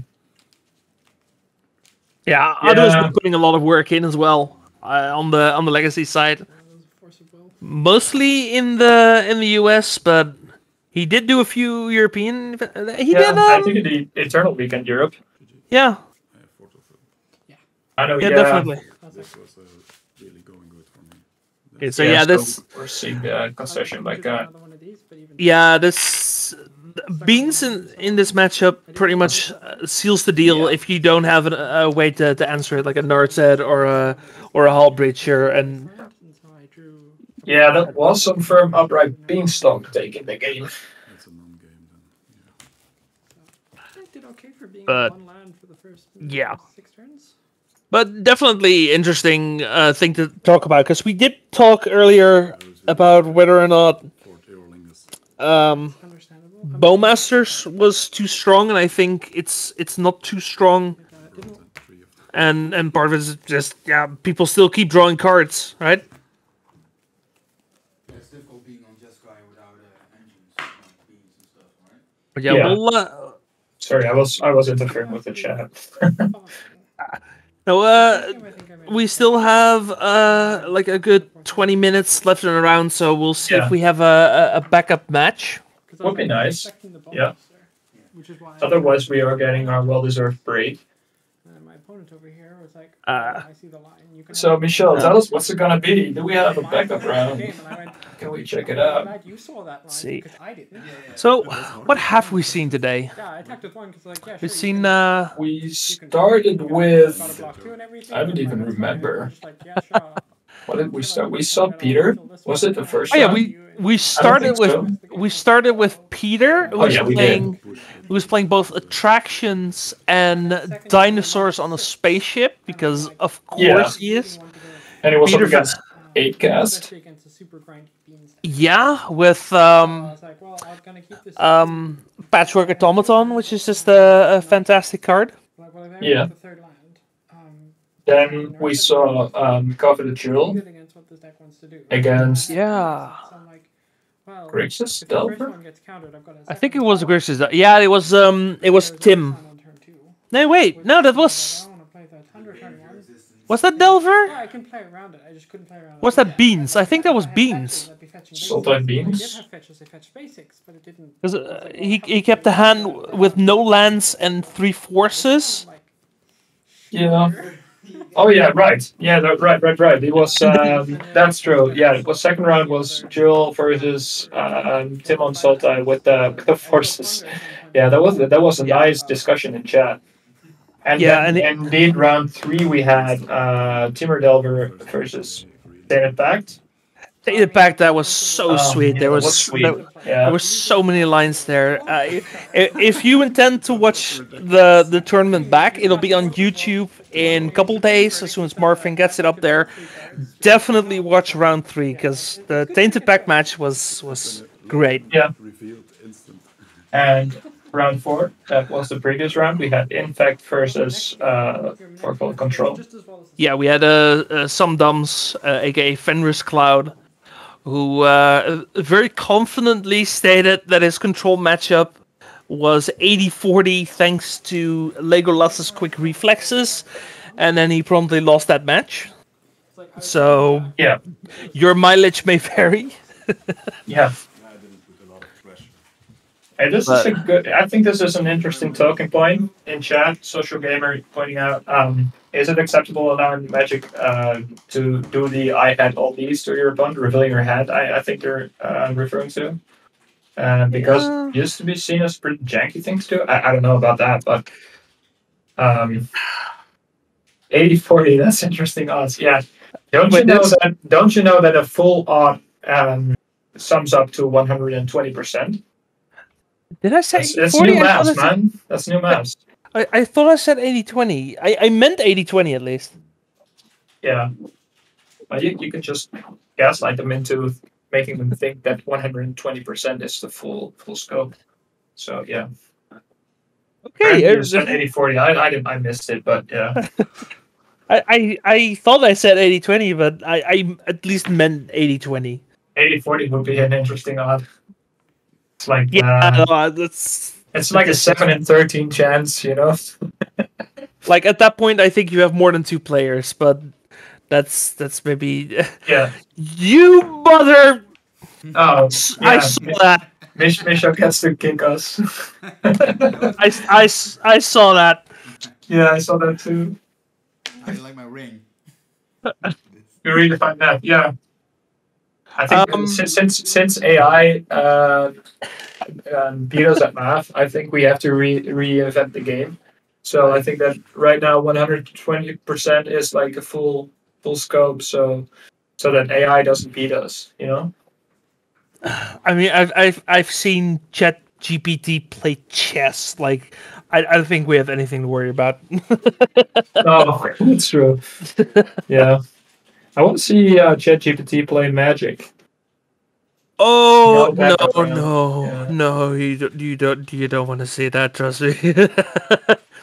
that thing will just straight up draw what it needs, and then if you somehow still beat it, it will just tell you, no, that was me all along. It will literally it will flip reality on you like that. Yeah, it gaslights you into thinking it won. So what do you think ChatGPT would play if it were to play Magic?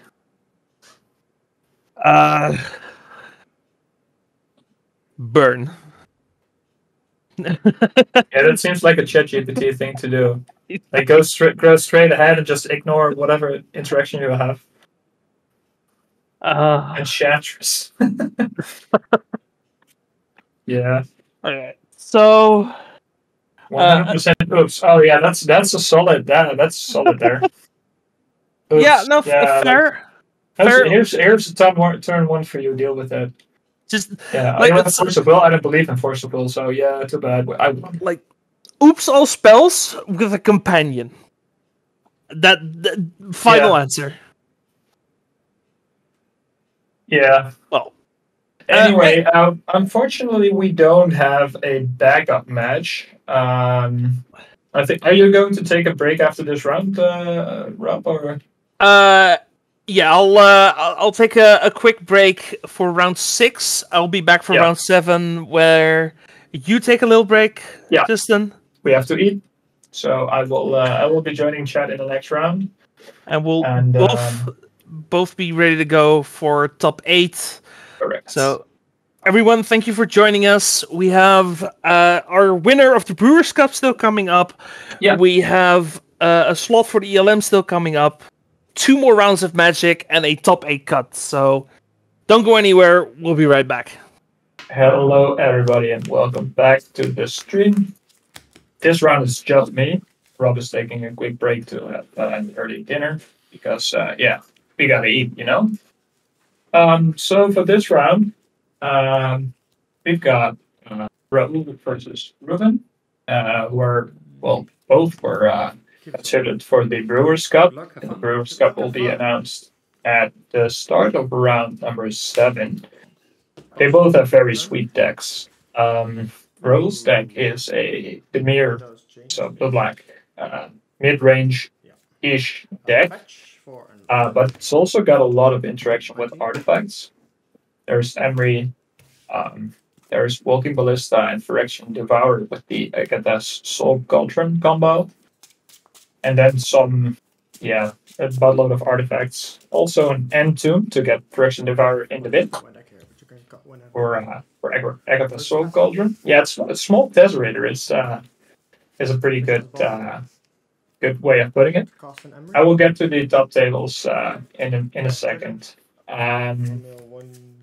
And on the other side of the table, there was Mono Black Helm, but it's not quite Mono Black Helm. It's actually like big artifacts with Grim Monolith and Trinity Sphere and all kinds of hate pieces. But also Karn Liberated and Ugin the Spirit Dragon, spicy one of Liliana of the Veil. Haven't we all missed her? Ancient Tomb. So here's Emery on the side of Raoul. And something big coming for Ruben right now. There's Trinity Sphere, which is a pretty sweet card in a match like this, I can imagine. Then let's go to the top tables. And the top tables are 2 5-0s with Dimir, Death Shadow, and Hive Mind. Then there's, I think, 12 4-1s. There's Temur Rhinos, Goblins, 4-color control, lands, Dimir Delver, which I imagine is Death Shadow or Scan. It's actually Dimir Scan. Yep. Then Sultai midrange, Coveted Jewel, which we saw in round number 2.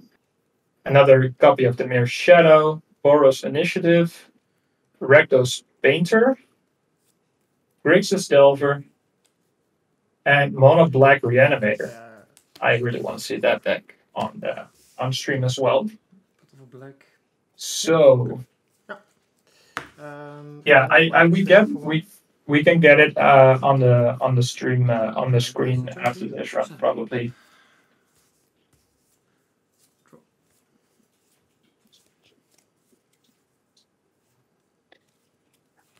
So in this game, we have finally got Stalactite Stalker. It's what High Star's been asking for since round number 1, and you finally got it. Well, you've played something. I think we forgot to select that trigger. The sweet little goblin, isn't it? You cannot forget that. I think it's a really good card. Must, but it's right, a really great beneficial addition trigger. to So at this point, my opponent gets do an aggro-ish, aggro mid-range strategy, slashing black or And the trigger Playing black goes flag. and this gets a I go to counter. 15 for 2. Alright.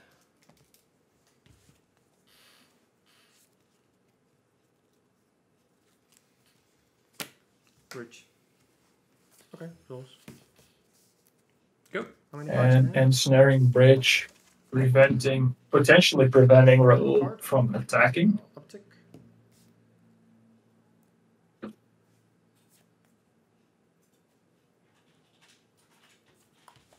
I didn't notice a forgotten trigger.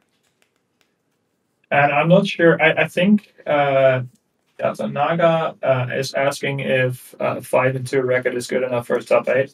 I think there will be some 5 and 2s, maybe 2, Alright. depending on standings. Not It doesn't helping the necessarily bridge. have to be good enough, I think, because there I'd were like to go to a lot of 4 and 1s. swing out for 3. I'm not really sure. I'm not that good at calculating stuff like this. Whenever I do well at a tournament, I usually just ask my friends if it's good enough to ID. Don't know how it works. I'm not a math wizard or something like that. So apparently they were discussing the miss trigger, and Ruben was okay with it. Swamp. So potentially, if these players have good breakers, they could end up in the top 8. Cards do you have in hand? Second bridge for Ruben I'd like to make a construct. with Oh, 3 like to- cards in hand. So Stalactite, Stalker still attacking.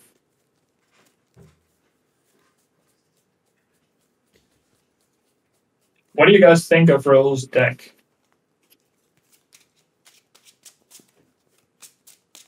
I think both these decks are really, really sweet. Like Ruben's deck says mono black Helm, but it's basically mono black stats. Too hard for the stream, yeah. Put them over here.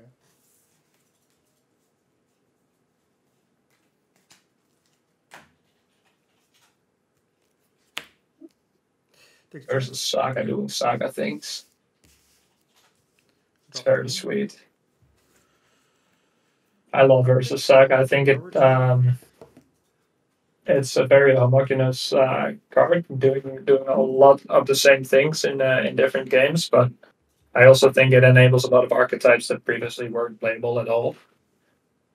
So flexing the one the one serialized Emery Lurker of the Log secret.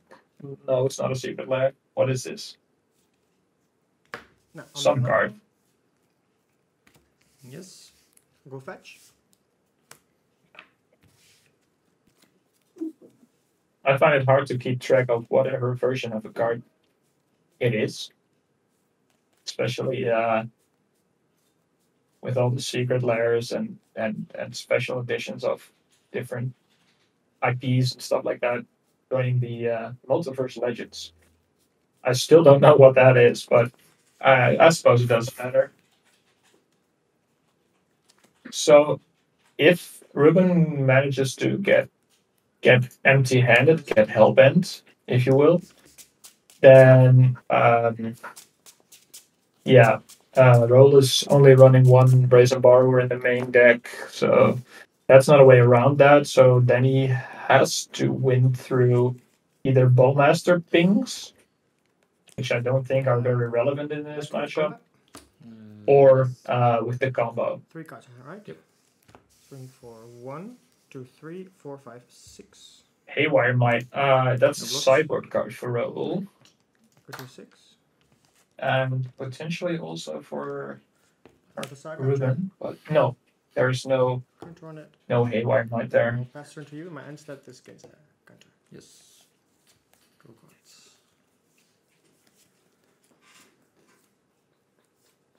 Sacrifice Stalker to shrink a construct to 1/1 to attack through bridge. Wow. Jeez. Who gave you that brain?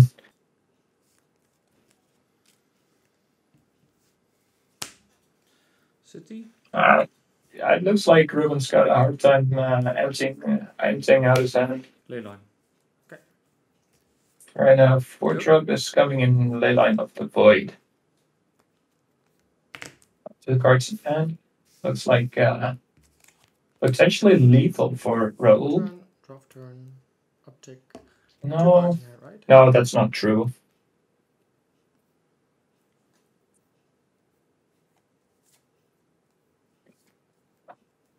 That was a bit of chat lethal.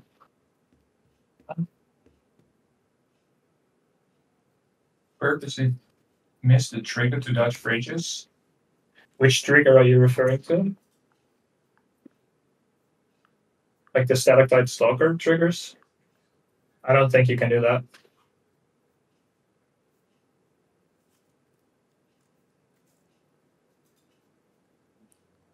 Let's go to combat.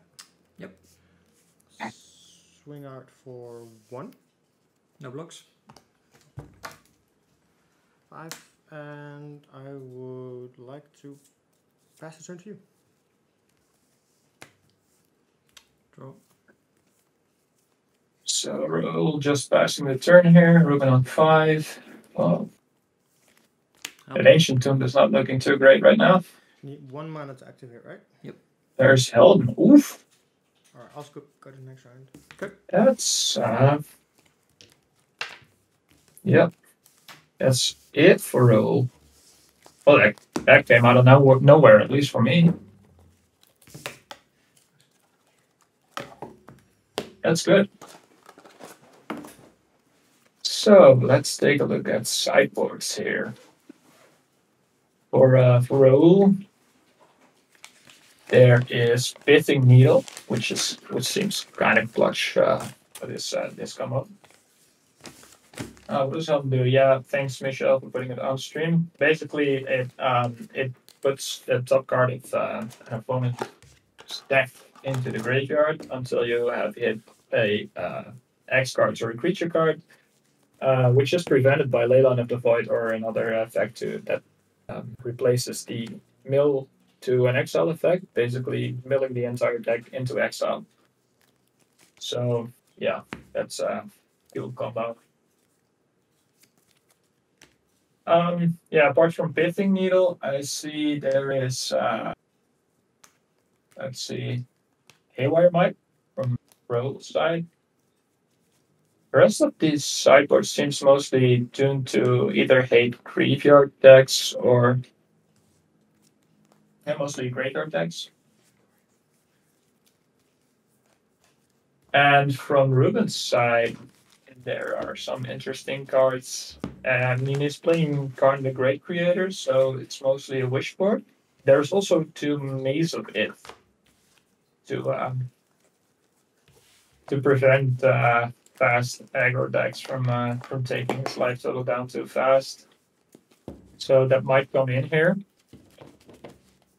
Might be interesting to see this. Yeah. Yes. The start, I guess. You're right, Fox. I agree. I'd love to.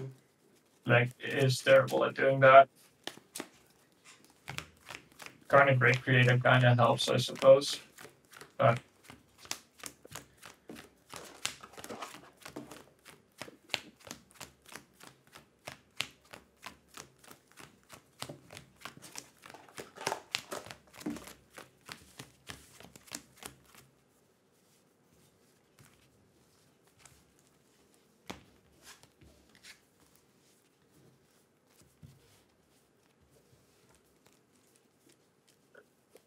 so, who do you guys think is favored in this matchup?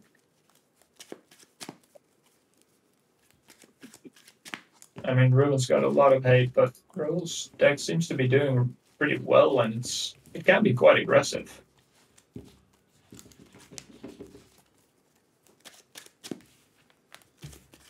I'm not sure either. I'm unfamiliar with either of these archetypes, so never played a deck like this myself. I'm sure Rob would have something interesting to say about this. Found this gem in Ruben's sideboard. What gem?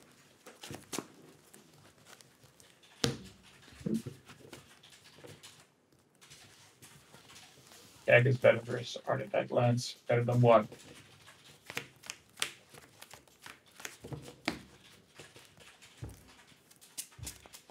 The Filigree Silence.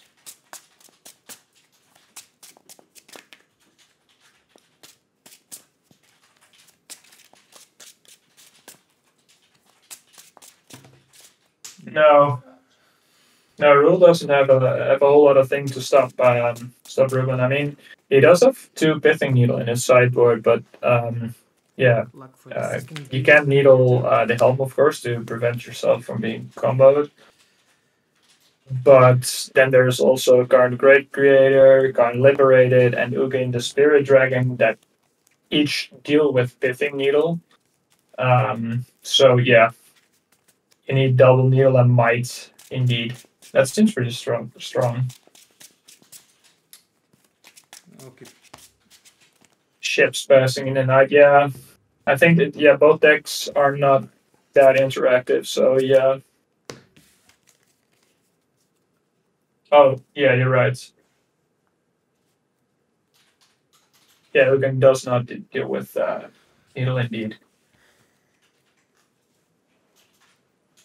Now I'll get this. I forgot about that And I will box colored it. permanent clause. That card. Good luck. As well. Yes, Malevolent Hermit is in the side for Raoul. Helm of Obedience. Don't move. Not sure if this is for this this matchup, but there's Pithing Needle. I actually muted the stream, so I didn't quite get what Pithing Needle was played on. But I suppose it's Helm. What's the Pithing name? Helm of Obedience. Oh, yeah, it's Helm of Obedience. Yeah. Draw.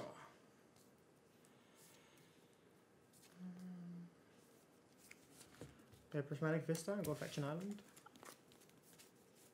90. Thank you.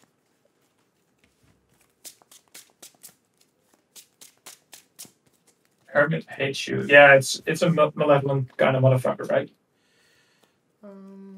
Cost an Emery. Sure. And here's Emery. Go for. 1, 2, 3, 4. Oh.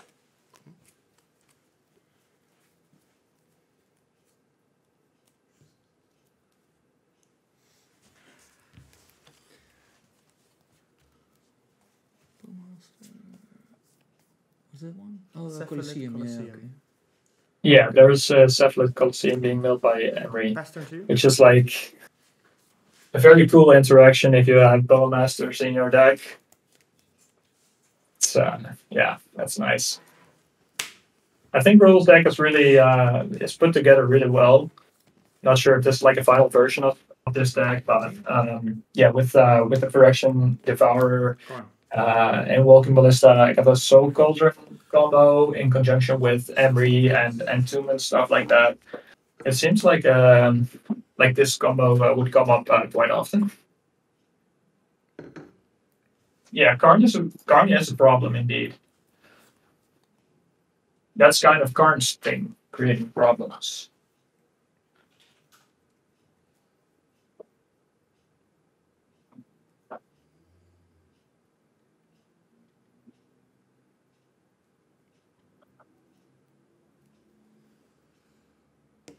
-2. Let's. There are not a lot of kill spells in the deck, but oh, he's going for Lattice. Yikes. Passer. No, I draw a card. Micah sent Draw a Lattice. card. If I'm still on my upkeep. Vitamins matter.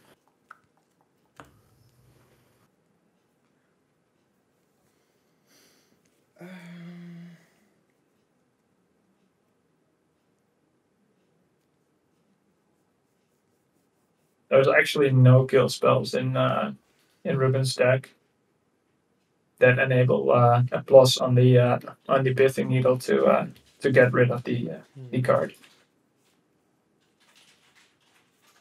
He did choose Carnage indeed.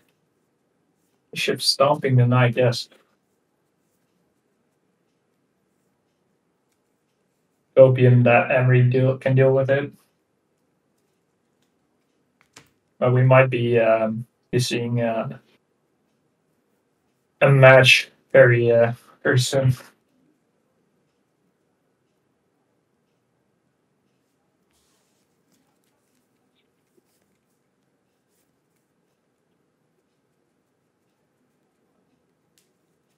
Okay, you're really getting into the depths of a honest Helm of Obedience activation, and then Steel Stalker activate to kill Needle. But how do you do that if you cannot activate Helm? Right.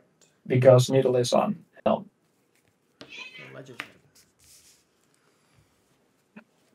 I like the way you're thinking, but I don't think that works.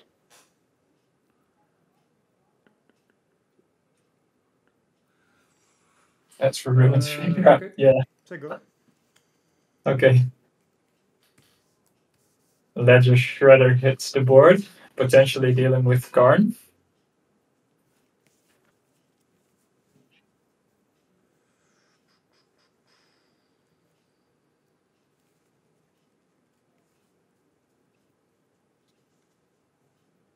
Yeah, Led is not looking so clutch right now.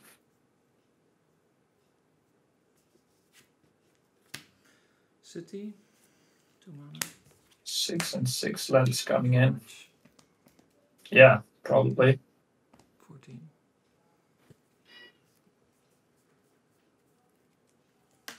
Does it become a creature until next +1 turn? target. I'm so unfamiliar with these cards. Jeez. Yeah, it's until the next turn. Okay. Big fatty. Blocks Embry pretty well. Not the Shredder, but that's probably something we can deal with sooner or rather than later. So I would say that Ruben is firmly in the driver's seat for this this match. Drop turn.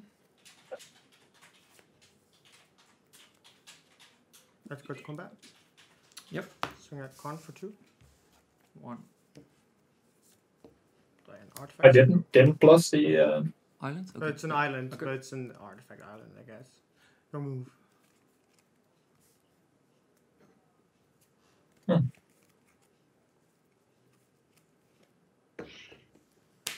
Maze. Oof. Mazy.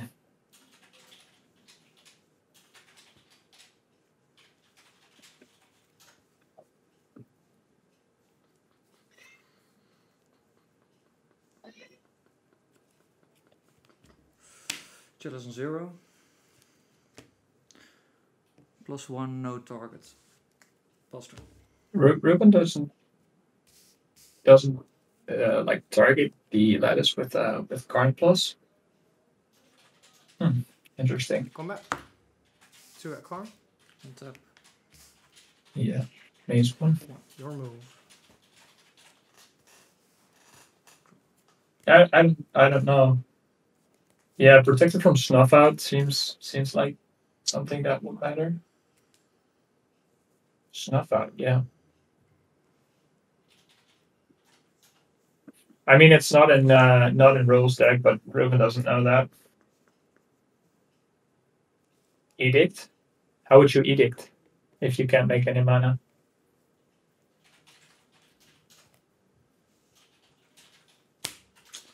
Silent clearing. Well, snuff up, yeah. It's not in Raoul's deck. I think as long as he keeps plussing Karn, this game isn't going anywhere, and Ruben takes it away. Helm of Obedience. Oh, there's Helm. Okay. Oh. +1, make him a creature. Okay, so he's making creatures. Drop turn. I think that seals the deal. Cost an Urza's Bubble for 0. Gets countered. Cost EE for 0. Trigger. Knife. I'm triggering Ledger Shredder. That's interesting.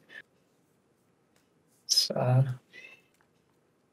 this card's getting countered by Chalice. Correctly remembered by Ruben.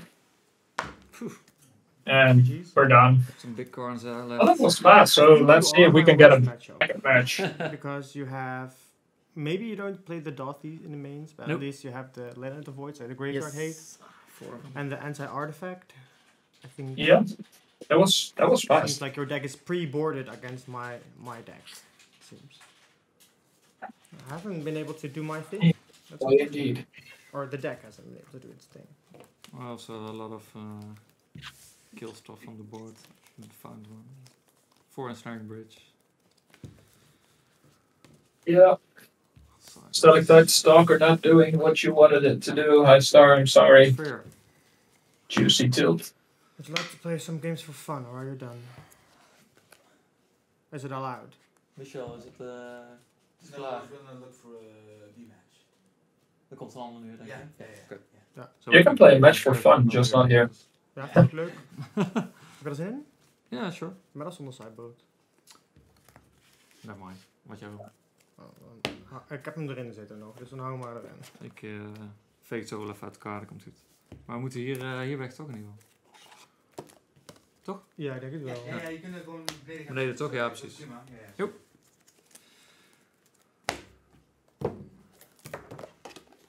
Been trying to kill card there. There was a Maze of If. Jouw homebrew echt. Yes. So no. Een nice deck maken. Een nice deck. Mostly I'm a rat, so I thought maybe keep the rat at home this time. Yeah, sometimes you just have to rely on not needing any bad matchups, I guess. I'm really content with Yeah. homebrew. It seems like a wild amount of copium. Performing well. I am just not performing well. The Stalker is really good card, also good one drop. Yeah, though in this deck. Let's see if we can get a backup match. That would be amazing. You don't play any grief, right? Let's see how our players are doing. I think the the first table I did. The Brewers have So, already caught some people off guard. waiting for. Let's see. That's this table number. I hit one, turn one, Can't see that number there. Triple Dark Ritual. Got it. Oh, that's so nice.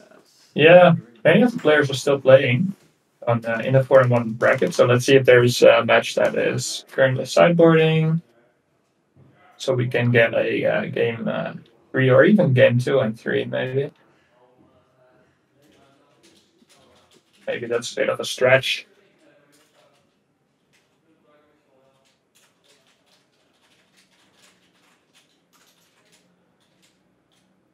We did have a Brewers challenge this edition. Yeah, that's true. It will be announced at the start of round 7 who won it, I think.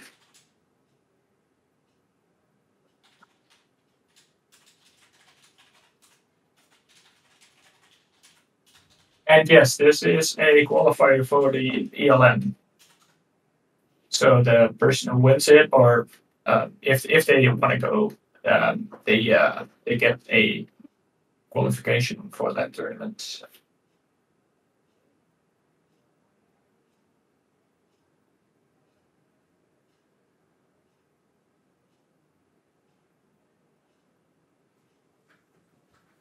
Yeah, these players were. We were talking about the Brewers Cup at the beginning of the tournament, and yeah, that was these two players came up because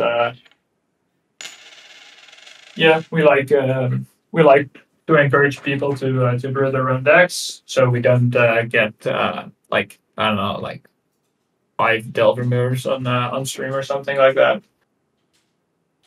Is it possible to stream table 3? Yeah, maybe. Marvin's looking into it to see which tables are able to come upstairs to the stream room and play their next game or games.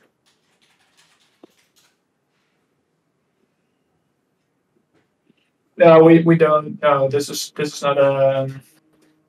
This is not a store. This is a organization of a couple of friends who wanted to have more legacy tournaments, and they did so very well.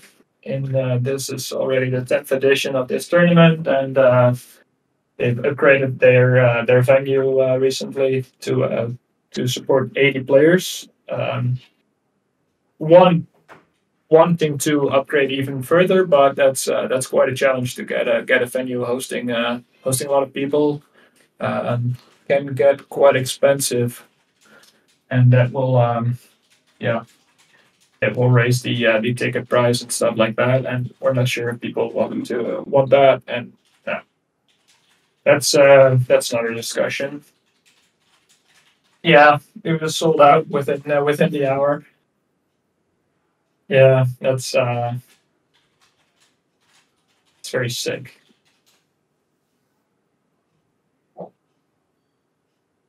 It's a hype in our WhatsApp group every time the Bazaar of Boxes ticket sale starts, and people are like, okay, get ready at 5 in like 5 minutes. The ticket sale starts.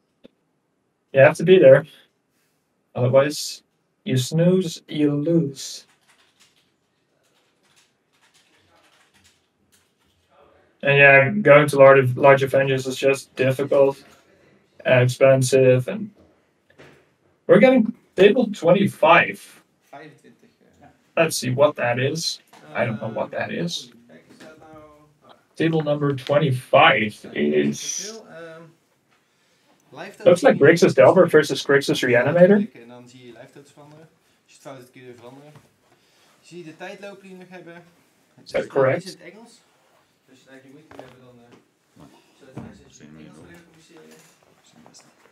En daar is het. Alright. Dus cool. Ik krijg extra bonus.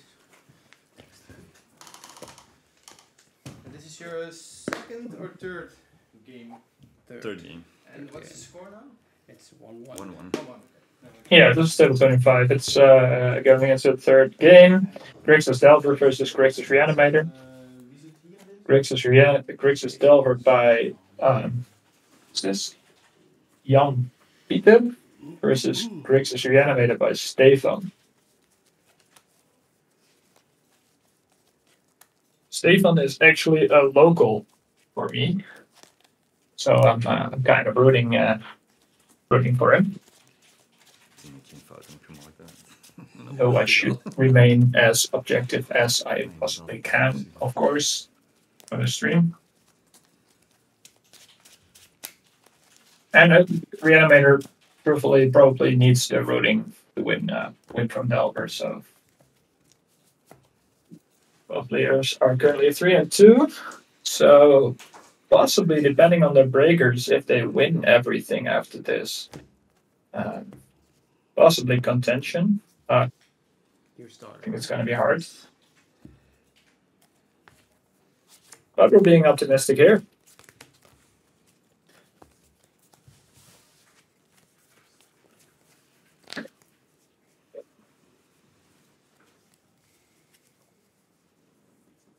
Both deck lists look pretty stuck to me. Okay.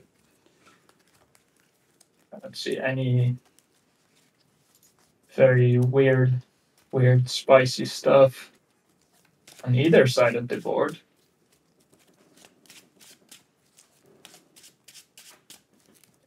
Stefan is running the Grixis version of Reanimator, so there is show and tell in the sideboard. I'm not sure if he actually forced it in this matchup. I would assume so, because, well, being able to bring in more stuff against Delver seems good, but I am by no means a Reanimator player, so I wouldn't know.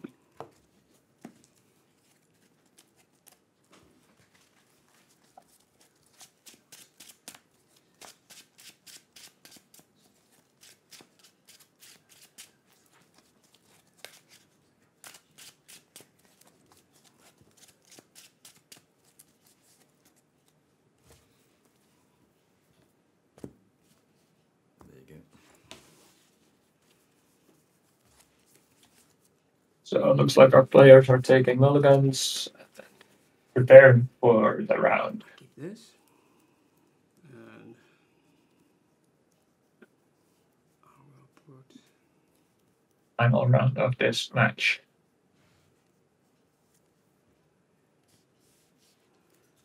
Yeah, the stream is high quality, right? I'm actually impressed by the picture quality of the streamer. Good game. Okay. Dragon Strike Channel. yeah. And sorry, let me show the ball. Check. Looking to your top. And Can go. Jan Peter actually having the amazing Delver start with Darcy and immediately bobbling. Swamp. Go Stefan, yeah, I agree. Check for black mana. Okay. Tap for black mana. Mrs. Darcy triggered. Yeah, did he? Or did he just like what was on top? Dati Void Walker seems good. There's no days or force of will. Does not appear to be. No, I don't think so either, but I didn't see. Okay. Well, there is not a threat that doesn't really care about the graveyard. Go. And I think there's also Bolt. Yeah, Bolt, Brainstorm, Wasteland, and Brazen Borrowing in hand for Jan Peter. Which doesn't seem bad.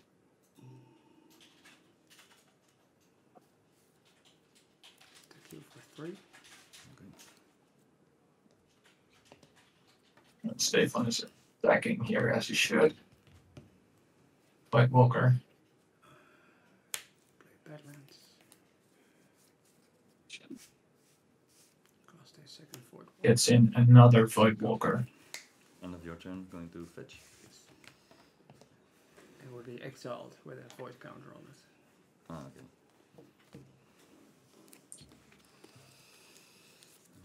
Maze of Shadows and Shadow Storm.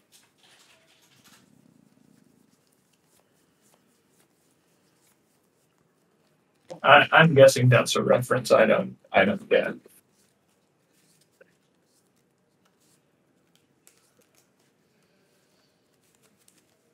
Shadow Storm.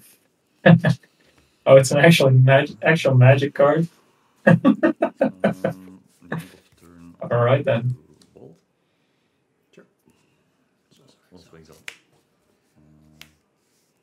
Each creature with a shadow. Yes. Beginning of turn, untap. Okay. Draw. Does seem to forget Darcy. Darcy's not that good if you forget triggers. Prison borrower for its tincture cost. Bounce to your hand. And it's like main phase bouncing the other shadow, so you can attack for 2.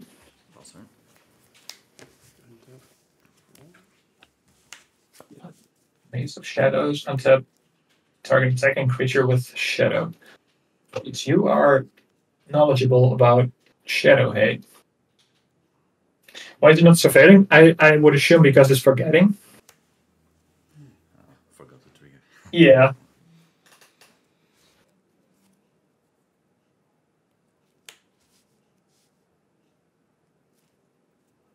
Delver trigger also missed, yeah. Sure. I guess it's been a long day.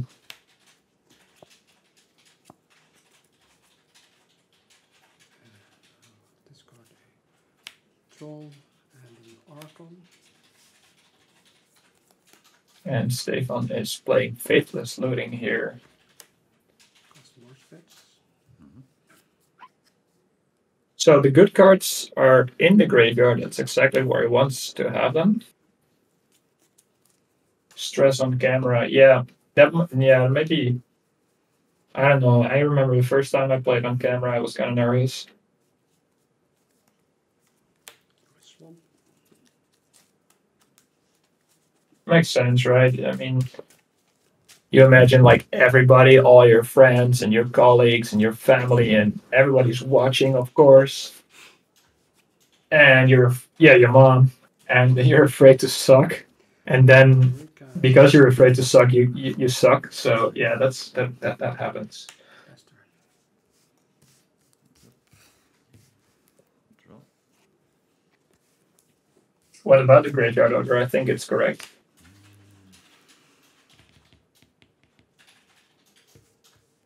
Bring some triggers. Sure. Bring some. There's see, it's getting used to the camera. I don't know if it's the camera, but you know, I like the art in the basics that Stefan's running. I don't like the frame, but yeah, they're basic bands. Yeah. For 1 mana, I'm going to. Oh, that should be in exile. Yeah, all this stuff should be in exile, right? Like a brainstorm too. Yeah. I do think the triggers will put them in exile. Oh, right. Yeah, sorry. Not well. Sorry. Yeah, true. And then this one. The island as well, because I don't think the island was surveilled. Is everything in the? It's Things you is go. this the third void walker or is this the second void walker? This is the third, I think. Well, he bounced. Oh, yeah, I bounced it the second. Walk, yeah. so there was a spot where there was no void walker in play. Yeah, that was when the pity theft. Yeah. Resolved, and I guess the island was legally put into the graveyard because my void walker was not resolved at that point. Okay, Yeah, alright. but Yeah, this then that two. one is still in the graveyard. Yeah. All right. Like that. And I do not remember what the order is for damage with the void walker, because I think the lightning bolt should be in exile before the void walker is in the graveyard. Yes, right. Yeah. Okay. This goes to exile. Okay. Like that. And So our players luckily correctly resolving the Void Walker exile clause. Island should be exiled. Yeah, I think so too, but our players seem to remember otherwise, so just leave them to it, I suppose.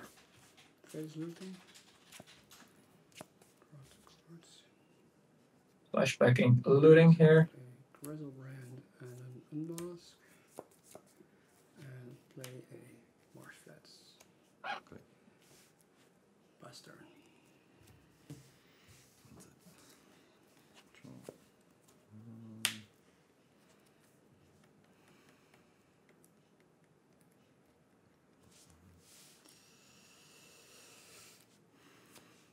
Vicious Bottle trigger? Yes. And second to look at your top. Yeah. Alright. Then going to cast Wastelands. Yeah, I agree, Fox. But not everyone who plays the game understands that state-based effects cause the Void Walker to die in this case, instead of just the damage. Or minus X, which is in other cases. In any case, if you don't know, just ask a judge. They know.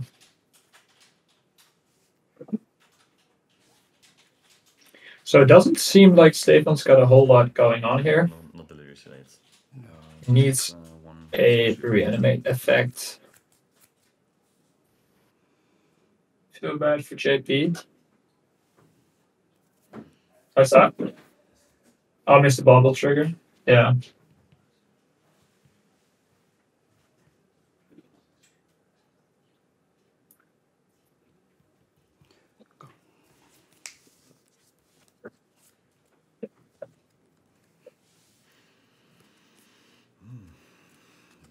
Looking at your top. Okay. Trigger from Dragon Switch. Instant. Delirious at this moment. Yeah. So going to swing for 4. Another one, I think. Can go. Yes, there is a little bit of sloppy stuff going on here. Yeah, sure. Why not? 5. Murktide? Yeah. 4/4. Mm-hmm. Well, draw for turn. And just as the Darcy was delirious, he's taking it all away.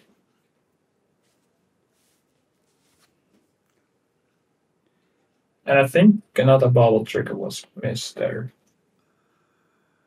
Yeah. Yeah, it would seem like it would be good to get a judge in the room.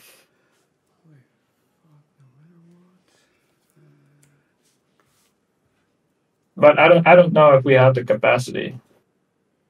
Because it's pre-release weekend, I think we're quite short-staffed on judges.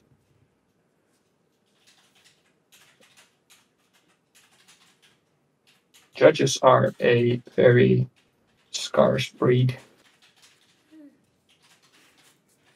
Fetch. Sure.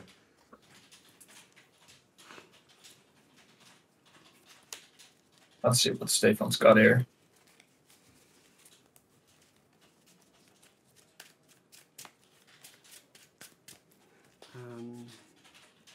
I do want to take a shortcut because I am going to Entomb. Mm-hmm.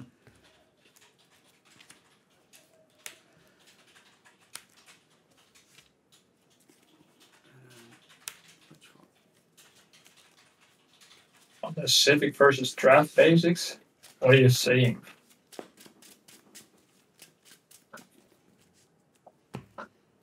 No, it's table 25 too. Yeah. And now I put black in the pool for Dark Ritual and red in the pool so I can flashback Faithless Looting. Dark Ritual flashbacking looting with a black floating, hoping to hit the Reanimator or something of that. Let's go, Manic. Because this one arrives too late and you have need. Oh, let's animate that. But yeah, okay. It's done. It's over for our guys. Unfortunately. That was game 3. Yeah. As Stefan just put it, that was game number 3. And this was our backup match. The turn before to Dark Ritual and then play Grief. Yeah. To your one card on hand, and I think was the Oracle. So, yeah, the players are discussing the post game. I think we're about done here. Getting ready for round number 7, in which you will be accompanied by Rob again. I will be taking a quick break for one round to get some dinner because it's basically dinner time. So we're going to see some top tables. From now on, we'll see the top tables, getting the winning in for next turn, because top tables are probably drawing. So yeah, I will be leaving you right now, and I wish everybody a lot of fun for the next round, and I'll be back for the top 8.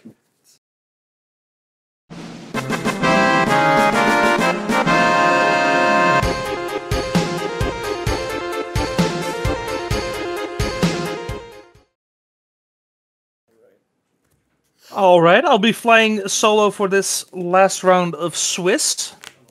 We have a pretty sweet match here, winning in for 2 previous ELM competitors.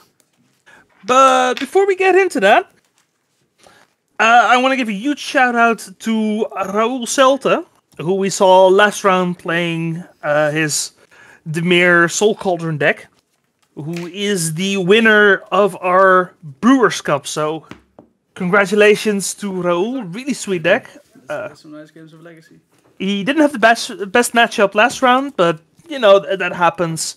He had the idea of taking the Agatha's Soul Cauldron package and putting it in more of a Dimir mid-range shell, which looks really sweet, to be honest. I'm surprised nobody else thought of it. So congrats on winning that prize. And yeah, hope to see that deck again, because it does look kind of sweet. But anyway, without further ado, we have Pingu on the left, Yannick, who is playing Reanimator instead of any kind of Dark Depths variant that we have come to expect of him.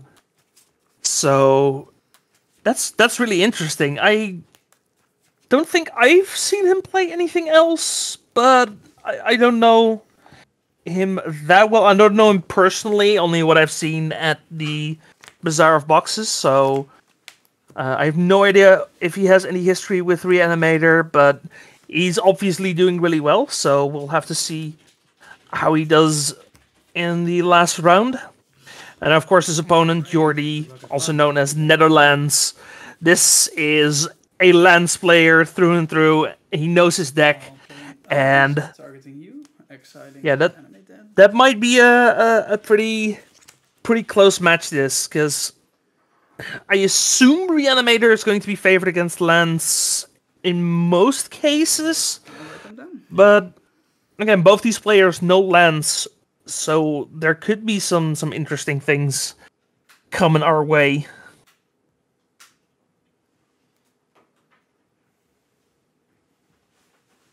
Okay, Michel says that apparently he is a Reanimator player, so okay. Interesting. We'll have to see Unmask taking Soulkite Lantern. That's pretty good if you have no other turn 1 play. Looks like a Sphere of Resistance was the draw for Jordi here. I think that wasn't in his opening hand. Sphere of Resistance, something that as of late has become more of a main deck card again for Lance. Yep. Gristlebrand. Yep. Go. Pithing Needle coming down, naming Gristlebrand, which I think in the blind is a good name. In the blind, as so far as you don't really know what Yannick's threat is, it's the only threat you can name. But Reanimator over the past few years has gotten a lot of good threats that don't really get hit by Pithing Needle. Grief is really good. Archon of Cruelty is really good, and of course Atraxa is really good. Now, I was just about to say I expect Yannick is going to be on Archon of Cruelty just in case Jordi might be able to get to a Caracas, which you're playing Lance, you have so many ways of finding Caracas, and being able to put a big non-legendary threat into play is so important. I'll play a Swamp, and I'll cast and animate that targeting Archon. Okay. Trigger? Yes. Now, Gain 3, go to 23. no Atraxa in this situation, but like Atraxa is definitely a fantastic card against decks that aren't necessarily lands. I'll draw a card. Passer?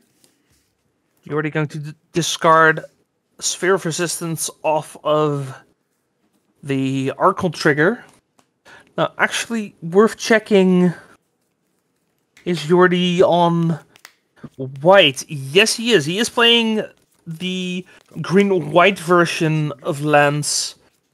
Traditionally, he was on the green-red version, playing like Punishing Fires and stuff, but Source to Plowshares right now is just too good not to play. Discord? Yep. Kukabok being discarded. A little bit too late for that.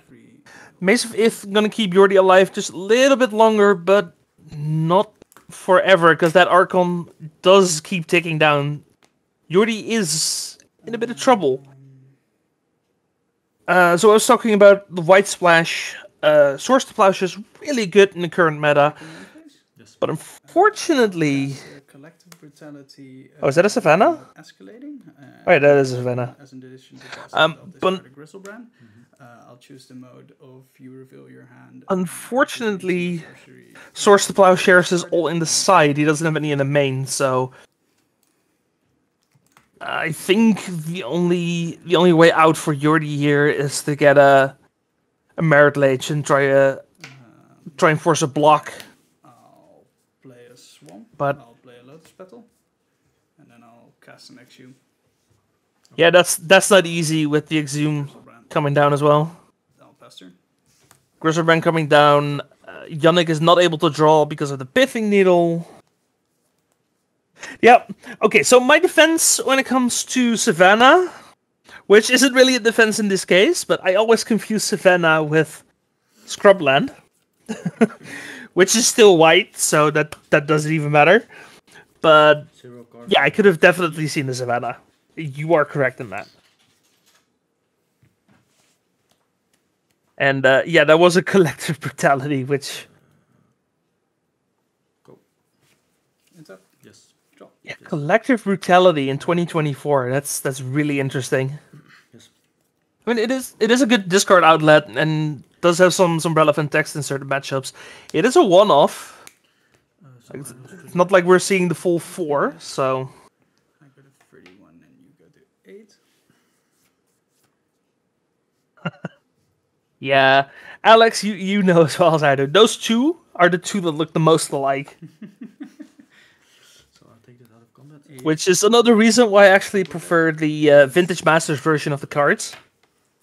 That as well as just the colors being just way more readable than that. A slight hunch. Yeah. And it's back. Yeah. There's the Caracas. But the Caracas did eat a crop rotation, which means that the plan that I said Jordi needs, which is to go for a Merit Lage, just keeps getting harder.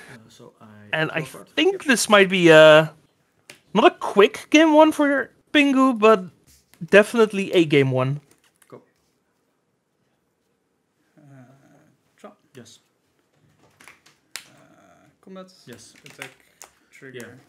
Yeah. Ooh, HC Butter. Yeah. That's... I feel that. That hurts. Yep. I'll play a Swamp. And then I'll pass turn.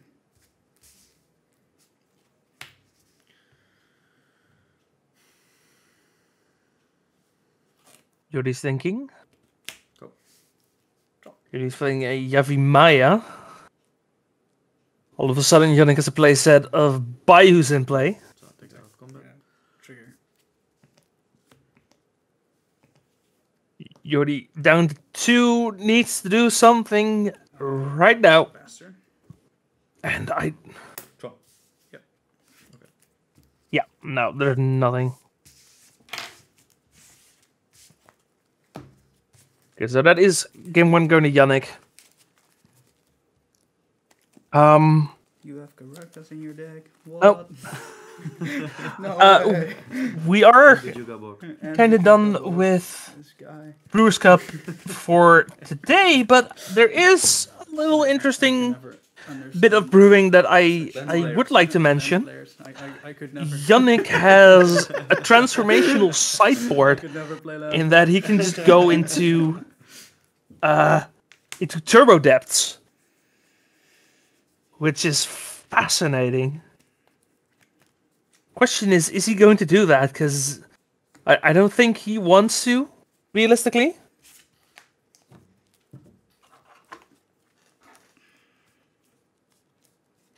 Oh, Boseiju might have been an out to kill the Animate Dead. I'm sure he has one in the main, right? Yeah, he has one in the main. So he would have to... He would have to map for it or just draw it naturally.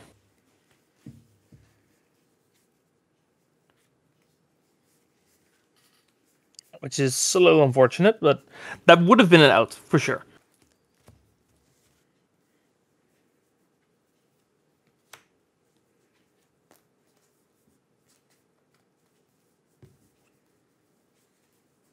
Yeah, that might have been a Shadow Spear in play. Wait, I could probably check for that real fast.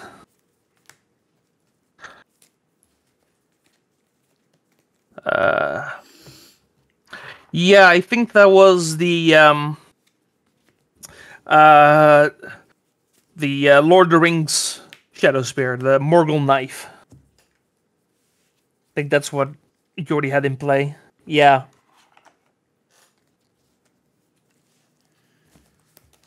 Okay, so I understand it. You'll start game 2, right? Jordi is pretty much the one here to sideboard. Well, is there? No, I don't think that. No, pretty much all that is in Bingo's sideboard is the conversion to Turbo Depths. Yeah, 2 Duress, 1 Profane Tutor. I don't think you want to bring that in this matchup. On Jordi's side, though, the full 4 Swords to Plowshares sounds pretty good. Surgical Extraction, 2 of, might be pretty good. Drop of Honey might maybe be a kill spell. He's playing Celestial Purge. Wow, that's an old school card. And at that point, he has so many cards to bring in. No, he's not going to bring in Force of Vigor for just Animate Death. I don't see that happening.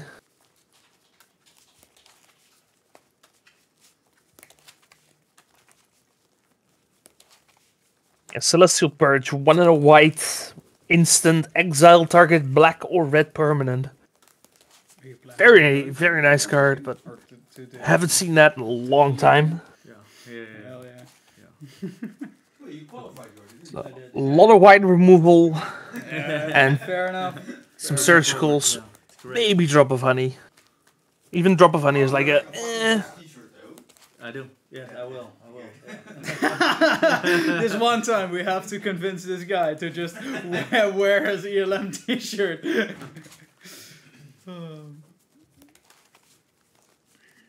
The same with Scry 1. You mean Celestial Purge, but with Scry 1? Thank you. Thank you. Good luck. Yes. Not sure. Udok, yeah, deck lists are posted after top 8. They'll also most likely be on the MTG Goldfish article coming out somewhere in the coming week. What's his name? Robert Taylor has been giving us shout-outs every once in a while, so very kind of him. You'll probably see them there too, but they'll definitely be posted somewhere in the coming week. But we'll go over which decks at least are in top 8 once we know a little bit more. Probably one of these, like, these players are playing for their spot in the top 8. And I don't think that in the standings there's place for both of them, I think. Maybe if they draw, even then I think Jordi might be just shy of top 8 if he draws.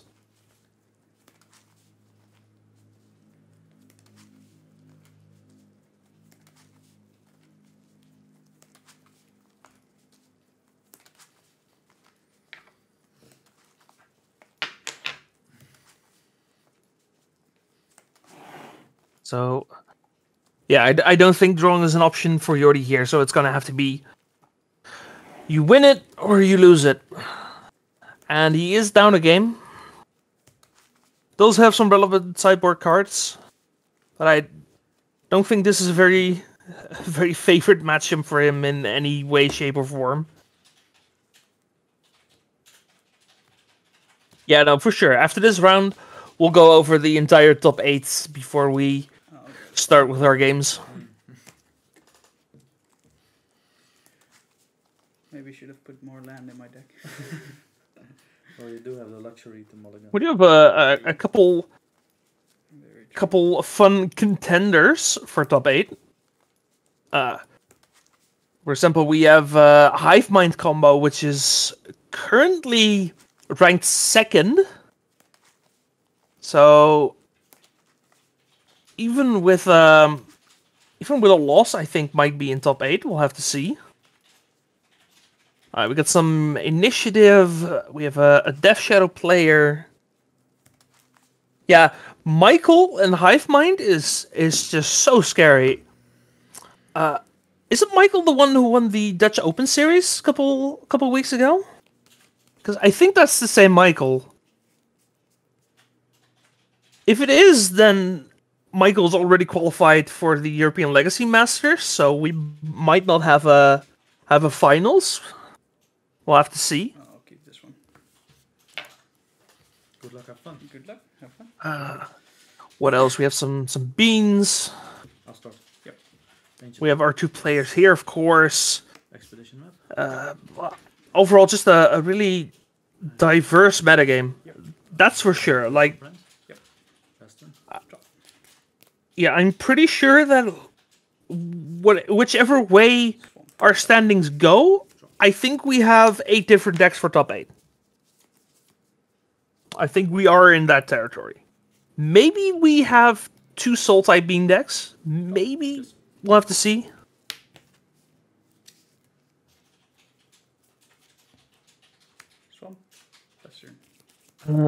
Down to 5, looking for turn 1 Reanimator. Yeah, if he's mulliganing to 5, I'm guessing he's going for a faster Reanimator, but maybe he gave up at 5 and decided it's not worth mulliganing too much, which I could see happening.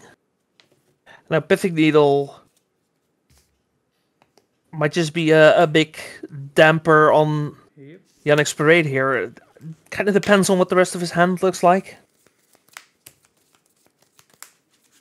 Getting a stage. Yep.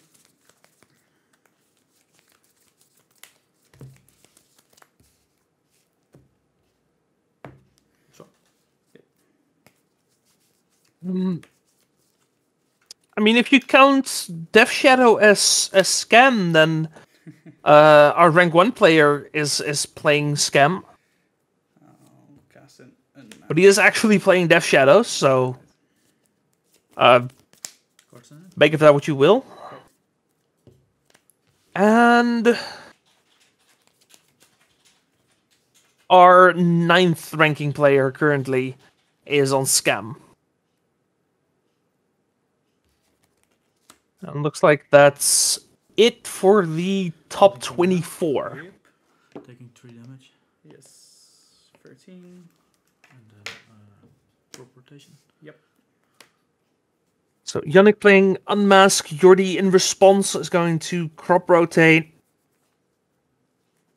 Most likely going for the Dark Depths. Isn't able to activate it right now, which makes him a turn slower. But still very nice thing to have, and you have to do it now or else the Unmasked just takes the crop rotation, right? Drop of honey, okay. Okay, you already did bring in the drop of honey. Then I'll take your drop of honey. Then I'll pass turn.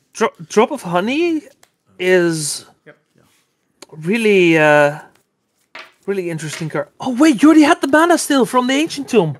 Oh, I completely forgot about that. Okay, so he does have the Merit Lights now. Okay, yeah, we're going to game 3. Oh, I forgot about that. I completely forgot about the Ancient Tomb mana. In my head, Yannick still had a turn to go, but no, he's just dead on board. And yeah, that's pretty much how Jordi has to win this. Then I would like to be on the just survive until Merit Lage and then go face.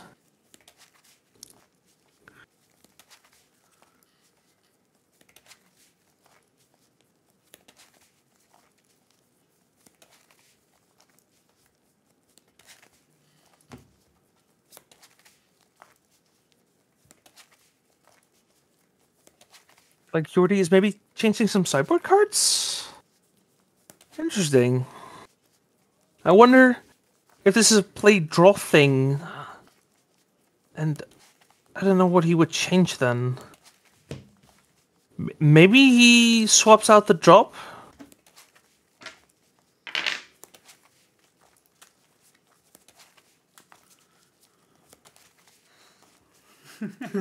Interesting. Yeah. Strange games. Yeah, be very interested to find out what card he just swapped.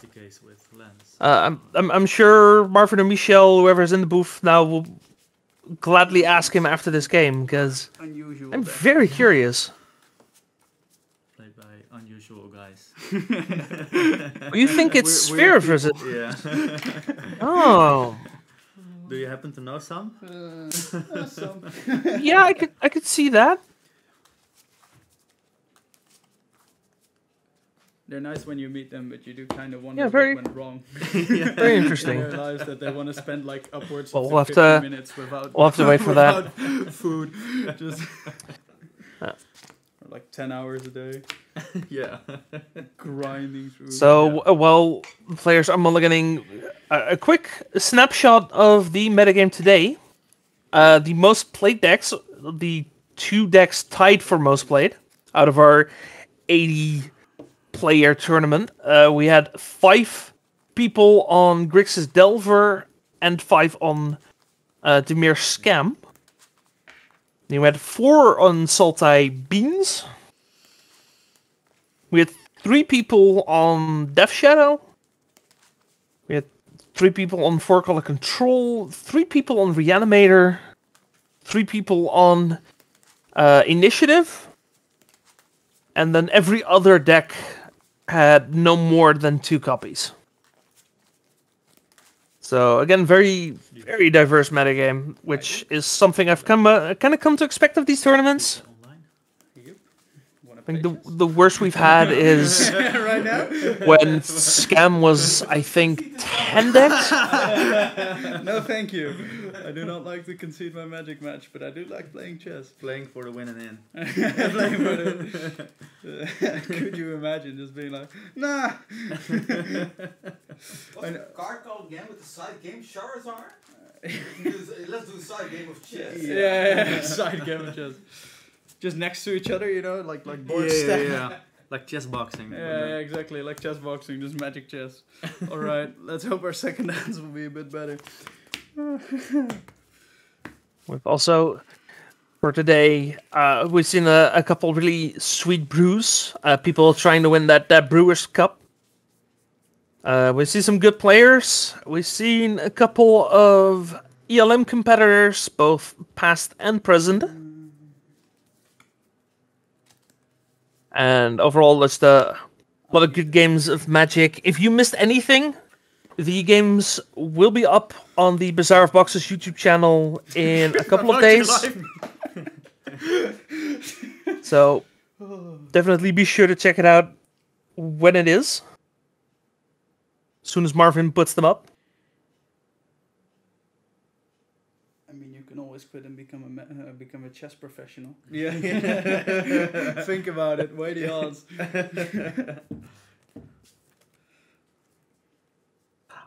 Yeah, I'm hearing some chess jokes. Fun fact: I know Jordi is actually a pretty good chess player. Like not like grandmaster or international master level, but he is pretty solid. Like. All right. Can I start? Like he'll definitely he'll beat your ass pretty hard for sure. I'll cast a dark ritual. The results?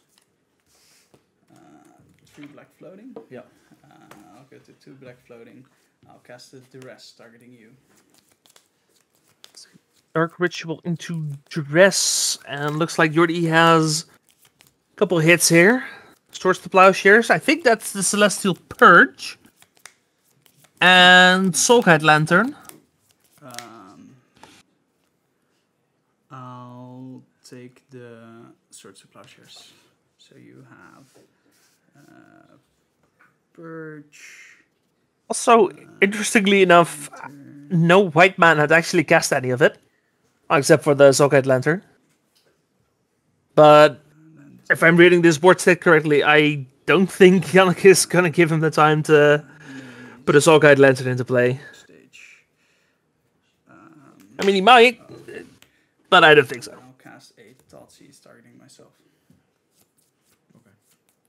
Yeah, Yannick gonna. Reanimate Archon. I'll take Archon Yep. and then with the last, I'll lose 2 life. And then with the last black mana floating, I'll cast a Reanimate targeting Archon of Cruelty. Okay. I'll lose 8, go to 10. There's the Archon. Then the trigger resolves. Yeah. So I'll go to 13.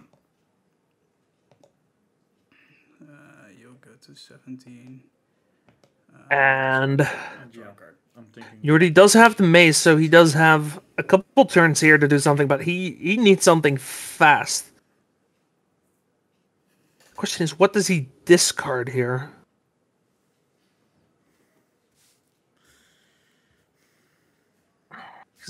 Honestly, I think I would discard the Soul Guide Lantern here. The threat is already in play. Ursa Saga might still be able to get an Expedition map. Or if you needed a Mox Diamond, probably Expedition map. Okay. No, is gonna go for the Ursa Saga. Values the redraw more than the kind of slow search. Caracas off the top is a white source for all of the removal. Decides to go Maze of Ith anyway. Trigger? Yeah. Yep. I'll gain 3 life. You'll lose 3 life. I'll draw a card. You'll discard a card. Kind of surprised he didn't go for the swords actually. Second main? Yeah. I'll cast the Thoughtseize, targeting you. And now you get Thoughtseize. I'll take the Celestial Purge. Oh wait, no, he doesn't have the swords. I'm an idiot. No, he has the Purge. Yeah, no, that's unfortunate. 'Cause if he still had the swords, he could have gone Caracas and then got rid of the Archon. But now he's just too slow. He's gonna get got anyway. Yeah, very good series of draws here for Yannick. Just exactly what he needed in the right order.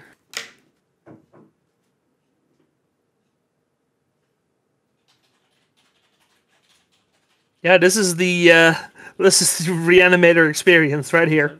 Yep. That is known information.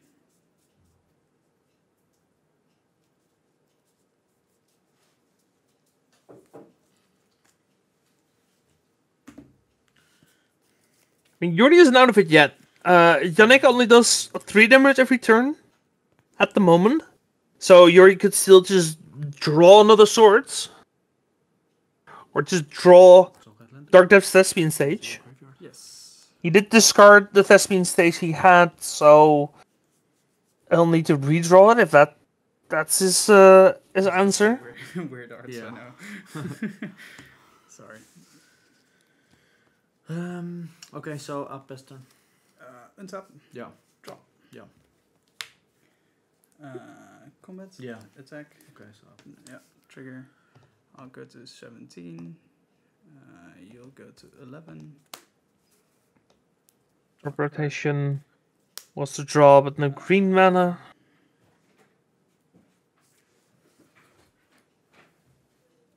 Bastard. And I think this game is kind of getting away from him here. Another crop rotation.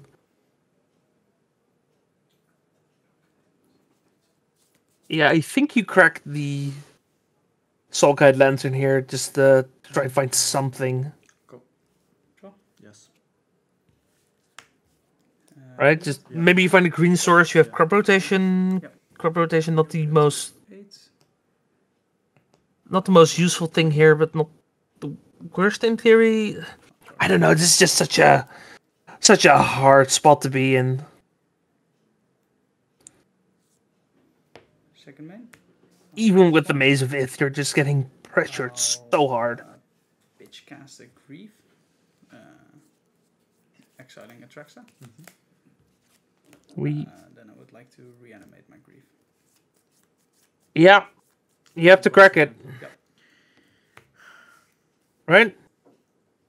He's thinking about it, because if he doesn't crack it, he's dead in 2 turns. If he does crack it, he's dead in 3 turns. Gets exiled? Yeah. Alright. Then I'll stay at 20. Pass turn. He does lose the draw from the lantern, unfortunately. I'll cast an N2. Yes. Put in another Archon. And step and tomb, get another Archon. Could decide to not bring it back, or at least not reanimate it, because one more attack and he's also out of Merit Lage range.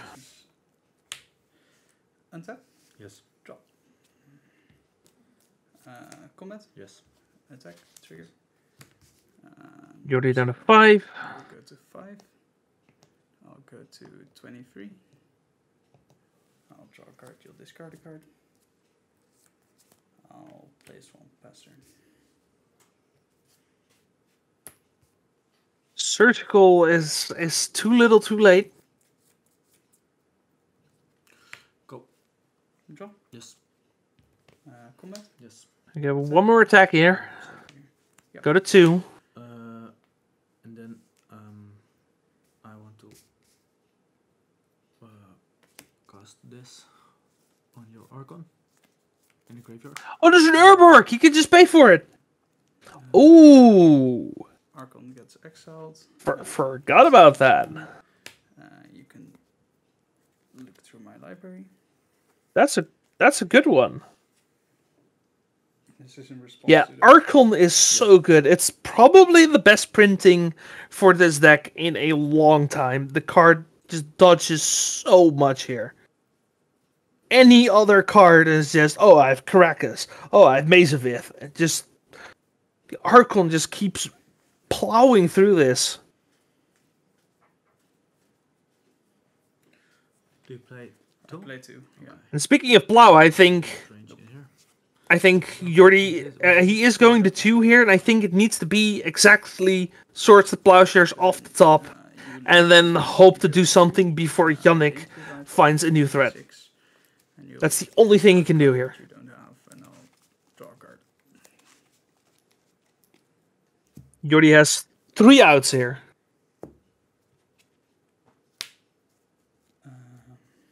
Pasture. Survey says... It's Lightning Helix. Oh, Nope. yeah. Nope, it's an exploration. Sorry to do this to you, man. Yeah, I drew the white source. You drew the white source. Yeah, you already did draw the white source, but you drew it too late. You want to see my sideboard plan? Maybe you should have gone to 5, but he was already on 6. Like, this is my sideboard. Oh wow! It's just, it's and there it is, the Dark Depths combo. Nice. the conversion sideboard. And you're like, well, I have useless Urborgs in my deck. Yeah. Oh. Sweet. You are, however, the first non-blue opponent I faced Oh, today. wow. So. Yeah. So, Marvin is going to be looking for a backup match since we still have a good 15 minutes left, which is going to be the very, very last match of Swiss. And then we'll have to see what top 8 is going to look like. I just needed to draw a black card. But you, Yeah. But you emptied your whole hand. Yes, then with the trigger I drew the grief, and then in the next turn cycle I only had to draw a black card. But Oh yeah, Michel, if you're still there, if you can ask what the sideboarding was from Jordi before game 3. Rob had nog een vraagje. Ja. Wat had je uitgeboord in game 3? Ik? Jordi, ja. Sylvan Library. Library, ja. Heb jij ergens een keer Spheres uitgeboord? Ja, die heb ik sowieso uitgeboord. Sowieso. Al na game 1. Ah, dat dachten wij al. Ja, precies. Really? Okay, so the card Jordi boarded out between games 2 and 3 was Sylvan Library. Interesting. Yeah, so I just What? should have won Huh. the last round against like Scam. Apparently he brought out all spheres, like all 4 of them for games 2 and 3, so with the turn 1 hand I there was no play draw going on there. Myself for my threat. So I He was bought so an- afraid I a was going to f- direct a you and you force? would have endurance, which Yeah. is which is a Yeah. creature, which would be Huh. insane. But luckily, He actually did bring in forces.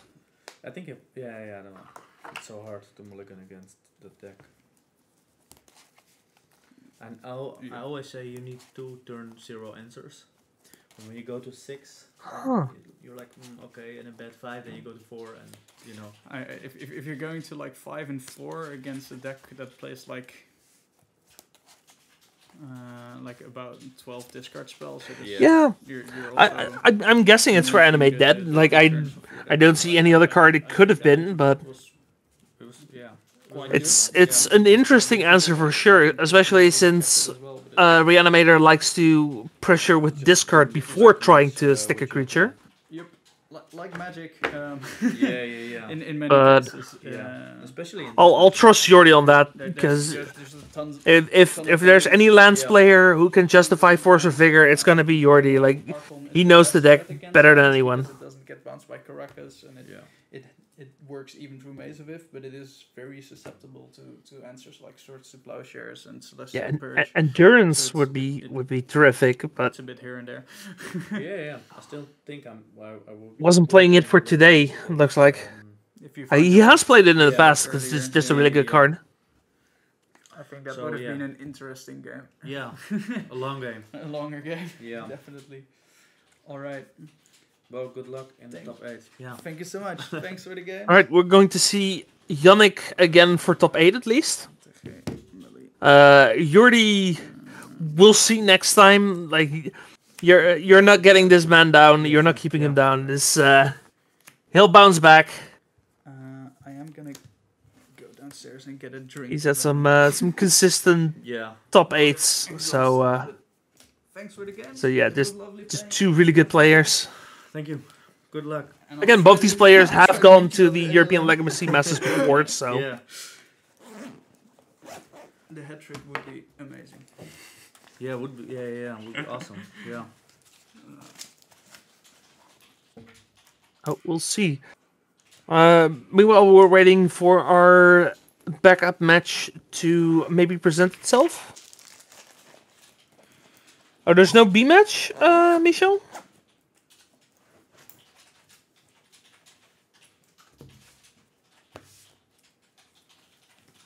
All the folks are still playing. Yeah, everyone's already in game 3. That makes sense. Well, in that case, we're gonna take a quick break. When we get back, we'll have our top 8 standings and pairings. We'll play our top 8 matches. I'll be joined by Justen again, who has been with me for this this occasion. Everyone, thank you for being here. You're watching the Bazaar of Boxes Series 10, which is also a qualifier for the European Legacy Masters. We still got top 8 to go, so we'll be right back.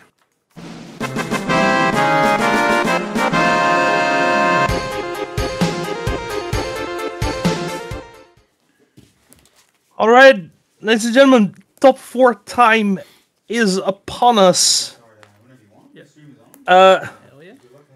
Yes. Looks like our top 4 match is going to be Yannick, who we saw in the final round of Swiss, winning his winning in. Against good luck. How do you pronounce that? Guillermo, I would guess. I don't know where they're from, but I'm trying. Guillermo on that's Blue Black Scam, right? Yeah, with Delvers. With Delvers, sure. It's interesting that you don't see that more often. He's Brazilian. I see. I'll keep. Ah. Cool. As well. Yeah. Can I start? Welcome any Brazilian viewers then as well. I think it's. I don't think he flew in for this tournament. No, he's probably here for longer than that. Okay. I think Brazil has a pretty big legacy, or I mean, at least the Magic scene as well.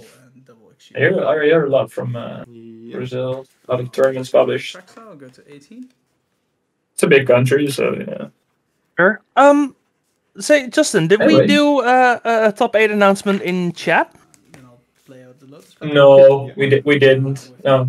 Okay, so let's go quickly over the top 8 then. We have 1 repeat, and that is both Lars Broekhoff and Björn Keulemans playing Sultai Beans. we have our two players here, Yannick on Reanimator. We have Guillaume on Dimir Scam.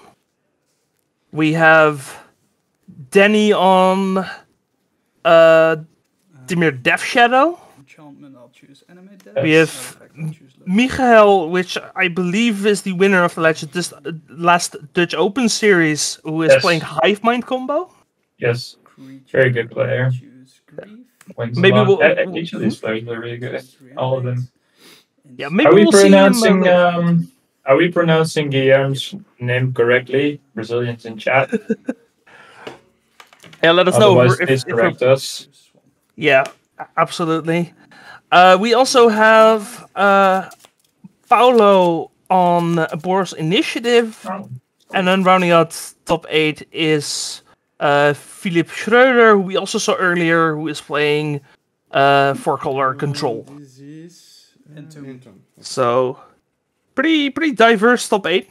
Yeah. Do you want to randomize? No, that's alright. And we'll have to see how this turns out. Well, Yannick is off to an insane start, especially against a Delver deck, which I would say usually plays a lot of counter magic, but apparently DM did not keep a hand with counter magic. So, whoa! It's actually scooping.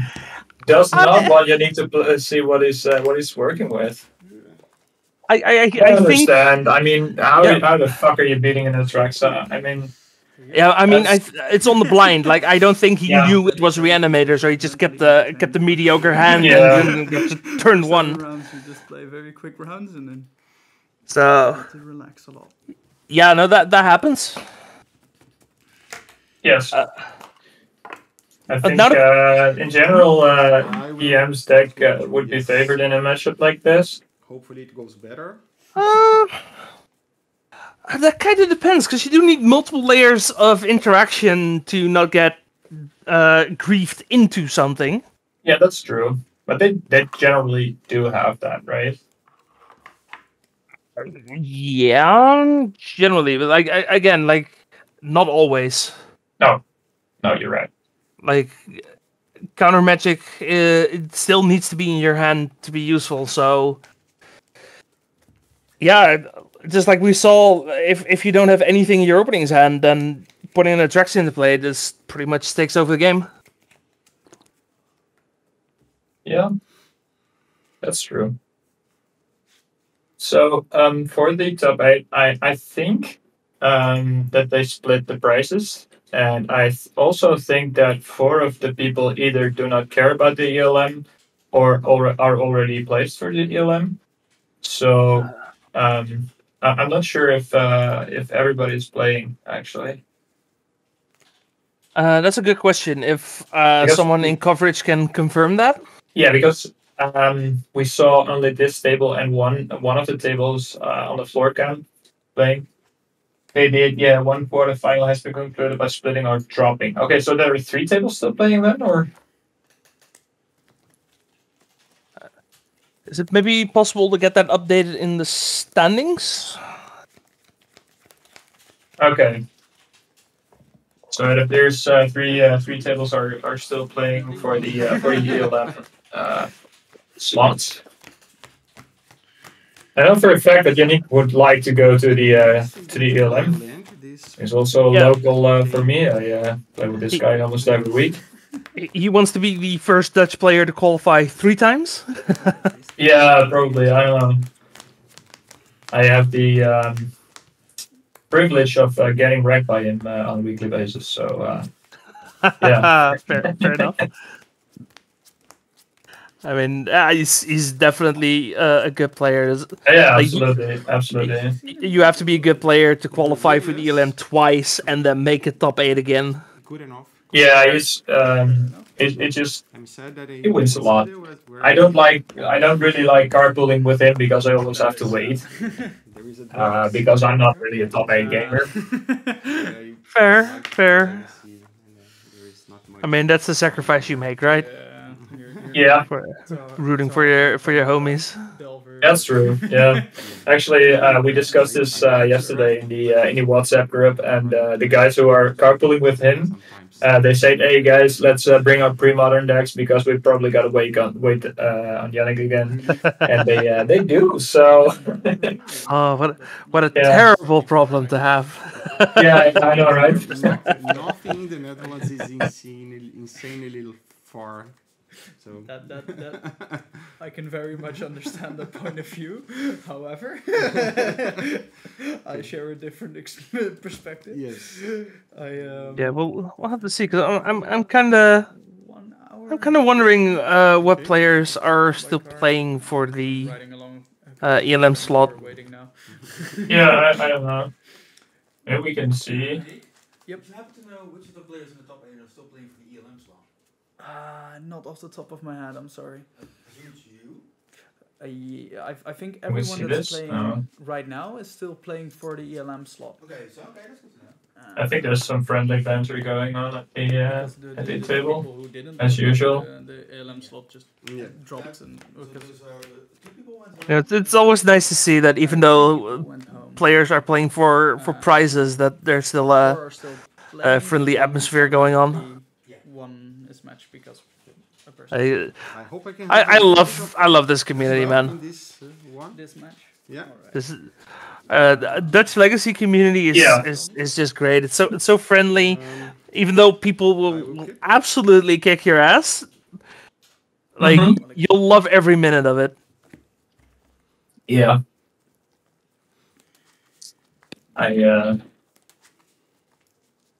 I agree. It's a lot of fun going to these tournaments and meeting all the people. Like we discussed earlier, this tournament there are like, in my experience, none. But you play a little longer, so you have a different experience perhaps. But yeah, I don't think there are any people that I really dislike. So fair enough. I think it's good stuff. Like I was talking like the Dutch Magic community in general. Of course, there's always going to be one or two right. apples. Yeah. Like, no, I have different experiences in other formats. Absolutely. Like you got some absolute shitholes in modern and like these people who think they can go to Pro Tour. Well, they're playing at an FNM or whatever. Like it just happens that the two people I was thinking of at that point did also play Legacy, at least at one point in the past. So, look at this! But that's just unfortunate. Oh my god! This is looking bad for Yannick because he's getting griefed, and then I saw Guillaume has a Reanimator in hand, so it's probably Guillaume going to end up having an.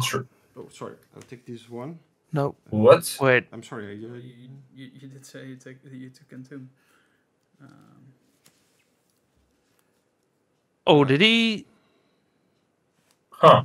Did he misspeak? Because it seems kind of obvious looking at his hand that he was going to take Atraxa. So yeah, I just missed. He actually pointed at Entomb, but I think now they are discussing whether this was a play or miscommunication or whatever. Yeah. Like, I don't know if it was a miscommunication because he was kind of looking at the card, or if he misspoke, or... No, I kind of missed that too. Something happened that they're not too happy with. We'll have a judge sort it out. I mean, I would assume that it's okay to roll back because there's no information gained, but I think so too. I don't know how that works. Because that would be really unfortunate. Yeah. Oops. Calm down. It's not that bad, the call. No, I was calm. They have judges at the table. That's great. The question. She can undoubtedly resolve this. Let's see what she does. Yeah. they then verbalized. I would assume there is some takesy spexies going to happen. And then they wanted to As you said, there is no new information being gained. Yes, I I'm gonna make my notes. I would assume that if that's not the case, then Yannick would be very happy about it. Check out the Pingu and anime dads, by the way. They're nuding. Wait, where the Pingu? What? The anime dads on Pingu's side, they actually have Pingu altars. Really? Wait, let me zoom in on that. Hold on.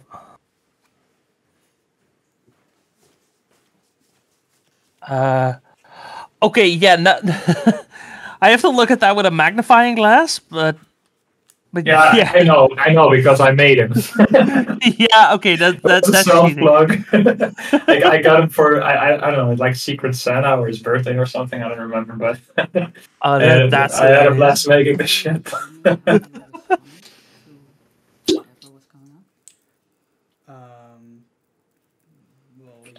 Yeah. I don't know what happened, chat. That's it's a miscommunication or something like that. Over which card was picked for grief. It could be that he was asking what it was, or like he wasn't. I think he did point at Entomb, and then they said, "Oh no, wait, of course I'll take a Traxon." Yeah, because he saw Yannick put the card in his graveyard, and he was like, "Wait, what?" So it's something along those lines.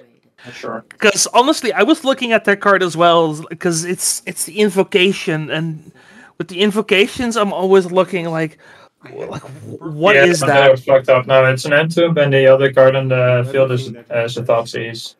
Yeah, the Thoughtseize is like the only one I actually recognize. Maybe the Force of Will?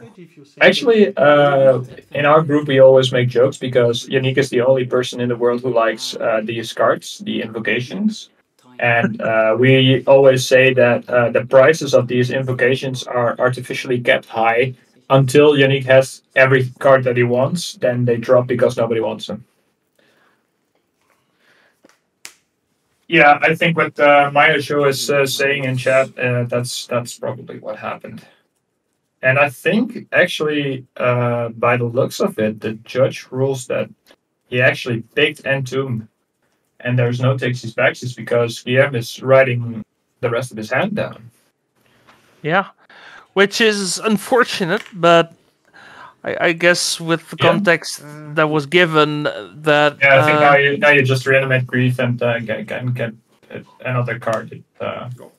Or yes, or you don't reanimate the grief. Oh, okay. Well, yeah, that was rough. I mean, I don't know if it costs him the game, but yeah, jeez. I mean, now he can. He could date this, but wow.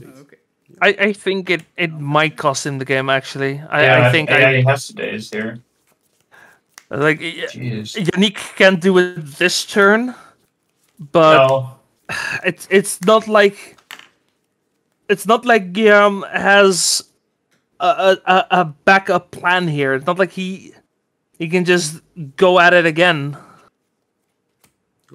Like, it's an actual resource investment to get this far. And again, decides not to reanimate. Yeah, now you just get the grief. It's like, okay, I can't put the attraction in the graveyard. I'll just get your thing. Get your reanimate now. Yeah. Wow. Holy shit. Oh, yeah, this cost him the game. Undoubtedly. Yeah, for sure.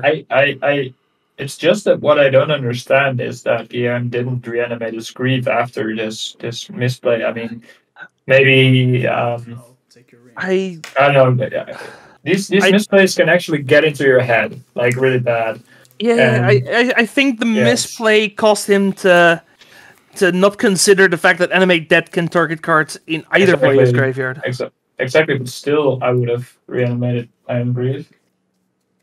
I think it's I think it's the misplay. Like he recognized it immediately, and then a judge was called. And like in the meantime, this stuff like this, especially after 7 rounds, it can really get into your head, and you just start playing worse if you don't pay attention to that. So yeah, I hope we can recover and we can get a nice game 2 and 3. But this is not looking great. It's -1. Okay. Yeah.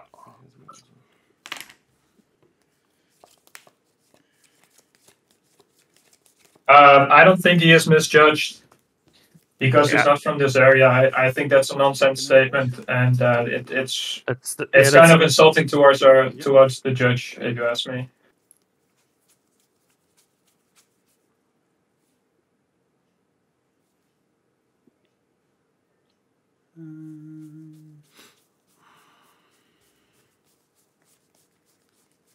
But yeah, that's unfortunate series of events, because now we get another Entomb off the top, and I don't think he has the mana to animate that now, but it's definitely going to be able to get the Atraxa next turn. Yeah, probably. Oh wait, you said game 2 and 3. This is game 2. Still second main phase. Let's battle. So that would mean we don't get a game 3. GG. Yeah. Yeah. What do you mean, game 3? You said hopefully we can get a good game 2 and game 3, but this is game 2, so he loses this and there's no game 3. We're done. Yeah. Oh. Yeah, that's unfortunate, but like that stuff kind of happens sometimes. Decision, but from what she shared, that I could have. Yeah, I think it's still on about the judge call and what happened there. It's very unfortunate. If the rule is that, I think it was unfair. Yeah, it's just the only thing that's maybe a silver lining for Guillermo is that the top 8 was split, so he loses basically only the ELM slot here. So yeah, be impartial on this. And Yannick is correctly pointing out here that it's not possible for him to be impartial about this, and yeah, it's just it's bad shit like this just happens. I just hope that the rest of the tournament was a great experience for Guillermo, and he continues to play with our tournament. Because from my perspective, if you were to name a card, it's unfortunate, but it happens, and like it's double unfortunate that it happens on coverage, right?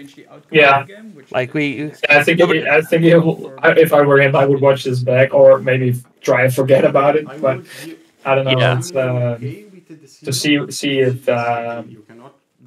there's anything that he could have done differently or something. I'm not sure. Well, anyway, there's nothing that can be done at this point. Exactly. Yeah. Anyway, congratulations to Guillaume on at least making top 8. Yeah. Because that still takes a lot of effort. So very nicely done. I wasn't even going to call the judge. Wish him all the luck in the future, and we'll see if we can maybe get another quarterfinals, maybe going into game 2, game 3 as a backup match. All right, semifinals time. So Yannick beat Guillaume last round on Dimir Scam. Yes. He's now playing against Danny, who beat Bjorn last round on Sultai midrange. And our other 2 quarterfinals were essentially a wash, as 3 people decided that they were not interested in the ELM spot. So we're still trying to get confirmation on who the 4th player is who will be going to the finals. But before we do, we assume it's Lars. It might be Paolo. We know it's Lars. We know it's Lars? We just got confirmation, yeah. Oh, I see. Let's hope our second hands will. Yeah, so of course it's another green. So the other finalist is going to be Lars, who is playing Sultai Beans, and will be facing off against the winner of this match, which is basically the same matchup as we had last round, except Danny's also playing Death Shadow, which... What do you think? Does that make it better or worse? Very unique, I mean.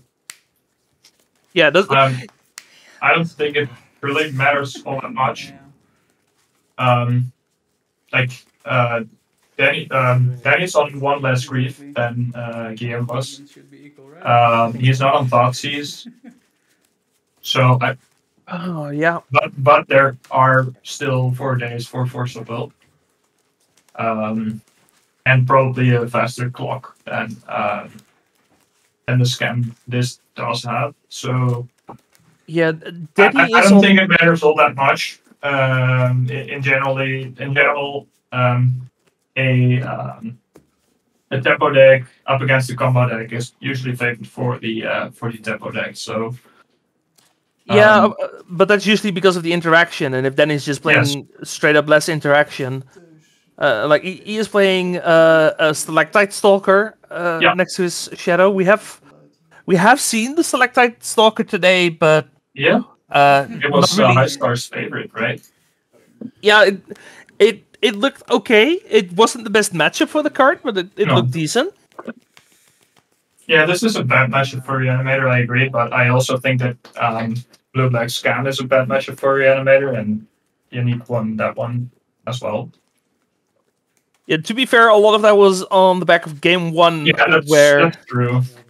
Where if you keep a hand with no interaction on the blind and you just get a track set to the face, then that you kind of steal the first game with that.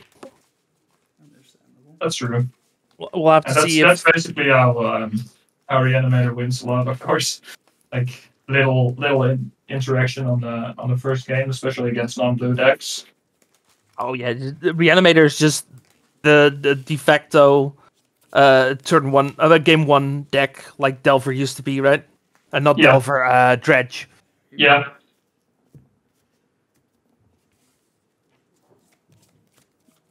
So yeah, in general, we still have the same package of a bunch of interaction, bunch of fast creatures, try and put a clock in and go. So we'll have to see if Denny can pull that out. Yeah. But Unique is also no slouch. Absolutely not. Having already qualified for the European Legacy Masters twice already. Can I start? I think he's on the play as well. That really helps, because the first turn is usually very important. Then turn 1 there's no days from your sorry, yes, I'm right. And we're going into Thoughtseize, which is also really good. Yeah. Targeting Danny by the looks of it. Looks like Danny's considering if he wants to make it a hint. Oh no, he doesn't. He was considering it because you could hide information, but I think there's not that. Like the information you're hiding is that you have days. I think is the other blue card, but you're hiding the fact that you have days by not having days anymore, so that doesn't work. Yeah. I did not like mulligan into 4. So this is mulligan to 5, and then you get Thoughtseize. That's rough. Yeah, that's really magic rough. sometimes. Yeah. Like part of that is playing a land, playing a deck with only certain lands. Like you can have like a multi-5 if you only play 13 lands. Like that happens. That's kind of. Wait, no, I'm watching the wrong deck. Hang on. It's been it's a bit late. Sorry, folks. We're playing 17 lands. That's still not a lot. Fox is putting in an interesting take. If you have that heavy a mulligan, you take days instead of forcible. Oh no, it kind of depends on how. It's Yannick should take days if he doesn't have a lot of lands, because he can't play around the days if he doesn't have land. I think it really depends on how blue heavy this deck is, and by the looks of it, there aren't that many blue cards, so he might be right about that. Yeah, maybe. I don't know, man. I don't play creatures. I think 19 blue cards is plenty.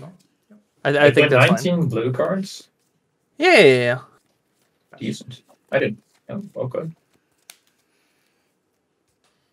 So I think that's fine. Like you get there really fast if you play just 8 cantrips. You're already halfway there. Yeah.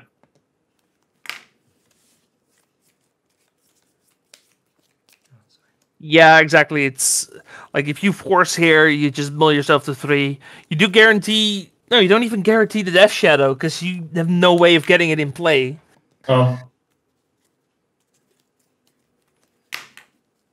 Did you already know what I was playing? Which is kind of funny because Death Shadow is overall considered a fast threat, but it's not. It's not actually a turn 1 threat usually. No, but it looks like it's coming down right now. So I heard he reanimated the Griselbrand on turn 1 and still lost. Shot me thrice. That was a really wild game. I'll be real. That was so insane. I don't know if you heard that just Yeah, I heard that. So apparently, Yannick had a game where he had a Griselbrand on turn 1 and he still lost that game. Yeah. That sounds fun. I wish we had that one on coverage. Yeah, I wish it too. I have that so often. Like I see Do you play Reanimator? games where I'm like, what? Do you play Reanimator? No, just in general. Like you come across games where you're like, oh, I wish I was recording this, but like that, yeah. Like you can't record every game, unfortunately.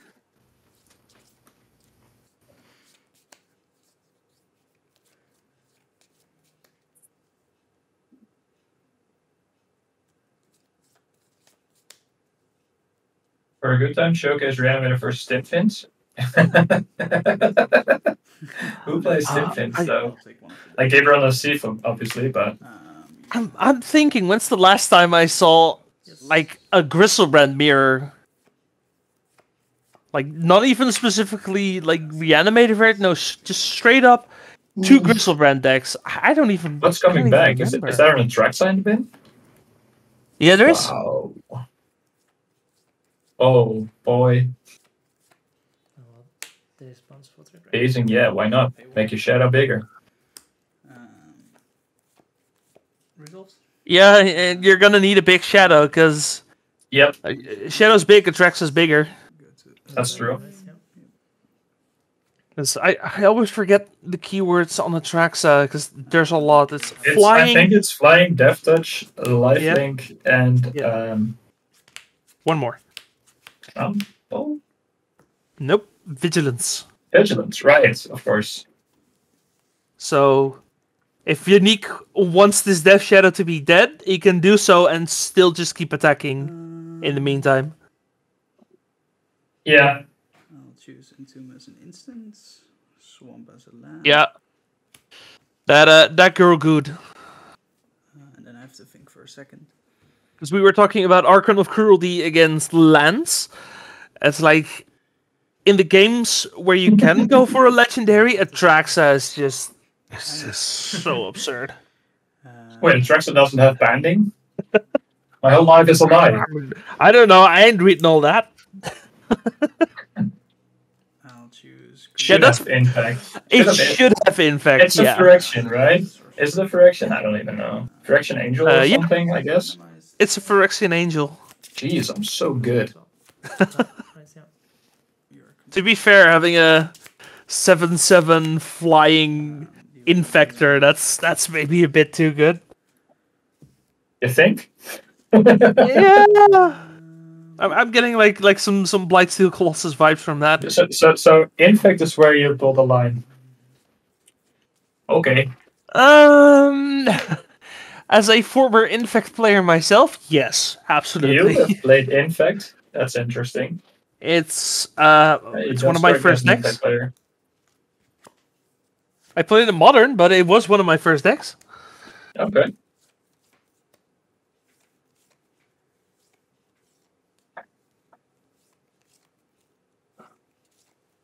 Yeah, that is Well, not entirely, right? Yeah, you almost win, but you don't exactly win. You just strike 3 times and your opponent dies because they have 21 commander damage. That's how this works, right? Sure. I wasn't gonna say it because Nautos is in the booth, but yes. Yeah. This is probably puking all over the booth right now because he heard the word. Yeah. He's mauling. I feel a disturbance in the force. Yeah, me too. Okay. I think we're gonna get fired after this edition, guys. It was nice for you of you to join us. We don't know who's covering Bob Series 11. It appears we are not. In my defense, I blame the Tainted Pact player. Okay. Yeah. I take no responsibility for that match. And then I'll cast the Exhume. Then let's play another one. Yeah. But it was a really sweet match. Once the games go up on YouTube, I definitely recommend going back and watching the Tainted Pact games because I might even do that myself. Yeah, those were really interesting games of Legacy for sure. Do you do that? Do you watch your own coverage? Probably not as often as I should. I'll be honest in that. I cringe listening to myself, so I don't do it. Yeah, same, but it is good if you want to improve, is kind of the thing. Yeah, sure. Well, I have absolutely no ambitions doing this. I'm doing this for fun. And if people want to give me pointers to improve, then always open to feedback. Yeah, I joined you in aggressive mode. Yeah, fair enough. Because all my first hands would have been completely fine in fair matchups. But not against you. Alright, let's look at some sideboard. You want to start the Death Shadow sideboard or you want the Reanimator sideboard? I have both open. So yeah, I'll talk about Unique sideboard because he's been bragging about this to me all week that he was going to do this. So Unique sideboard includes a little bit of a surprise because he has 4 Dark Depths, 4 Thespian Stage, and 4 Vampire Hexmage in his sideboard. To pivot to a different strategy, and I think especially against this Grief deck that can reanimate Unique creatures as well. I think pivoting towards Dark Depths might make some sense, although there is a bit of a friction going on here because you wouldn't do it because you're up against a Wasteland deck. On the other hand, you're a basic land deck because you're mono black Reanimator, so they might even take Wasteland out. Yeah, I could see that. I don't know. That's kind of contentious though, because you're already, even with the 4 Wasteland, you're on 17 lands, and at that point you might make it hard for you to. Oh, actually, wait. There's no troll. There's no troll? There's no Troll of Khazad-dûm, so that's not a mana-based consideration. So yeah, maybe you do take out the Wasteland. Yeah, I'm sure. Although that puts you on 13 lands. Do you consider Wasteland a land in a deck like this? Or do you think it's a spell? I treat it as like 0.4 land. Like it's mostly a spell, but every once in a while it does put a card into play, you know? I see. Okay, 0.4 land. We'll go with that. So if you're Danny, what would you bring in out of this sideboard? Well, Balthy Voidwalker is an easy one. Yeah, no-brainer. Spellbomb seems like a no-brainer. Spellbomb is a no-brainer. I haven't really seen enough red cards to consider Hydroblast. So I would bring that. I wouldn't bring that in. Force Negation though might be a very good I think one. there are exactly 0 red cards in Unique's deck. That's pretty good in this matchup.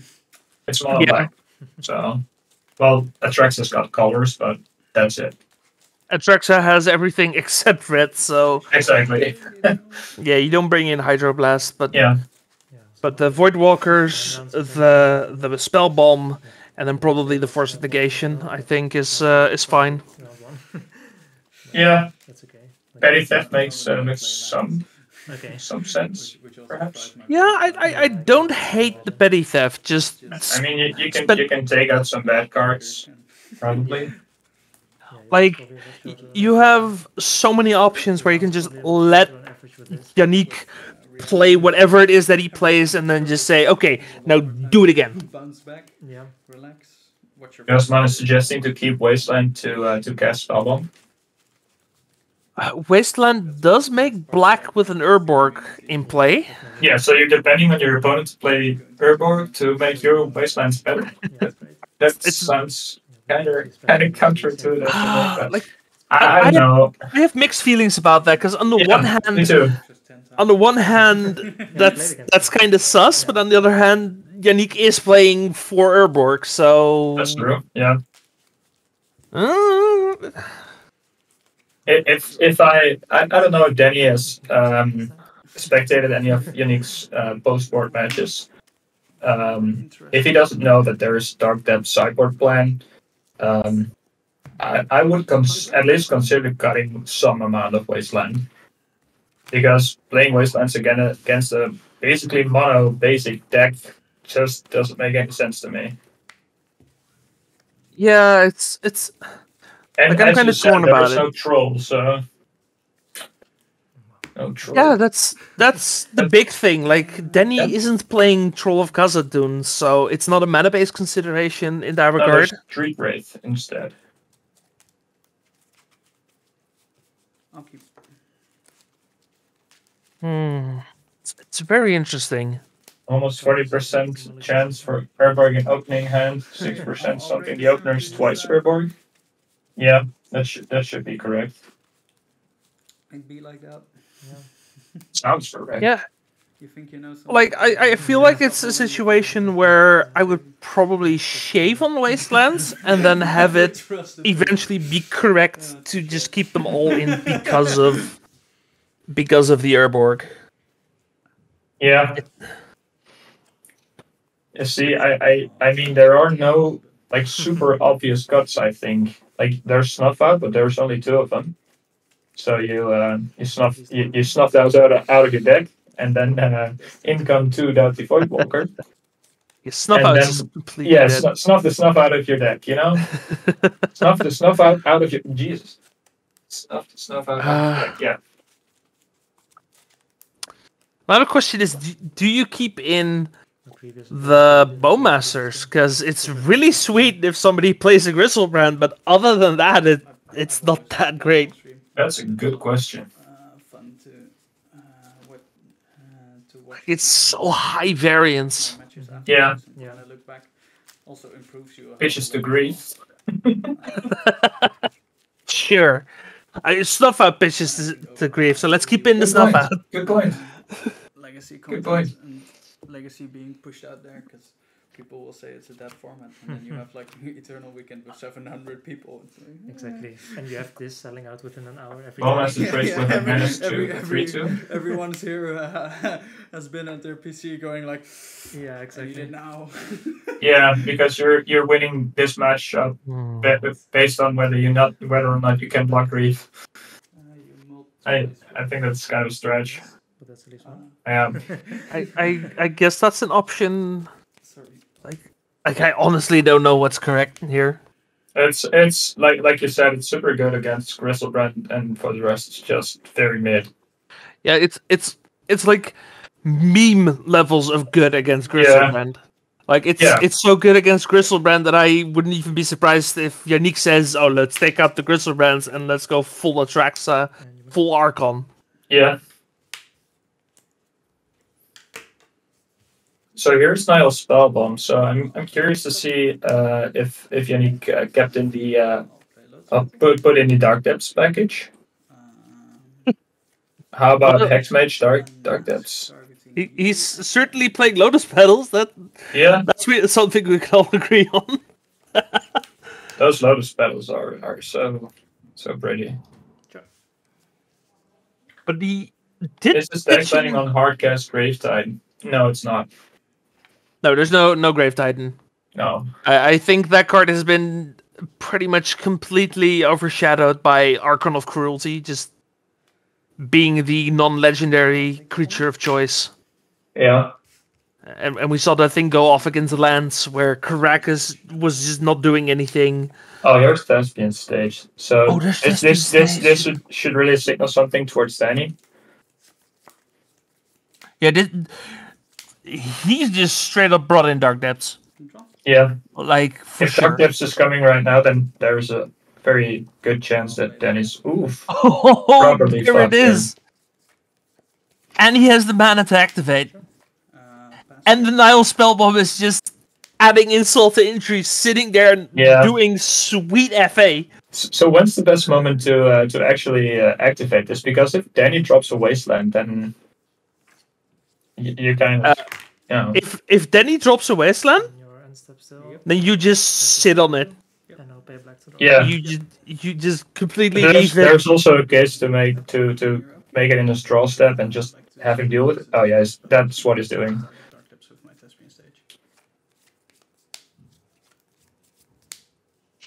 Yeah, he is doing the draw step. Yeah, I would do that. Just make them deal with it. Yeah, just don't Here's wait for the Rage. Wasteland. Do your worst. Because, like, I was gonna say, like, if they play the Wasteland, you're already too late because you just don't make the Merit Lage. But no, that's I think this is the correct play. And I don't know what Danny can possibly have. Yeah, he could petty theft. We talked about it. Yeah, but he has to have it right now. Oh, that's a shock. Oh, if he has it, this is such a blowout. Yeah, that's right. No, he doesn't. Oh, he doesn't have it. Wow. When you shocked it in and you were like, yeah, go. I was like, oh man, yeah. Transformational sideboard does it. I was like, I see and this is where you see that Unique is really thinking through what play patterns to take, and it's clear, and then I'm like, yeah, it's just it shows that he's just a great player. Oh, I was like, no. Nice. Yeah. I love it. That would be insane. Yep, very well played by Yannick here. Which it makes sense. He plays a lot of Dark Depths, Thespian stage strategies, so it makes sense that he would decide not to wait for him to get wastelanded and just go for it. And then, so it looks like now Yannick is up against, I think that was Lars. Yeah, that was just Sultai mid-range.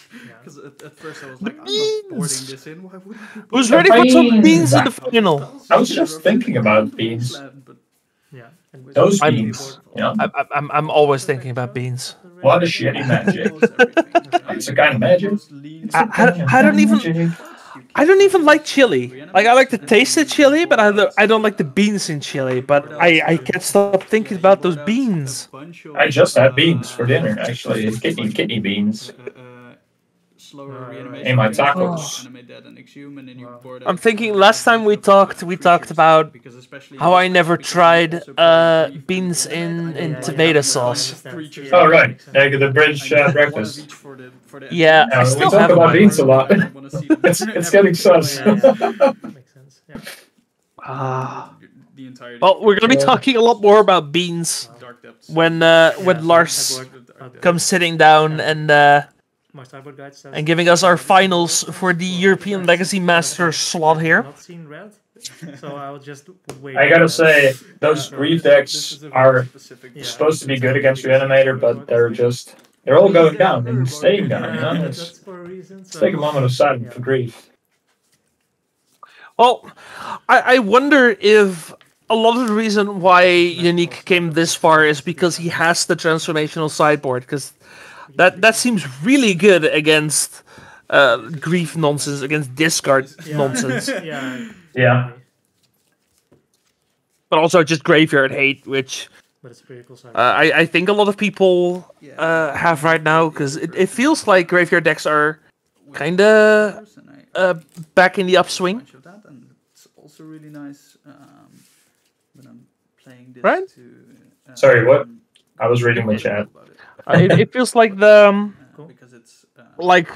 graveyard strategies are kind of coming back into the meta. Hello. cards. Yeah, I think it's never really gone. It's always something to keep in mind when you go to a tournament. But especially when the metagame is evolving a lot and it's really shaking up, then that's the moment where decks like Reanimator shine. Yeah, for sure. Try and find more ways to. I mean, of course, Uro is a great reason to hate your graveyard, HC Fox, but you can do that with a surgical, right? Because that is one of the rare negative points about Legacy is the fact that Alright. yeah. Like a Reanimator is still kind of good. Cephalid Breakfast is still pretty There are good. events where you cannot proxy, and in that case, I feel like Oops All Spells is maybe better than people give it credit for, even though it's a really glass cannon kind of deck. Yeah, it's Oops All Spells is. I did an interview with the two big advocates for Oops All Spells, and they're really crushing it with this deck. Oops All Fails? No, I disagree. I think Oops is pretty good. You just gotta know how to play it. I mean, there are definitely metagames with a lot of. Yes, this was the semifinal. There are definitely metagames with a lot where there's a lot of hate against decks like Oops, and it gets really busted out of the metagame. But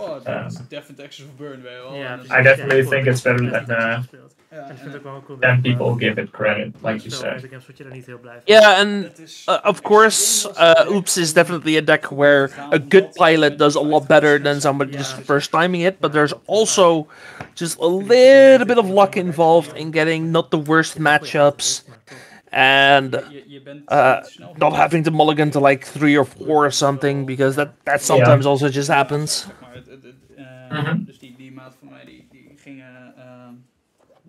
But yeah, we'll have to see.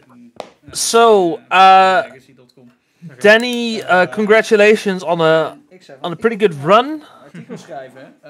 On a nice top 4 with prizes. I actually don't know what the total prize pool was, but should be sweet with an 80 player tournament.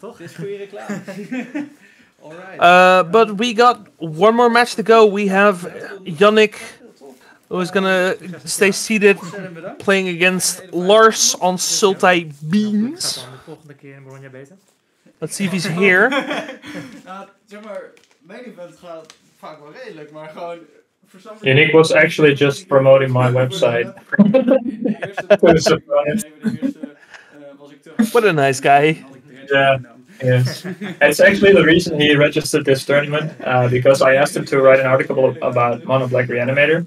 And he said, like, I really want to test it. So he tested it on MTG, and he was kind of impressed. So he said, yeah, fuck it, I'm going to take it to the Bazaar of Boxes as well. And this is how fuck it is going in his This is the budget version. So, yeah. Oh. Yeah.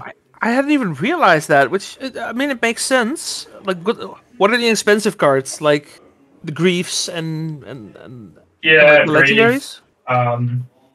Basically, Grief, Griselbrand is like, I don't know, Traxa, Archon, somewhat, Lotus Battle, somewhat, Reanimate Thoughtsies, cards like that. I mean, it's not $100 deck or something, but for Legacy perspectives, this is as good as it gets. Like the expensive cards are like no the balance in the mono black Reanimator list. You know, it's completely mono black. It's just swamps, Urborgs, and trolls of Khazad-dûm. So yeah, I mean, Urborg is also a pretty expensive card. Like, it would be really sweet if he manages to win the tournament with a budget mono black Reanimator list. That would be absurd. Yep, I agree. I think the finals is very promising. Well, he definitely has his work cut out for him, because Sultai Beans definitely has a game plan against Reanimator.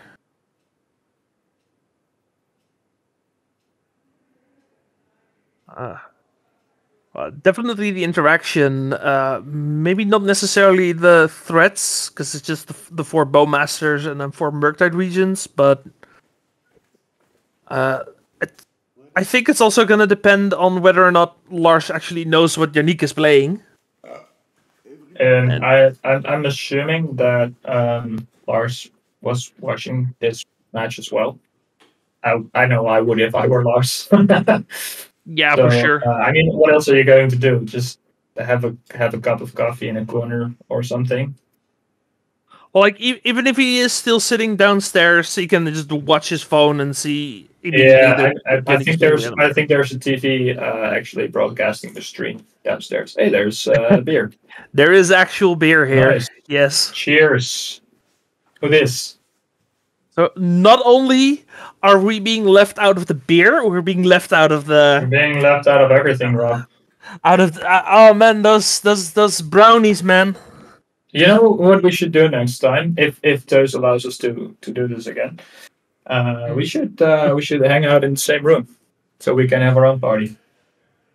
Oh, we could do that. Yeah, we'll talk. We'll talk. Yeah. We can bake brownies and have beer and coffee and buy our own booster packs to hand out to ourselves. I have 2-man sealed event. One of the crew is suggesting we have a sleepover party. Ooh. Oh, we can do the casting in our pajamas, in our PJs. I'll make spare ribs in my slow cooker. Oh, like those things are amazing. By the time they're done, I have to use a spoon to actually get them out of the pan. Like those things are soft. I think that there was judging by the sleeve of the arm that was holding the beer was neither of our players. So these players seem to be taking this seriously. It was obviously Tess. I think Tess was. I think he was the only one. No, Michel was wearing a T-shirt, right? Yeah, probably. The only one with the long sleeve is Tess, I think. Nee, ik was gewoon achter. Dat is best wel. Dat is achter en dan iedereen in mijn bracket die zei zo drop. Ja. Dus ik was zo van. Oké, ik ben finalist. Twee jaar geleden, toen ik mij voor de eerste keer kwalificeerde voor de ELM, was dit exact zo. Waarbij een van mijn beste vrienden de andere tegenspeler was. En iedereen in zijn bracket die dropte. En iedereen in mijn bracket wil altijd spelen. Ik weet niet wat het is, maar... Okay, so the players are talking in Dutch, but apparently for Yannick's first ELM victory, his final opponent was one of his friends who just got 2 buys straight into finals, and he had to play for everything. But he still won that, so... Yeah, I remember that was, I think it was 12 series 7 or 8. He played against Steven. Met finalist en ik was wat? It was Lance versus Rainbow Depths, I think. I think Yannick was playing Lance in that bomb series, and Steve, as we call him, was playing Rainbow Depths. I don't remember actually. I'm trying to remember, but I'm drawing a blank. I remember because I was away for the weekend with friends, and we were watching from our vacation address. So it was, we were all cheering for Yannick, and yeah.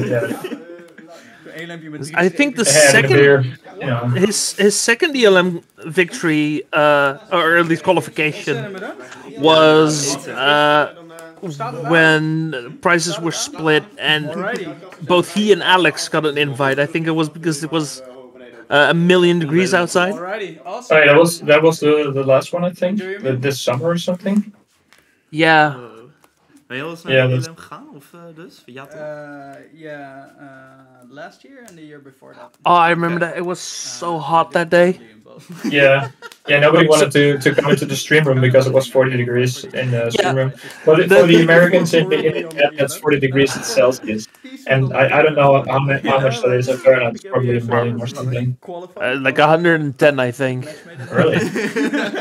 I think, if I recall. It's like 110 It's Fahrenheit. 104. Yeah. Too close to the sun. And 104 degrees Fahrenheit. Yeah. 2 years ago. Yeah, that was. But that was the temperature in the stream room. Ambitious to No, say it the wasn't. least. Stream room was like twice as hot as the rest of the building. So Yeah. people just decided. I think one match was decided off camera, and then everyone split, and they just all went home. And like, yeah, I don't blame them. Yeah, I think that was the last edition. I think we did that together. At least we started together, and I had to drop off a few rounds to do commentary with you. But yeah, I think so. I think I was. I think I remember being in my room and also being very hot here. Did you do commentary that one? I think wasn't it the one after that? Because if you've had 10 rounds of Magic, Yeah, you don't want to play another. Yeah, I don't really remember. I remember. Not. Did I play? I don't know. My memory is fake. I don't know. I feel like the one where you joined me for 6 rounds was the one where the finals was Marta versus Tim, and it lasted like 2 hours. Yeah, I didn't join you for that finals, so I wouldn't know. But I think I watched that on YouTube or something. Like, it was a terrific match, absolutely, but we were like 10 hours in at that point, and I was so done at that point. Did I win that? Yeah. Oh, cool. But that was an insane match. That was so close every single game. insanity. Yeah, these are the best games. Here you are. Good luck. Well, Have fun. looks like we're There's some amazing games going to a match for the last time today. The winner of this match is going to get the ELM invite for the Four Seasons European Legacy Masters in Bologna. I don't know when it is exactly. I think it's this summer. I think it's September. I don't know the exact date. That's the ELM every time, right? September. Yeah, so end of summer. I think so. Yeah, it's at least it's the ELM that's around that time. So yeah. Are you going there? I'm thinking about it. I'll have to see, but I'm definitely considering it. Like qualification, no qualification, just play a weekend of Magic in Bologna, because apparently it's a great city, not too expensive. So yeah, that's true. That's loud. I hear that too. Double Reanimate and Crystal Brand. Oh boy. So that's a hand. I will. Yeah, I think we're going to see a Force of Will here. Yep. Yeah. But it's going to try again next turn. And Lars will need an answer for that. Interesting question here. Is it correct in that situation to force the unmask? Delta and pass turn. I don't know, but what I do think is that Lars drew Spell Pierce. Oh, fetch and response. Oh, that's rough. Oh, that's a good top deck. That's definitely a good top deck, yeah. Let's show off. Gotta show off all that bank. Yes. Real trop, fake Murktide. Let's go. Let's go. I mean, that is the Lars is taking the proxy arrangement seriously by proxying the Murktide and using a real tropical island.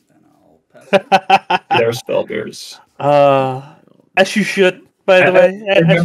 I remember Yannick once played this tournament as well, and he played lands with a real Tigers, real Mox Diamond, real Tabernacle, and proxied Life from the Lobes. That's just BM, man.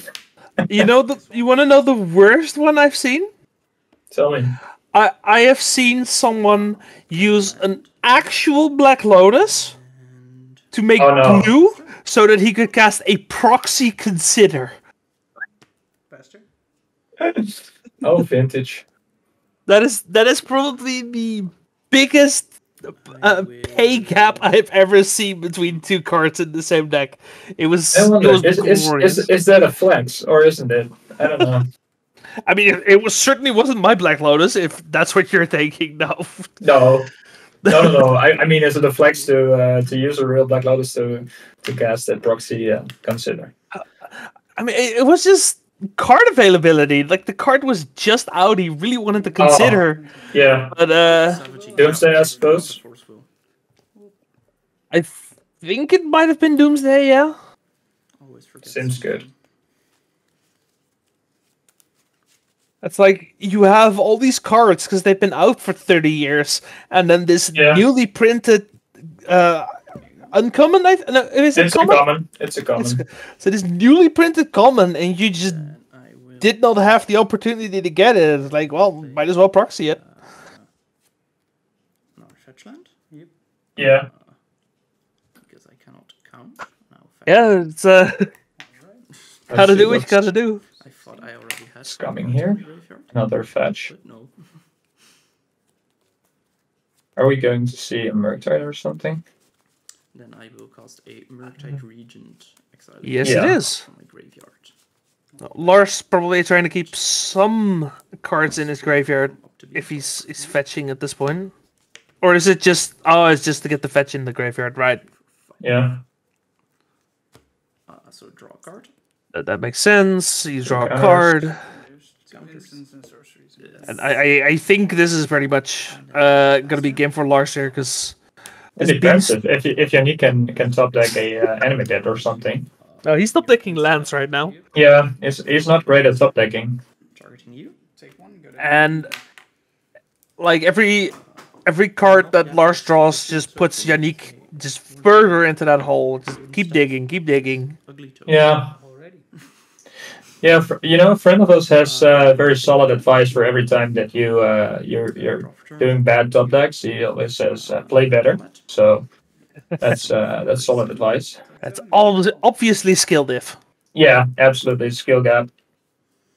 I will play a. This also seems like a quite horrendous matchup for Reanimator.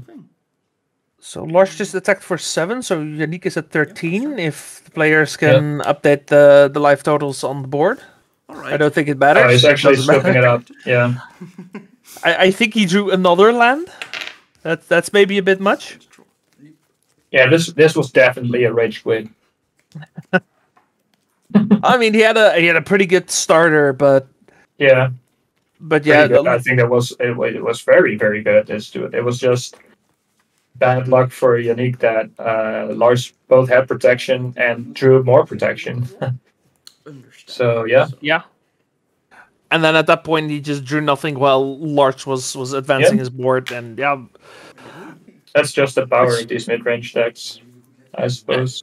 And that's maybe a bit scary for Yannick, because we talked about it earlier. Reanimator is very much a game 1 deck, so losing game 1 is maybe a bit scary. I think Sultai mid-range just plays good cards. Let's talk about sideboarding. Do you think the Dark Depths package is coming in again? Yes, absolutely. So for those of you who just tuned in and didn't watch the semifinals, our good friend Yannick here has a transformational sideboard where he just brings in 4 Dark Depths, 4 Thespian Stage, 4 Vampire Hexmage. So against something like these beam decks, they may not have an answer for a Merit Lage. No, they don't. But Lars does play 3 Wasteland. True. But there is absolutely no answer to. Oh no, that's Shouldred's Edict. Actually, 2 in the main. So the Edict in the main? Yes, it is. Two of them. So I think Lars decks is mildly good equipped to beat Merit Lage. And HG is pointing out that there's also Witherbloom command to get Wasteland back. So Wastelands might be a real bang he has for this transformational sideboard. On the other hand, there's also 2 Nihil Spellbomb and a Surgical Extraction to beat the original plan of just reanimating big creatures. Yeah, so then including sideboards, I think Lars is still favored here. Yeah, I think so too. We'll have to see. Like, And this is again where we see the power of Witherbloom Command, just being able to hit so many relevant cards, as well as being able to bring back Wasteland when it really matters. Which Witherbloom Command is one of those cards that has been kind of low-key underrated for a long time, but now with the Sultai Beam decks, people are catching on to the fact that it exists. Yeah. Like, honestly, the only downside to Witherbloom Command is the fact that it's a sorcery. Like, if it was an instant, no one would have been sleeping on that card.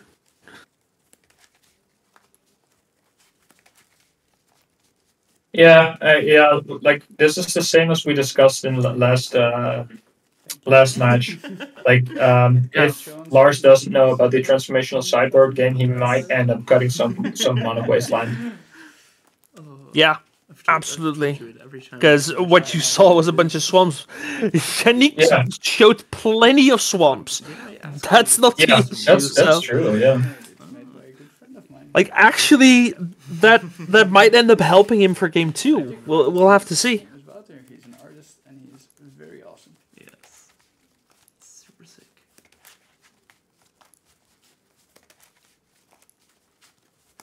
Alright. There you Yeah, this might end up being a game that's won or lost on sideboarding and mulliganing. Yeah. Yeah, definitely mulliganing, especially for a deck like Yannick's.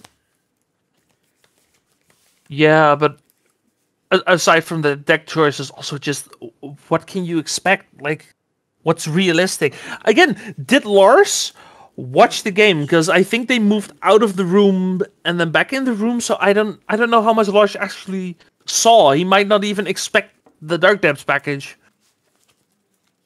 No, I don't know. It depends. I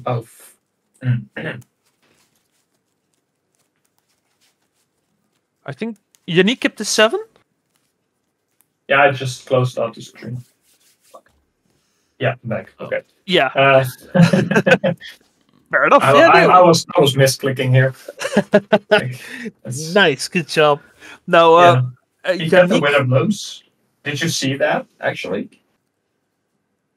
Because if he did, there's a good chance he also got the Wastelands. I did not see that. A lot of interaction in the hand of Lars. Hertzy, if you're right on that, then Lars might be in a bit of trouble here. Alright, awesome. Can I start? Yes. Oh, really? Ooh. And did he accidentally show the Dark Depths? Oh, that's that one. Then I would save the rest. I mean, if it's during shuffling, then it affects mulliganing, but we've already lost the Witherbloom Command. Yeah. Okay, so here's the rest with 2 black floating. If he's got N2 Reanimate, then he can actually just put a fatty in here. That's a lot of blue cards. Yeah. But depending on Yannick's hand, this could be very, very... This could put him in a very good position. Like, if he has a pedal, then you probably take the force and you try to go off this turn, if possible. It does take the force. And I would like to cast a Thoughtseize targeting myself. Yes. Oh yeah, he used Oh yeah, there it is. There's Atraxis coming, maybe. Yeah, he used the Dark Ritual, so we are gonna see Atraxa come down right now. Yep. Yes. Then with the 1 black floating, I would like to cast. Not even the Dark Depths plan. It's just. Boom. Okay, I've waited all day to do this, but here's the Atraxa.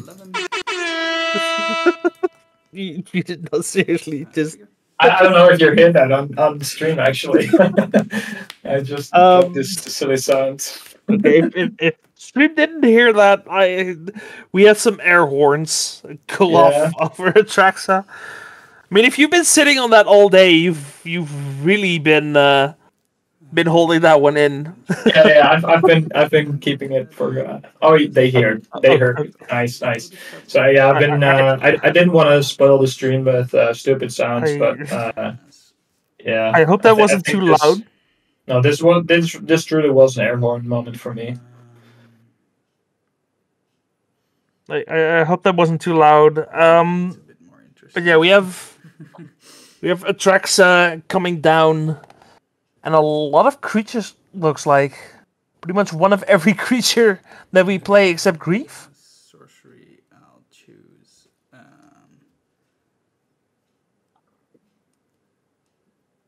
See what he does here. I can't really make out what he picks over there. I think it's like Enemy Dead, Lotus Petal, Swamp, Unmask, Atraxa. Is that the pile he chooses? Yeah, it has to be because the other pile contains multiple creatures. I'll play. See if he puts them down.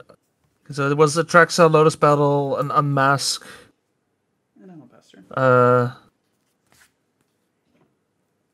And then I will pass the turn, he calmly says. Of course he passes the turn, he has an Atraxa. Seems like a great position for Yannick. I like this. We'll pass turn. Untap. Draw. Yeah, I think that's... Like, what does Lars even do here? Like, realistically. Ray. Yep. He has Murderous Cut as a 2-off. You'll go to 13. Yeah. Maybe he can somehow get into a for that. Maybe he can somehow get into a Murktide region with 4 counters on it. That's a lot to ask. Yeah.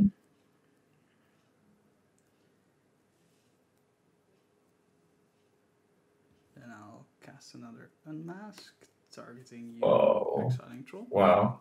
Another Unmask. In response, I will Cyclorian Reveal. Cyclorian Reveal in response. That's probably good because I think that's his only other It's land. probably hoping to draw Sheldred's Edict. Yeah, Sheldred's Edict is also still an answer. Yeah. But he needs to land for that, so it makes sense to... Funnily enough, I Cycle think the correct pick here is Ponder then. Yeah, I think so too. I don't think you... I mean, it's Ponder Beanstalk, I guess. Daze and Soren's Handsome. Yeah. Then I'll take the Daze. It's taking the Daze? Okay. So it wants to go even further, I suppose. Alright, I have them written down. Is he gonna reanimate something? Swamp Cycle a Troll. Yes. It looks like it. A troll, I suppose. Cycle a Troll for Swamp. And then I would like to cast an Animate that, I guess.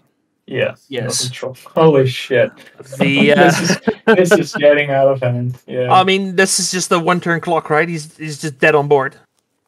Let's move on to game 3. Already. Yes, he is. Go to game number 3. With a beautiful Pingu-faced Animated. Thank you. Like, it's also just the perfect art of Animated to have that face on, I think. I think I should have, knowing that I have a Daze in hand. I don't know, man. Yeah. I don't play the blue decks. I ask me these questions. I don't usually play Daze decks. Just from Daze is new for me. The rare Like- exceptions. The rare exception is that I've played Doomsday, but I don't know, man. I don't play the blue decks. Yeah, considering he could just reanimate the troll, I think it's correct to go for the days there. Make sure that the reanimate resolves, because at that point you have a fast enough clock to where the Sheldred's Edict is just too expensive, because you're missing your third land. That's true. So, I mean, it seems like the correct play. I definitely trust Yannick on that. Like, there's a reason why he's in the finals of an 80-man tournament, right? With with what is essentially just a budget legacy deck. Like, let's be honest about that. Don't worry, you're not alone. We'll get. Did anyone say budget legacy over there? Yeah. Nice. Like, Everyone's best. Like any legacy deck that wins a large tournament and costs under 1,000, I consider that a yeah. Yeah, I agree. Like it's not quite Burn, which got a top 8 couple of bobs ago, Yeah. but Burn is like super budget. yeah, there's no Badlands in There's this no deck. Badlands. This is a mono black Reanimator deck.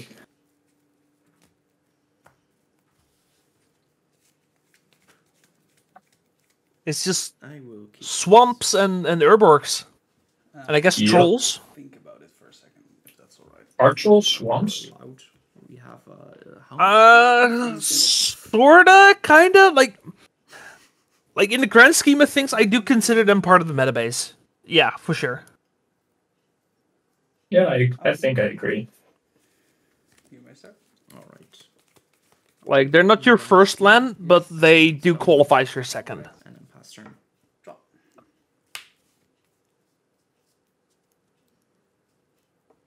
And also just the synergy with Reanimator is just absurd. I'll discard the person. But as we go into game 3, we have a Nile Spellbomb for Lars here. That's not bad. This one's for all the marbles. No pressure. So a friend of mine just told me on WhatsApp that he was witnessing Lars, who was spectating the previous match on the stream, and apparently he is very afraid of the Dark Depths combo. So he's very much aware that there is a transformational sideboard going on here. But we are working under the assumption that he boarded out with a Bloom Command, right? Yeah. So that's... I mean, I guess that makes sense, because with a Bloom Command is so slow. You want the Wasteland, not necessarily the repeat Wasteland, right? Yeah, I know. I agree. Apparently, Lars was helping Marvin out, moving tables and stuff like that. Small shout out to Lars for being a good guy, helping out the tournament. No, he was helping Michel. Yeah, I don't know. I'm sorry, man. We try, but the same, man. You are all Bazaar of Boxes. Like, so. Bazaar of Boxes to us is like this three-headed amalgamation of three people. Like it's like the Holy Trinity. Like where Michel is like the Holy Spirit of beards or something. I don't know. Like it's like what's the dog called? Is that Cerberus? Yeah, Yeah, I think Cerberus. so. Yeah. Or Fluffy from Harry Potter. I actually never watched. What? What I kind of never. a nerd are you? Come on. Never watched, never read Harry Potter. I'm sorry. It's Bad nerd. I can't lie about that. No, that I agree with. All right, so we're just getting started into game number 3, and there is a Bristleband already in the graveyard for Yannick. We're not just getting started. I feel like we've been here for like 10 minutes already. It's a slow ass turn. Yeah, that's right. I think we're on turn number 3 for Lars or something. I don't know. My brain's a little bit fried after all these rounds. Yeah, it's been a long day for sure. Yeah. We've been here since 10:15 this morning. So yeah. For 10 and a half hours almost. So, yeah. I'm so glad we scheduled in the break in the middle, because that makes it so much more tolerable. Mm-hmm. How much sleep did you get? I slept for like 5 hours first. Then I woke up and I couldn't sleep anymore, so I played video games for like an hour and a half. And then I slept another 2 hours, so 7, I guess. like broken up 7. Very nice. Yeah, what about you? I think I got 6. Okay. I'm not sure about that. I might have been 5. Yeah, that's not great, man. I don't know what it is, but always when there's like a large tournament, when I'm playing or casting it, I just completely bomb on my sleep. You're not nervous, are you? No, I don't think so. You're excited, I think. I think it's more that, to be Oh honest. boy, look at I've this. I've done the casting thing so many times. Yeah.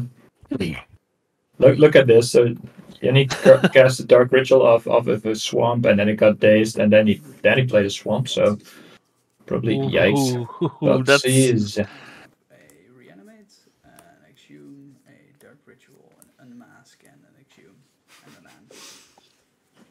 And also just this Nile spellbomb is killer. Yeah. And look at the axiom as well. There's Bingo actually in the corner looking at the creature getting reanimated. Yeah. Dark rituals, all right? Yep. Yeah. Could have been a deliberate day state. Yeah, I would assume so. I don't think Yannick would be so stupid to do that. Like, not on purpose against accidentally. Yeah.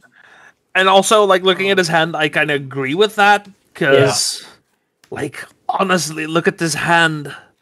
Like, you don't need a dark ritual. You just need something that actually does something to actually do something. Play a Murktide Regent. Yes. Triggering the Beanstalk. Guys, pay attention. He put 2 wastelands on top and then shuffled. He does not know about the Dark Depths plan. He does know about the Dark Depths plan. He was spectating the last match. And he specifically mentioned the transformational cyber plan, so he is very much aware. I think it's more a question of he sees that Yannick is not doing the plan right now. No, exactly. And if you have to draw into it just naturally, you don't have any kind of life from the loam effects. You don't have any expedition map or something like. Yeah. At this point, I wouldn't be scared of it either, to be honest. Johannes asking why we see a lot of Spellbomb and no Relic. I think Relic also bombs your own graveyard. Yes, yes, it does. I think that's the reason. And you don't want to do that when you're delving shit. Yeah, you have a lot of delve spells. You have 4 Murktide Region and 2 Murderous Cut. Yeah. A lot of lists also play some number of Uro, which also has kind of contention with that. So. Some decent magic cards. Someone might say. I mean, Spellbomb is a little bit unfriendlier on the color cost, but I don't think that really matters for a deck like this. It's only 3 colors. Yeah, like if you want to draw, you have to use a black, but you still get the graveyard effect. If you play Relic of Progenitus, you need the 1 mana to actually exile anything. At least the graveyard. I mean, it's just you can tap it, but like this and you draw. Yep. Maybe a better question is why Spellbomb over Soul Guide Lantern. Yeah. And I guess the answer to that is because you can keep open black and then redraw. You can, and Spellbomb allows you to both bomb and draw, and with Soul Guide you have to choose. Exactly. In response, okay. Spellbomb. We are going to crack it here. Yeah, you just have to play through this because the longer it sticks there, the less you're doing. Draw for turn. Yep. Like, honestly, I think Yannick still has draws here that could get him out of this, but it's getting worse by the minute. Yep. I do not like the position that Yannick's in at the moment. Yeah, I think he needed to be fast, and he's already being too slow. Not because of how he's playing, just his draws. Yeah.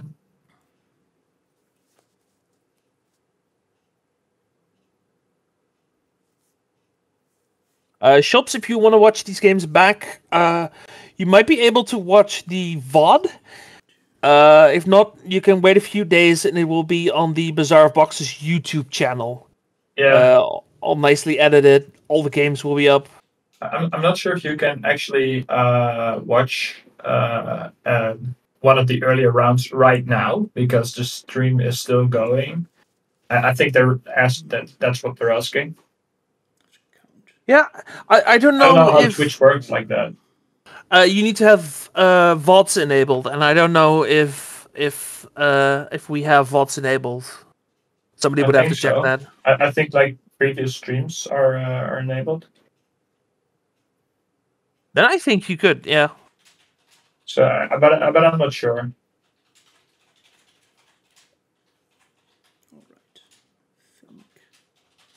Yeah, what's really annoying is that it's disabled by default. Yeah. Yep. Oh, I recognize the yip that Yannick just said, and that's not a yip of joy. That's a yip of I have accepted that I'm going to lose this game. I think that's just I've heard that yip so many times. That's funny. That's something that only a friend can hear someone do. Yeah, that's inside information. Oh yeah, but look at Lars's hand. He's got so many answers. Children's Alright. edicts. Why? Actually, I decided to just take a quick look, and yeah, it looks like past broadcasts are enabled. So you can look at the VOD right now. What is going on exactly? Am I missing something? Because I think Lars is casting Murderous Cut here. I think he's planning to counter his own Murderous Cut, because if he delves for the Murderous Cut, cards leave his graveyard and it grows grows the Murktide. Smart. He just pumped the Murktide for lethal. Yep. See, that was the writing on the wall. Yeah, that's a sweet play. I like that. Yeah, me too. Congratulations to Lars winning this ELM slot and of course winning this turn. I'll be there anyhow, because very nice. Nice play to finish it off. I didn't even see it. Yeah, Lars Broekhoff, the man from the town near the river, is going to be our next ELM competitor for September. 6 leagues. Congratulations to him, and also very well played by both players, because it's not my first this was a really sweet set of matches. MTGO. Yeah, impressive stuff. To be fair, I've played a lot of Reanimator in the past, so it's not like I don't have any experience. So yeah, for anyone who missed any of the games, they will also be up on the YouTube in a couple of days, along with like the deck lists of the top 8. So be sure to follow Bazaar of Boxes on YouTube, on socials, all that good stuff. I have one final question. While I was away, did you announce the Brewers Cup winner on stream? Yes. Why would he play? That's really good. I can thank you. I can re-announce it. It was Raoul who had a very nice Dimir mid-range deck where he combined a sort of aggressive package with the Agatha Soul Cauldron package, which it was a very cool deck. Yeah, it was a really sweet deck. So congratulations to Raoul for winning the Brewers Cup. Congratulations to Lars for winning Series 10 and going to the European Legacy Masters at the end of the year. And congratulations to Sun being the attendee of the century. Oh yeah, some dudes attending all of the BLE series so far. Having played all 10, congratulations to Bazaar of Boxes for being able to host 10 of these. And thanks everyone for watching. Thank you, Justen, for being here with me as well. Thank you. Thanks to the Bazaar guys for hosting. And thanks to the chat for listening to us do random stuff all day. Thank you, chat, because we're a bunch of dumbasses, and and we love that you've been enjoying the stream. So thank you very much, and I hope to see you all next time. That is sick. Awesome. Hey, Jace, I did play that. Orc armies, hell yeah. Yes, going to throw out this one. Want us to raid someone? Good question. I mean, look at I see that Legacy Council is live. They're probably playing Legacy.